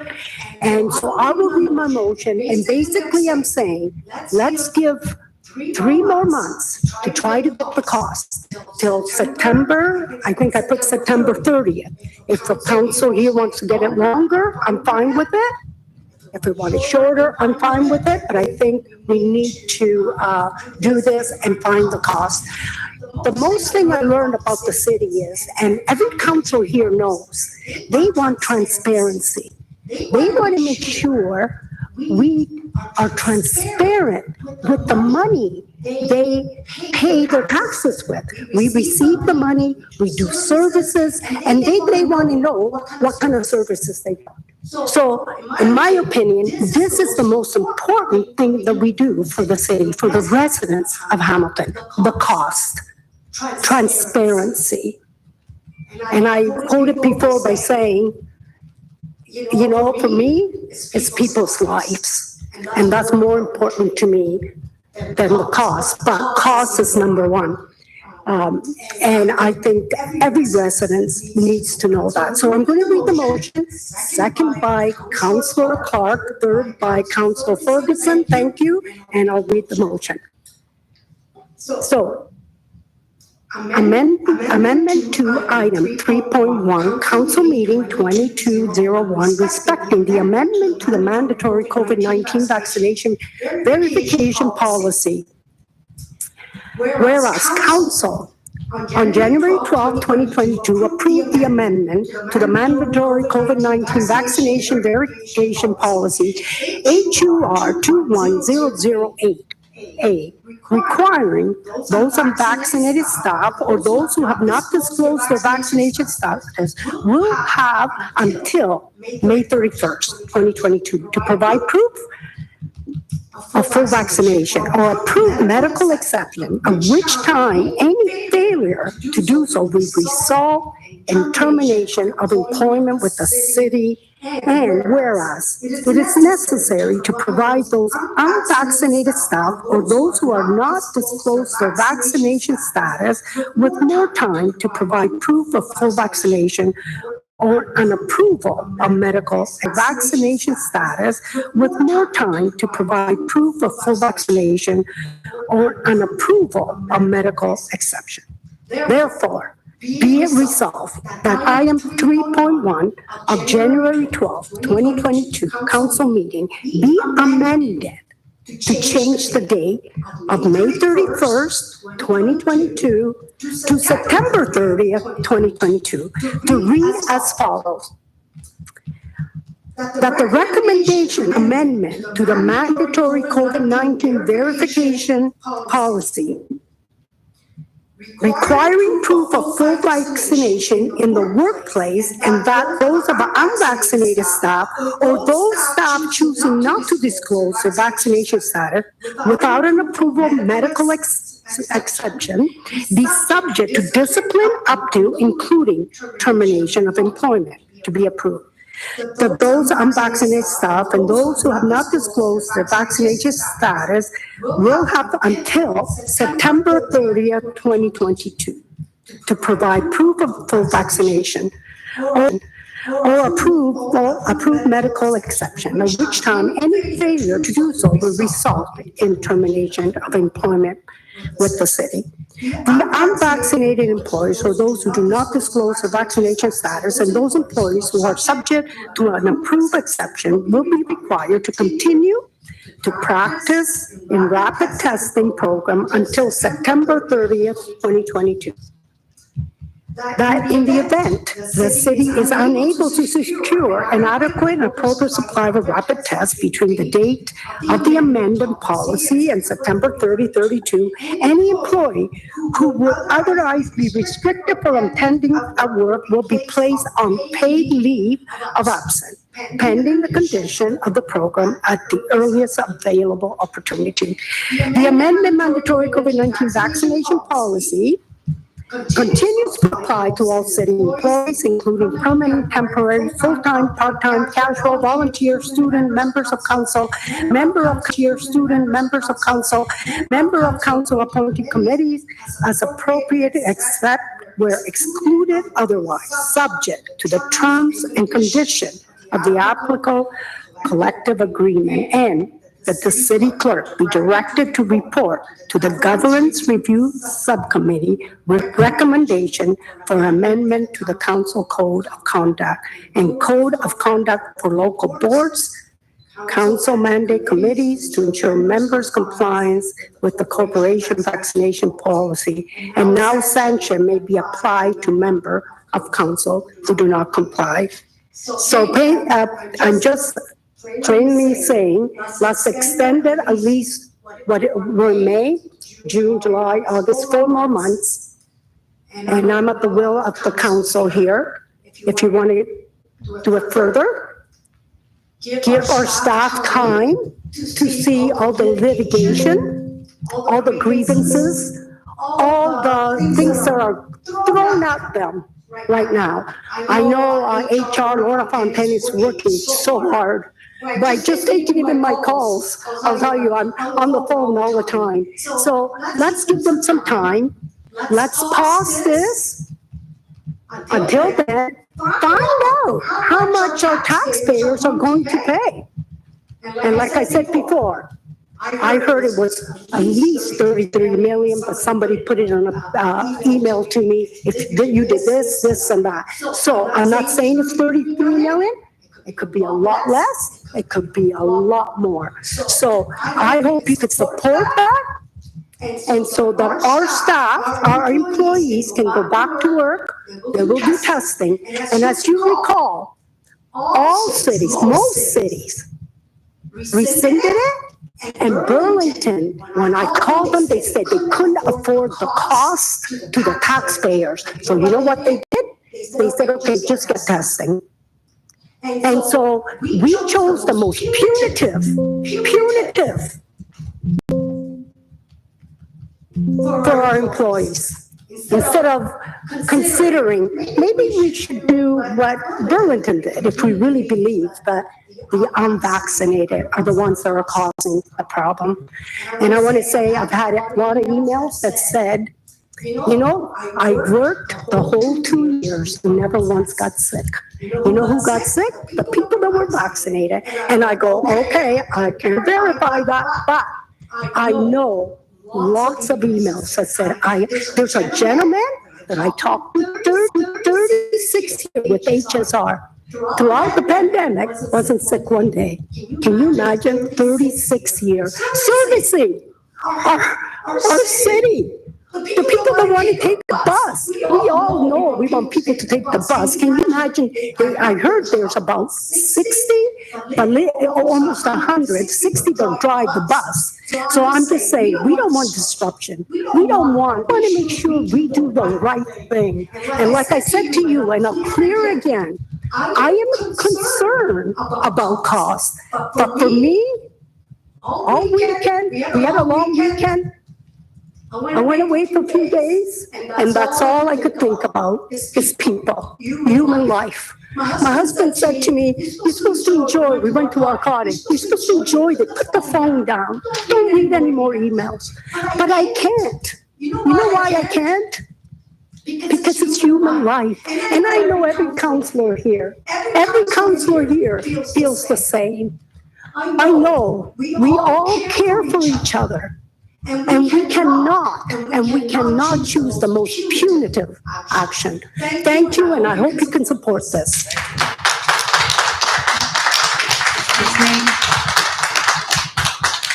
Order.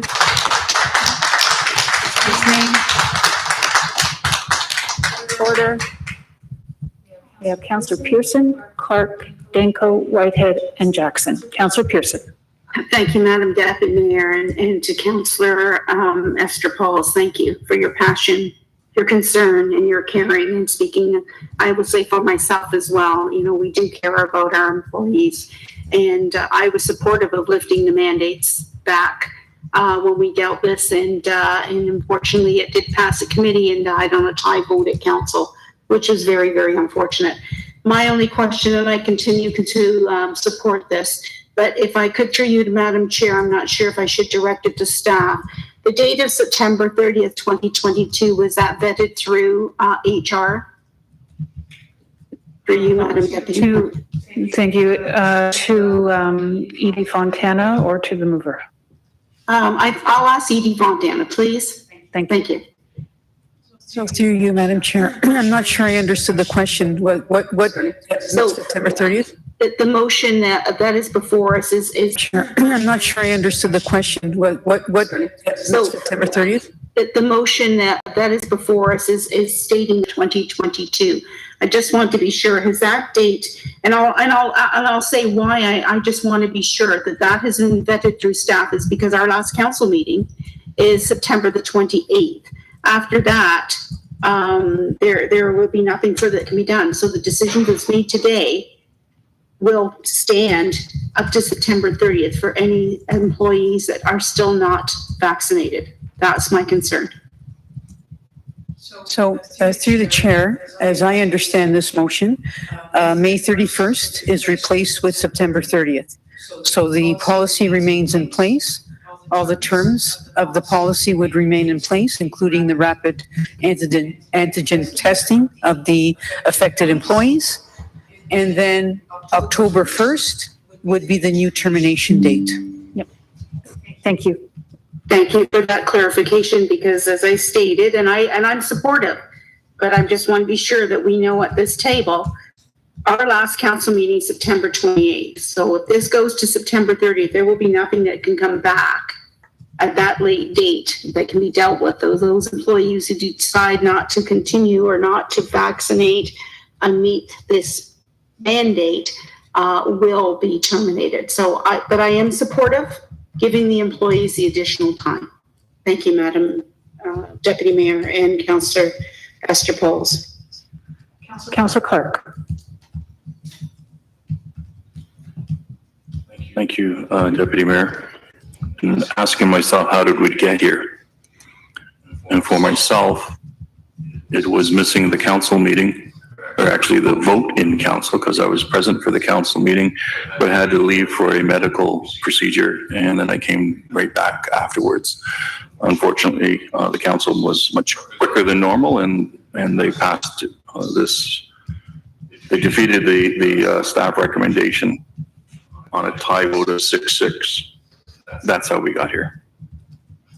If I go back to when we started this process, the original vaccination verification policy was that any staff who was not providing verification had to take an education course and had to submit to 2 PCR testing a week. That's what the original policy was. Then our HR executive director came forward with a change to that policy, ostensibly because there was a widespread shortage of PCR tests. And if I may, Madam Deputy Mayor, just to seek confirmation from the ED for HR, Ms. Fontana, that's what transpired? So through you, Madam Chair, it was one of the considerations, Councillor Clark. It wasn't the only consideration. We were facing a shortage of the rapid antigen tests, not the PCR, the rapid tests, but we needed to bring some sort of closure. It was never intended for the testing to continue in perpetuity. So we needed to bring some sort of closure to the policy and how we would be managing those that were non-compliant with the policy. Thank you. And so, Deputy Mayor Wilson, what transpired with our original policy was that there was not going to be any termination. And I asked it twice in the meeting on the original policy, and it was confirmed there would be no terminations. Yeah. The second round, where the policy was changed, now termination was possible for non-compliance. I asked last time we addressed this at GIC, I believe, if an individual has received their first dose and they can't get, if an individual has received their first dose and they can't get their second dose until later because of I think it's 60 days or something to that effect, that would still mean that they would be terminated because they did not hit that June deadline. And Ms. Fontana confirmed that. So what this motion does is it extends that time frame, which most certainly will enable any city staff who wishes to get their second dose to do so and continue with their employment with the city. I have a question for staff with regards to item D. It reads that they would be placed on paid leave after September 30th. I don't believe that is consistent with the policy that exists today. Can I get verification? Thank you. ED Fontana on D. So through you, D. So through you, Madam Chair, the item D speaks to the supply of rapid tests, and in the event that the city doesn't have enough supply, that the affected employees would be placed on a paid leave of absence until we were able to, I suppose, replenish our test supply. I'm assured that we have adequate supply until September 30th, that this would not be a consideration. But indeed, this item D would ensure that employees that are unable to get their testing due to a lack of supply from the city would be placed on a paid leave of absence until we were able to resume the program. Thank you. And I'm not sure if the mover had assistance from the clerk or from HR in the drafting of the motion. Can I ask that question? You're asking me? No, I'm asking staff. Thank you. So the motion before you is the same motion that was approved. All we've done is amend the dates. That's all. Thank you. And may I ask to HR, does the amendment of that date present you with any complications? So through the chair, is there a specific complication that you're referring to, Councillor? Any complications that you're concerned about? Are you concerned about this extension to September 30th? So through the chair, I'm not concerned about the extension to September 30th with respect to the policy and the testing program. As I mentioned, we have an adequate supply. What I am concerned about is that there may be an expectation that I come back with definitive costs. What this will do will delay any litigation because we won't be taking action on June 1st. So if there's an expectation that we bring back costs that are not estimates, an expectation that we bring back costs that are not estimates. And again, the same concerns in terms of being able to provide counsel with an estimated cost with any degree of certainty or confidence remains compromised. So the fact that we've now extended the termination date to October 1st will mean no action is taken on June 1st, which means no litigation will take place because the employer has not taken action against anybody. So there will not be an issue for litigation until that action takes place. Thank you. So Deputy Mayor, am I hearing that the 11 unions who have grieved the policy no longer have the right to grieve the policy, given that the policy still stands as it was originally written? Through the chair, they'll have the right to grieve the policy, but they will not have the right to grieve a termination because the termination hasn't happened. Thank you. And we may get a decision on the grievance of those policies before September 30th. The grievance of those policies before September 30th. Through the chair, yes, on the terms of the policy, just not the action of termination. Thank you. So I agree to second this motion because it is my understanding that the grievances can still continue, not on individuals per se, but on the general policy. And we would therefore end up having an arbitrator's decision on those grievances on the policy, which could then therefore inform the city of Hamilton on its next steps as to whether or not they choose to repeal that policy or leave the policy as it stands. I think it's a prudent motion in that regard, and it enables the municipality to ultimately save some costs because we're not going through full grievances on individual terminations, which can be quite costly and quite extensive. So I support this. I think it makes complete sense. I'm hoping my council colleagues will understand that this does not change the policy. It changes the time frame. And during that time frame, we will get, my expectation anyways, we should get, provided the unions continue to grieve the policy, a decision from the arbitrator, which can then inform our next steps. So thank you, Councillor Pauls, for a brilliant amendment that helps resolve some of these issues. And I think it will help the council come back together as a unified council as we move forward. Thank you. Councillor Danko, please. Thank you, Madam Chair. So further to Councillor Clark's question on complications, June the 1st is 4 working days from now. So those staff who were to be terminated as of June 1st we're currently recruiting for the replacements. I assume most of the replacements have already been hired. So through you, Madam Chair, what complications do we expect for staffing because these people have already been replaced? Executive Director. So through you, Madam Chair, we have posted for multi-incumbent positions. We've had some hires, as Chief Sanderson indicated earlier, with paramedics and fire, but they go through a training program and then they are hired. They are available for hire as necessary.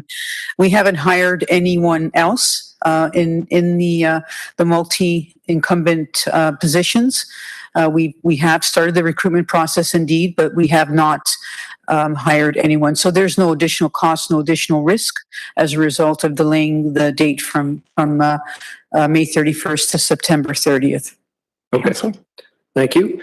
On in the current policy, if someone refuses to disclose a status or refuses to participate in the testing program, are they placed on unpaid leave? Through the chair, yes, that's correct. And the only time where they would be on paid leave is if we don't have rapid tests available. But as you stated, we're anticipating that we will have rapid tests available through to September 30th. Edie Fontana? Through the chair, yes, that's correct. Thank you. Thank you. So just a couple comments, Madam Chairman. You know, I think we all feel terrible about this situation, that we have a very small number of our staff, 322 currently, who have been victims of online misinformation, COVID grifters, political manipulation, conspiracy theories, and lies.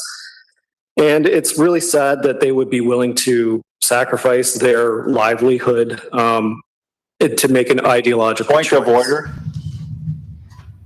Is that an opinion or is that fact that they prescribe sites and conspiracies? Because if you're saying that that's what Councilor Whitehead, could you please just wait for me to recognize when a point of order is called? I can look up from my lectern to see who's called it, and I can give you due recognition. Please. I apologize. Point of order, Councilor. My point of order, Madam Chair, is the speaker made it a factual statement that conspiracy and websites have interfered with the decision of these 322 people, yet there's no fact that suggests that for even a moment. In fact, I know some cases where there's some real legitimacy behind their concerns based on their family impacts by COVID and vaccines. So can we just make sure that point of order, opinion, not a fact when it's talked about? That is not a point of order. Yes, it is. Even a fact, it's not a fact. It's not a point of order. A member of council is offering their opinion and framing it in their debate. Thank you. Councillor Danko, please continue. Thank you, Madam Chairman. So what they are choosing is they're choosing to put their colleagues at risk. They're choosing to put vulnerable members of the public that they come into contact at risk. And they're choosing to put City of Hamilton taxpayers at risk through our risk of additional costs due to lost productivity, additional sick time, and benefits that have to be paid. The fact is that vaccines are effective. The fact is that they do prevent serious illness and lost time off work. So the fact is... Order. Why is our fourth booster? Order. Councillor Danko has the floor. Thank you, Madam Chair. The fact is that a decision has been made, and as of June 1st, staff that refused to be vaccinated would be terminated. This was based on a in-camera legal discussion. And, you know, our staff, again, the very small minority, have had a year and a half to get vaccines. They've known the June 1st deadline for months since this policy was first put in place. And frankly, we have no reason to believe that they will actually be vaccinated by September 30th. This is simply a stall tactic to delay the inevitable. And there's a strong chance that there will be newer vaccines that are targeted against variants, and we're going to be going through the exact same thing with the exact same anti-vaxxers. So, Madam Chairman, at the appropriate time, I would ask to go in camera to discuss the legal ramifications of the changing the date, because as I said at the beginning of this discussion, that June 1st date was part of a significant legal discussion in camera and does have ramifications for the city's how we address this if this policy does move forward as of September 30th. Thank you. Thank you. So I think we can exhaust the speakers, and a request has been made from our colleague in which to continue the deliberations, or at least conclude them in camera, to receive some legal advice. I recognize Councillor Whitehead. Thank you, Madam Chair. Let's state some facts. One, in my household, everyone had not only 2 doses, but had the boosters. In my household, we have limited access to general public, period. And my wife and I have come, and my daughter have come down with COVID twice. So in our household, the vaccine did not stop the spread whatsoever. So when we talk about facts and putting people in danger, the fact is that the vaccines do not stop the spread. Now, that fact is out there. We're not putting anyone else in danger. We put that fact away. Then what are we trying to address? Well, we might be trying to address the fact that if you didn't get a vaccine, you're putting your own health at risk. And in fact, you may end up in the hospital. Well, we might be trying to address the fact that if you didn't get a vaccine, you're putting your own health at risk. And in fact, you may end up in the hospital. You may be in an ICU, and you may be in imminent danger of succumbing to the COVID-19 or whatever variant. The risk is not on the employees. The risk is on the person that chooses not to get the vaccine. Now, having said that, the science isn't clear there either. There are people dropping at 35 years old on football fields and soccer fields. And it's being attributed to complexities with COVID. Right now, cancer patients are being looked at very carefully because the MRA, or whatever it's referred to, was created in a situation that it would disguise itself from our own immune systems so that it could actually do the job it's meant to do. Apparently now it's migrating to other parts of our body and causing other complications. Now, I want to bring everyone back to my argument originally. It's okay to put healthy attention, and we need to listen to and hear our experts. But we need to put and keep the healthy attention on them, because when we do that, we get the best and most informed decisions. I was forced to breathe, and many of my workers who died early were forced to breathe in aluminum dust approved by the Ministry of Health, and it was a condition of employment. Now think about that for a moment, each and every one you listening to this comment. You had no choice. If you wanted to keep your job, you had to breathe this aluminum dust to protect your lungs from silicosis. Yet more people died or being impacted by the aluminum dust than the very thing they were trying to protect you from. So it's not like the Ministry of Health hasn't got it wrong. Asbestos is yet another example. There are medications, one after another, that could cite examples. So my point is, unless the science is completely proven, there's going to be questions, and it's healthy to have questions. So the main goal for this council was, and I admire council for this issue because you had to. We had a pandemic, it was spreading, and you need to slow down the spread and protect the people. You did that job, you did it well. I think I heard over 90% compliance. But everything's about healthy attention. And me representing workers, what I've learned very clearly, when at City Hall, when you got people stealing $7,000 and forging signatures, they keep their job. People punching their supervisors, they keep their job. People stealing and theft and time that they keep their job. But somebody that's worked 30 years and had one violation, and that is that they were concerned about the vaccination for a number of concerns based on, one, they already had COVID. They thought they had enough antibodies in their system that they weren't required to get the vaccine, or they had complications within their family as a result of the vaccines. And yet we want to punish them. I find that self-righteous. I really admire the fortitude and the persistence of the good councillor from Ward 7 in regards to this motion. I'm not trying to be controversial, but when you talk about bullying and you talk about firing 500 employees, bullying doesn't even come into the game. Firing 500 or 300 or whatever the employees are based on their beliefs and life experiences is a concern. I think the council achieved what they ultimately set out to do. Our staff made recommendations to suspend the actual policy, and yet this council saw fit to be smarter and brighter than 90% of the councils across Ontario, as well as the province of Ontario. And that's sad.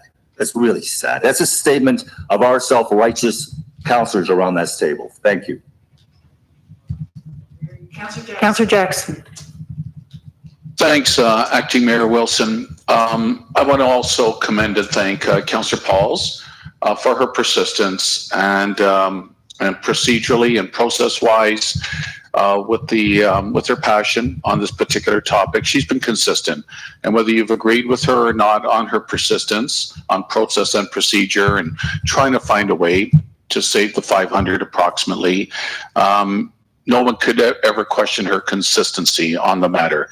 Acting Mayor Wilson, once again, to be consistent myself, as you know, for several weeks ago at both GIC and at Council, I voted to accept staff's recommendation to suspend the employee termination policy and pause it so that the 500 would not be terminated by June 1st. So I'm going to stay consistent with what Councillor Pauls has brought forward today. I will support her motion as well. I had said back about a month ago, Acting Mayor Wilson, when the debate came up and staff brought the recommendations forward, I had said back as far back as January, when I did support the June 1st termination date with 5 months of lead time. I remember saying publicly far back as January, when I did support the June 1st termination date with 5 months of lead time.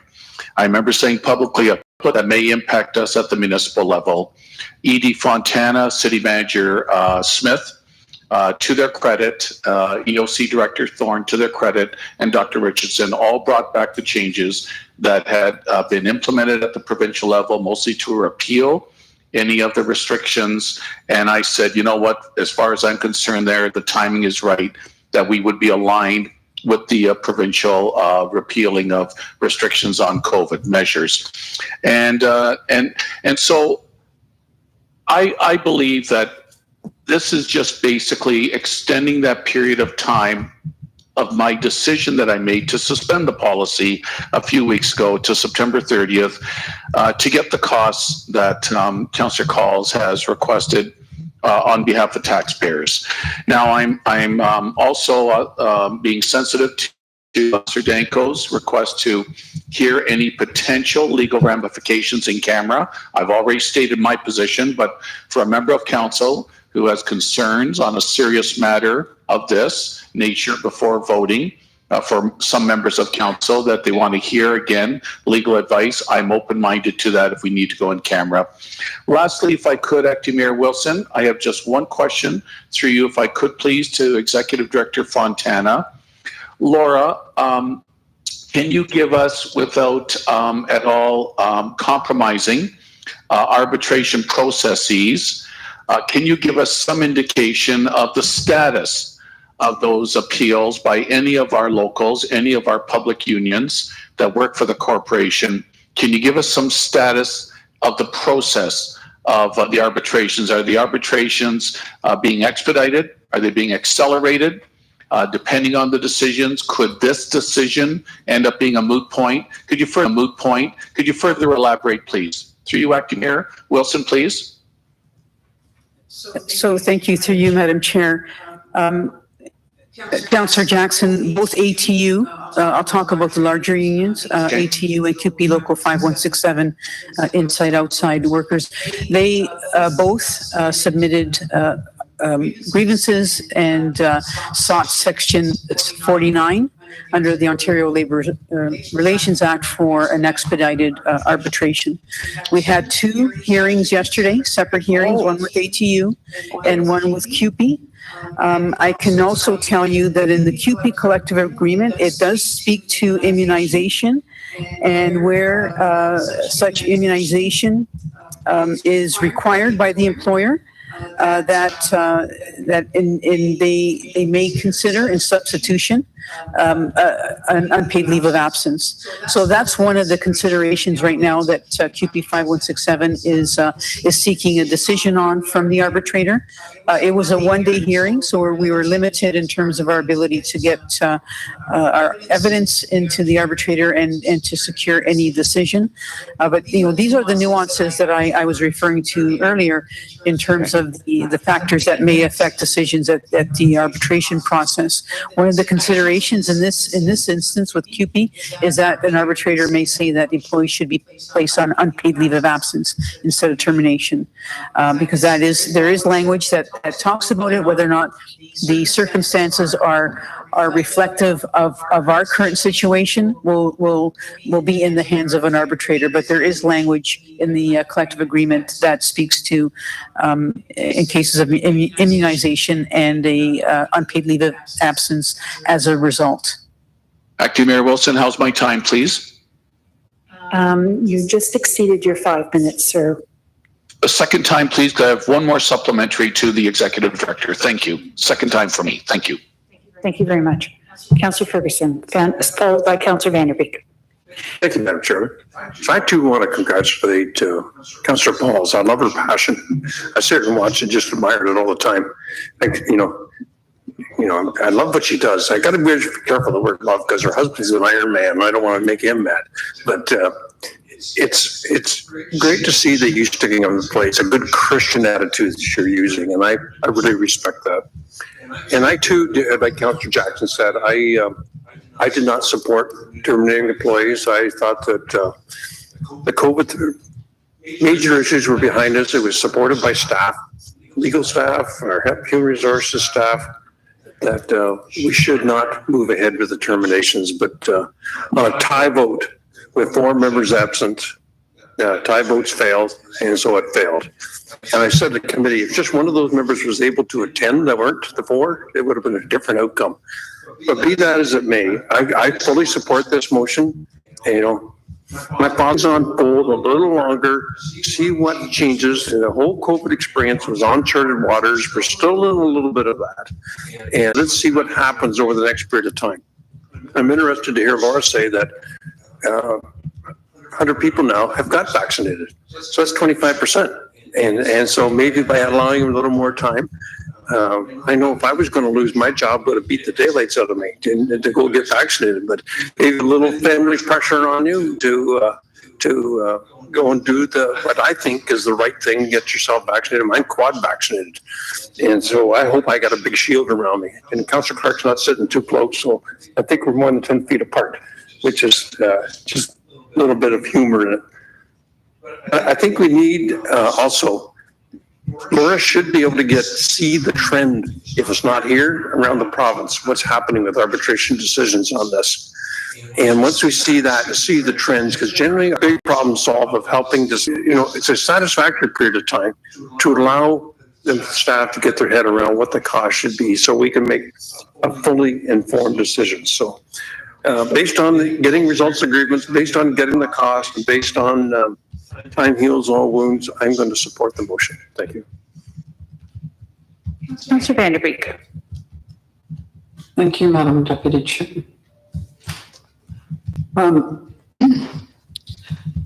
So at the GIC meeting, I supported the staff recommendation not to terminate employees.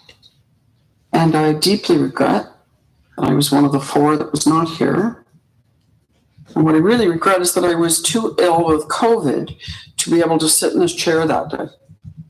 I could not be here. I couldn't have been here if that meeting had been the next day either. And like one of my colleagues, we wouldn't be having this conversation if I'd been able to be here. So I definitely will be supporting this motion because I think that where there's time, there's hope. And I think that's all I'm going to say. My support will be there. I don't feel the need to go in camera, but if my colleagues do, then I'm happy to do that, and I will certainly listen to what's said there. But I will definitely be supporting this motion today. Thank you. Thank you. We have a number of second-time speakers, starting with Councillor Pauls, then Jackson, Whitehead, Councillor Danko. Councillor Pauls. Thank you. I'm wondering if I could ask HR Laura Fontana, is 3 months enough, or it's up to the committee if we want to extend it even to the end of October, where we could have more time? I just want your opinion, and the opinion I respect every councillor here. Your thoughts. So through you, Madam Chair, it's a bit of an arbitrary question, Councillor Pauls. I think the longer the time, the better in terms of understanding the jurisprudence that's out there. We also will get into the fall and understand sort of the implications and whether or not, we reinstate some of these mandates. So it's a hard question to answer. If it's September 30th is the will of council, then so be it. If it's a longer period, there's pros and cons on both sides, but I do think the longer period of time gives us a better opportunity to assess our legal landscape and get that jurisprudence and have further discussions as to some other options that may be available to us. It gives employees additional time to get vaccinated if that's their desire.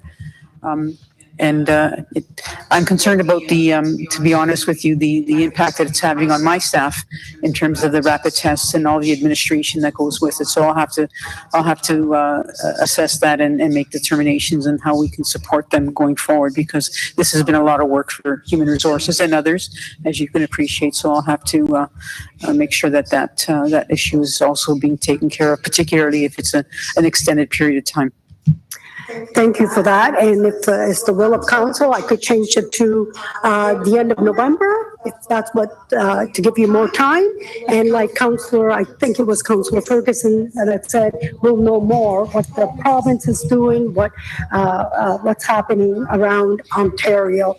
But I just want to finish with this. We keep talking about keeping our staff safe. It's really ironic, I find, that do we put a wall around the city hall here or around Hamilton? If you could answer this, how are you keeping, let's say I'm not vaccinated, how are you keeping me safe if I go out? I do not ask people, are you vaccinated or not? And it's proved today that Councillor Perkins said he had 4 vaccines, and yet he said, oh, am I firing up from you? Oh, do I still have to wear a mask? So what did the vaccine do? Did it protect you from spreading? Common sense told you no. Because I want to tell you, I've been in nursing homes. I take care of a wonderful lady. I'm the power of attorney. I cannot go in there unless I'm 3 vaccinated. She has her 5th, and they had an outbreak. Tell me, if the medical doctors here, I don't think how did they get COVID?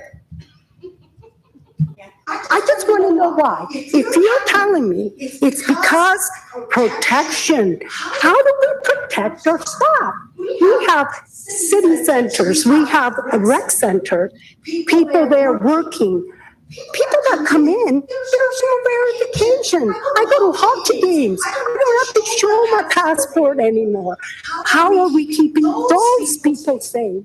I just want to ask, if you could answer that question, I'll surrender. There's no common sense. You know what? I always thought common sense and critical thinking, it's what's it about? You got to critical think. And I resent most of all, and I'll say it publicly, anybody that calls our employees names like anti-vaxxer, you're painting them with one brush. You know what? Can I tell you something? Most of them have their vaccines, other vaccines. The reason they do this is they do a critical thinking of their own body. So, anti-vaxxers, freeloaders, they were our employees. We were proud of them. They're freeloaders, free riders, all kinds of names. What kind of bullying are we saying to the people? You know what? I got to tell you the truth. I felt a little bit bullied sometimes being in council, but I got my feet wet. All weekend, you know what I did? I kept saying, oh, I got to think clearly. I have to critical think. What can I do? My husband says, leave work behind. I can't. I cannot leave work behind. It's with me all the time. I have 2 phones. I carry it constantly. Yesterday, the weekend, I visited 10 people because they were concerned about certain things. I go to their door. But you know what? I don't ask them, are you vaccinated? I don't ask them. I service them. So please, stop calling our employees that we called hero for so many years now. Order. Order. Councillor Jackson, for a second time, please. Thanks, Acting Mayor Wilson. And before I do my last supplemental to Edie Fontana, I just want to again state for the record, my entire family on both sides, my staff and myself were triple vaxxed. And the main reason why we got our vaccinations fully was because, God forbid, if any of us were to have got COVID, which so far none of us have on both sides of the family, thank God. If we were to have, though, I felt that my chances and the family's chances and my staff's chances of survival were a heck of a lot better with the vaccination. Okay, my last supplementary through you, T.D. Fontana. Laura, you and I, back to the arbitration and the process and your update from yesterday. Hypothetically, and you and I talked about a Richmond Hill, BC decision. Hypothetically, could the arbitration process possibly suspend any final decision and send everything back to the employer and the unions to possibly mediate something and work something out similar to Richmond Hill, BC? I'm not asking you to necessarily know all the details of that decision. You and I briefly chatted about it. It seemed unique, but is that also a hypothetical option that the arbitration may say, employer, employees, for these last 500 employees, see what you can mediate, work something out? Through you, Acting Mayor Wilson, please. Through you, Madam Chair, certainly an arbitrator can send the parties back and refine the terms of the policy, particularly where no action has been taken yet. So they can certainly give the parties a sense of where they're heading in terms of their decision on the case, and they would give the arbitrator intel in terms of where the arbitrator is leaning in the decision-making process. They would not decide or provide any insights necessarily on actions taken as a result, for example, of termination.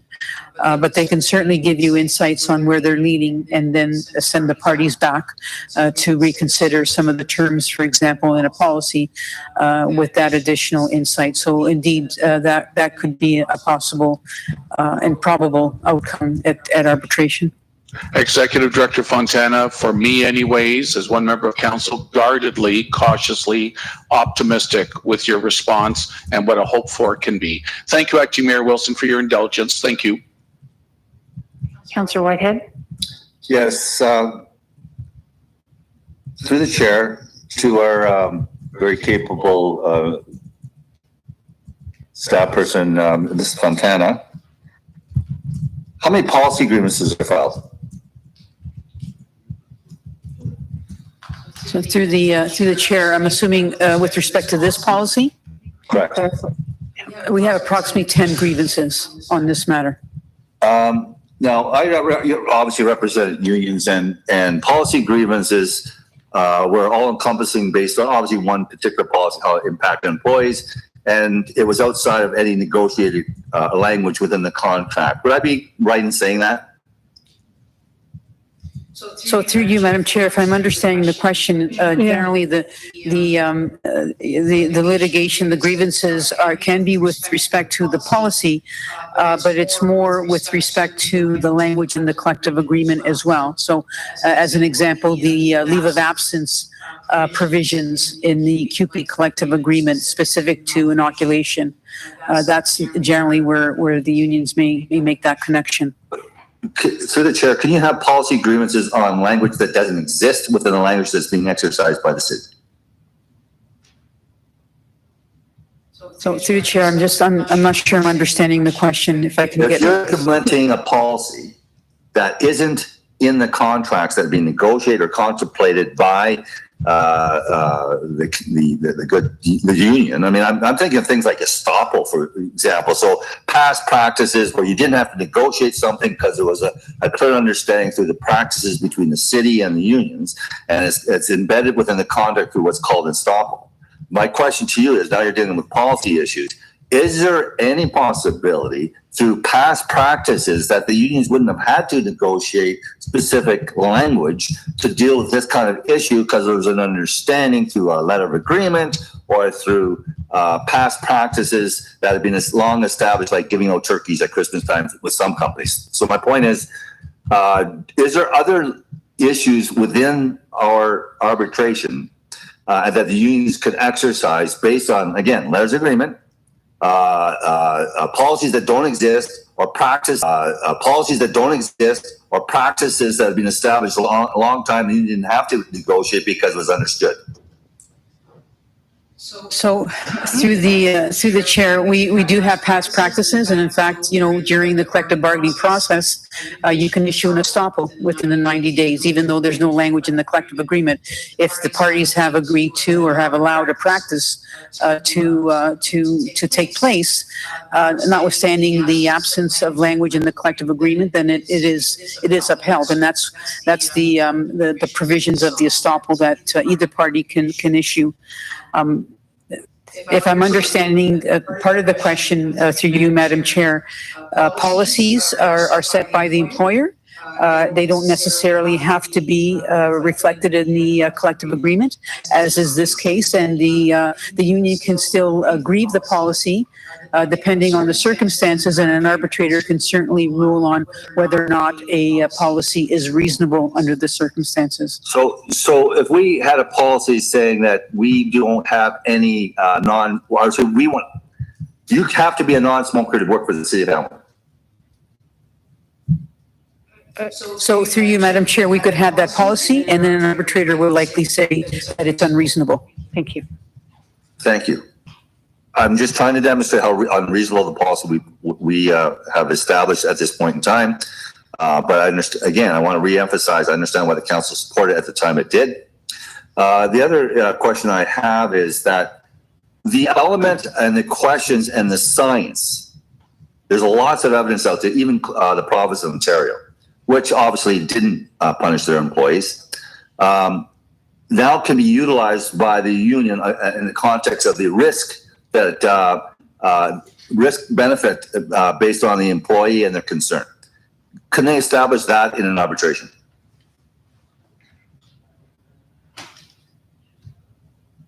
Edie Fontana, are you able to answer the hypothetical? So through you, Madam Chair. Are you able to answer the hypothetical? So through you, Madam Chair, I'm just wondering if the councillor could just rephrase it as a question. I'm not sure I'm understanding. So, Councillor.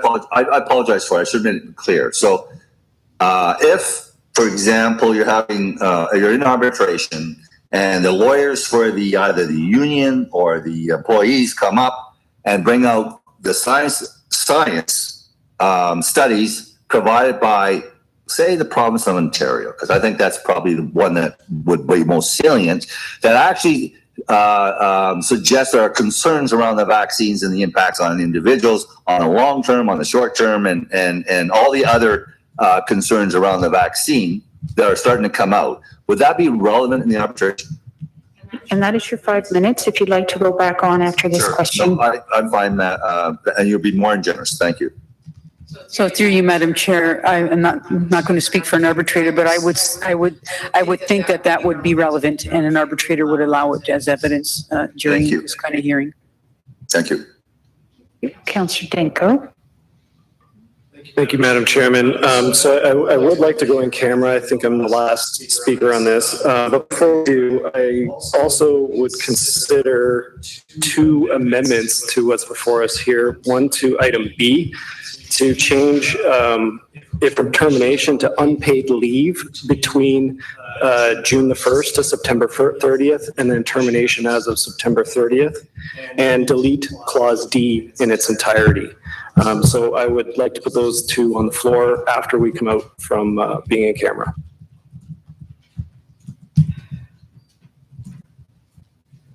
So if I could reiterate, just for the consumption of council, on B, you'd like to seek an amendment when we come out of, if we can go into closed and come out of closed, your B would be to change paid to unpaid? I'm just trying to find it. In B, there would be an interim stage, so between June. Paid to unpaid? I'm just trying to find it. In B, there would be an interim stage, so between June 1st and September 30th, those that refuse to show proof of vaccination will be placed on unpaid leave. And then as of September 30th, they would be terminated. Okay, thank you. And then secondly, to eliminate D. Okay. Right. Thank you. Okay. So members, it is moved by Councillor Danko. I'll second it. Desire to go into closed session. Are we going to go in camera for this? Councillor Danko has stated he would like to go into camera, and then coming out of camera, though he'll be putting those two motions on the table. Okay, and it's my motion, right? And I do not even want to entertain that. And the reason is this. We'll debate it at that time, Okay, Councillor. in camera? All right, thank you. No, we'll debate it when we come out of camera. Councillor Danko will put the motions and you can debate it at that time. Right now, there is a move to go into closed session to seek, if I could, I believe the grounds for going into closed session are labor relations or employee negotiations. Councillor Danko? Yes. I believe the grounds for going into closed session are labor relations or employee negotiations. Councillor Danko? Yes. Thank you. So that is the motion that's on the floor. All right, we are talking about, okay. Councillor. So I just wanted to also include that Councillor Danko was seeking legal information as well. Sorry. So we will also be including litigation or potential litigation, including matters before administrative tribunals affecting the cities or local boards. That advice that is subject to solicitor-client privilege, including communications necessary for that purpose, or also causes. Thank you for articulating that. So it is moved by Councillor Danko, seconded by myself. Councillor Clark on the motion. Yes, on the motion. So to be clear, we're going in camera to seek. Point of order. I haven't even spoken yet. How could you have a point of order with the greatest of respect? Sorry, it wasn't dealing with you, Councillor Clark. It was dealing with going into camera. Yes, but I had the floor. May I proceed, Madam Chair? Would you do that, please? Thank you. So I'm trying to clarify. We're going in camera to ask questions of our lawyers and get responses to that. We are not going in camera to deliberate on this policy. Correct? Thank you very much. Thank you. Okay. Point of order? What is your point of order, Councillor Whitehead, please? Well, I'm looking for clarification. Going in camera, is that a debatable request to the clerk? Clerk Holland, you have been named. Would you like to be afforded an answer from you? Sorry, if you could just give me 1 second, I'll just double check that. I don't want to be incorrect on that advice. Certainly.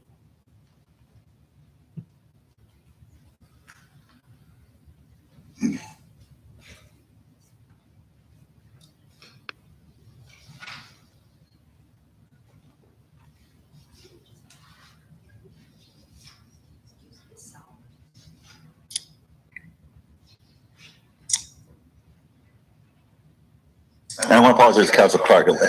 You came in the same time as putting the point of order through. Yeah, Councillor. You came in the same time as putting the point of order through. Yeah, Councillor, please.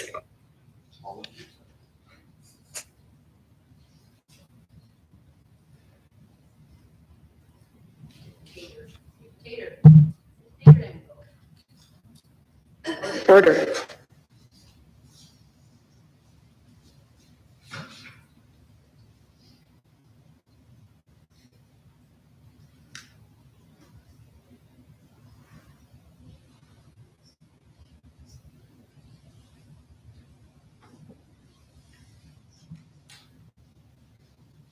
That motion is, that motion is debatable. Thank you. So I'd like to be on the speaker list.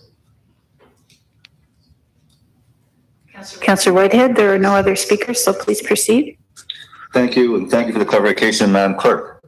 The only reason I'm trying to see if we can save some time. So I would suggest that if the good council wants to go into camera and people continue to, that if the good council wants to go into camera and people continued suspense who lives are being impacted by this decision, you know, the coaches and the nurses and so forth, their community, kind of suggests that he could actually ask the question openly so we understand what the questions are and whether the material. The motion is been moved and it's not the seconded. answer because the answers would have to come in camera by our lawyers. I understand and appreciate that. Would he be brave enough to ask those questions publicly so we could go on camera and have the conversation in regards to what the lawyers have to say? Councillor Whitehead, that framing is very regrettable. A member of this council, it's been duly moved and seconded to go into camera. You have been advised that it's debatable. The motion is on the floor. If you have nothing further, we'll take a vote. Oh, sorry.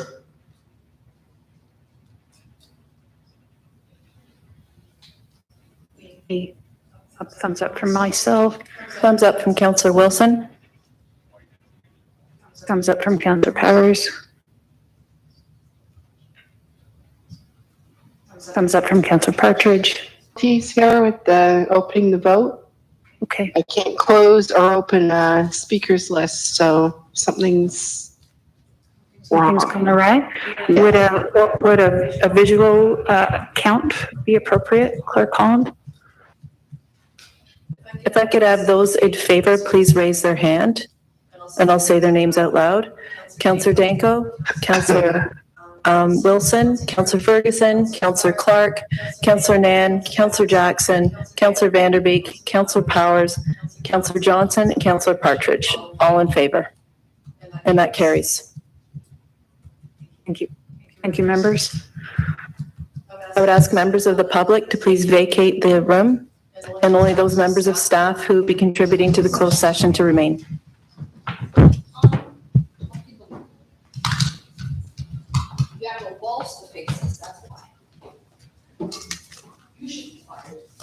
Martin, yes. Chambers, thank you. Order. We don't call your names, Danko. Don't call us names. Leave the council chambers. Thank you.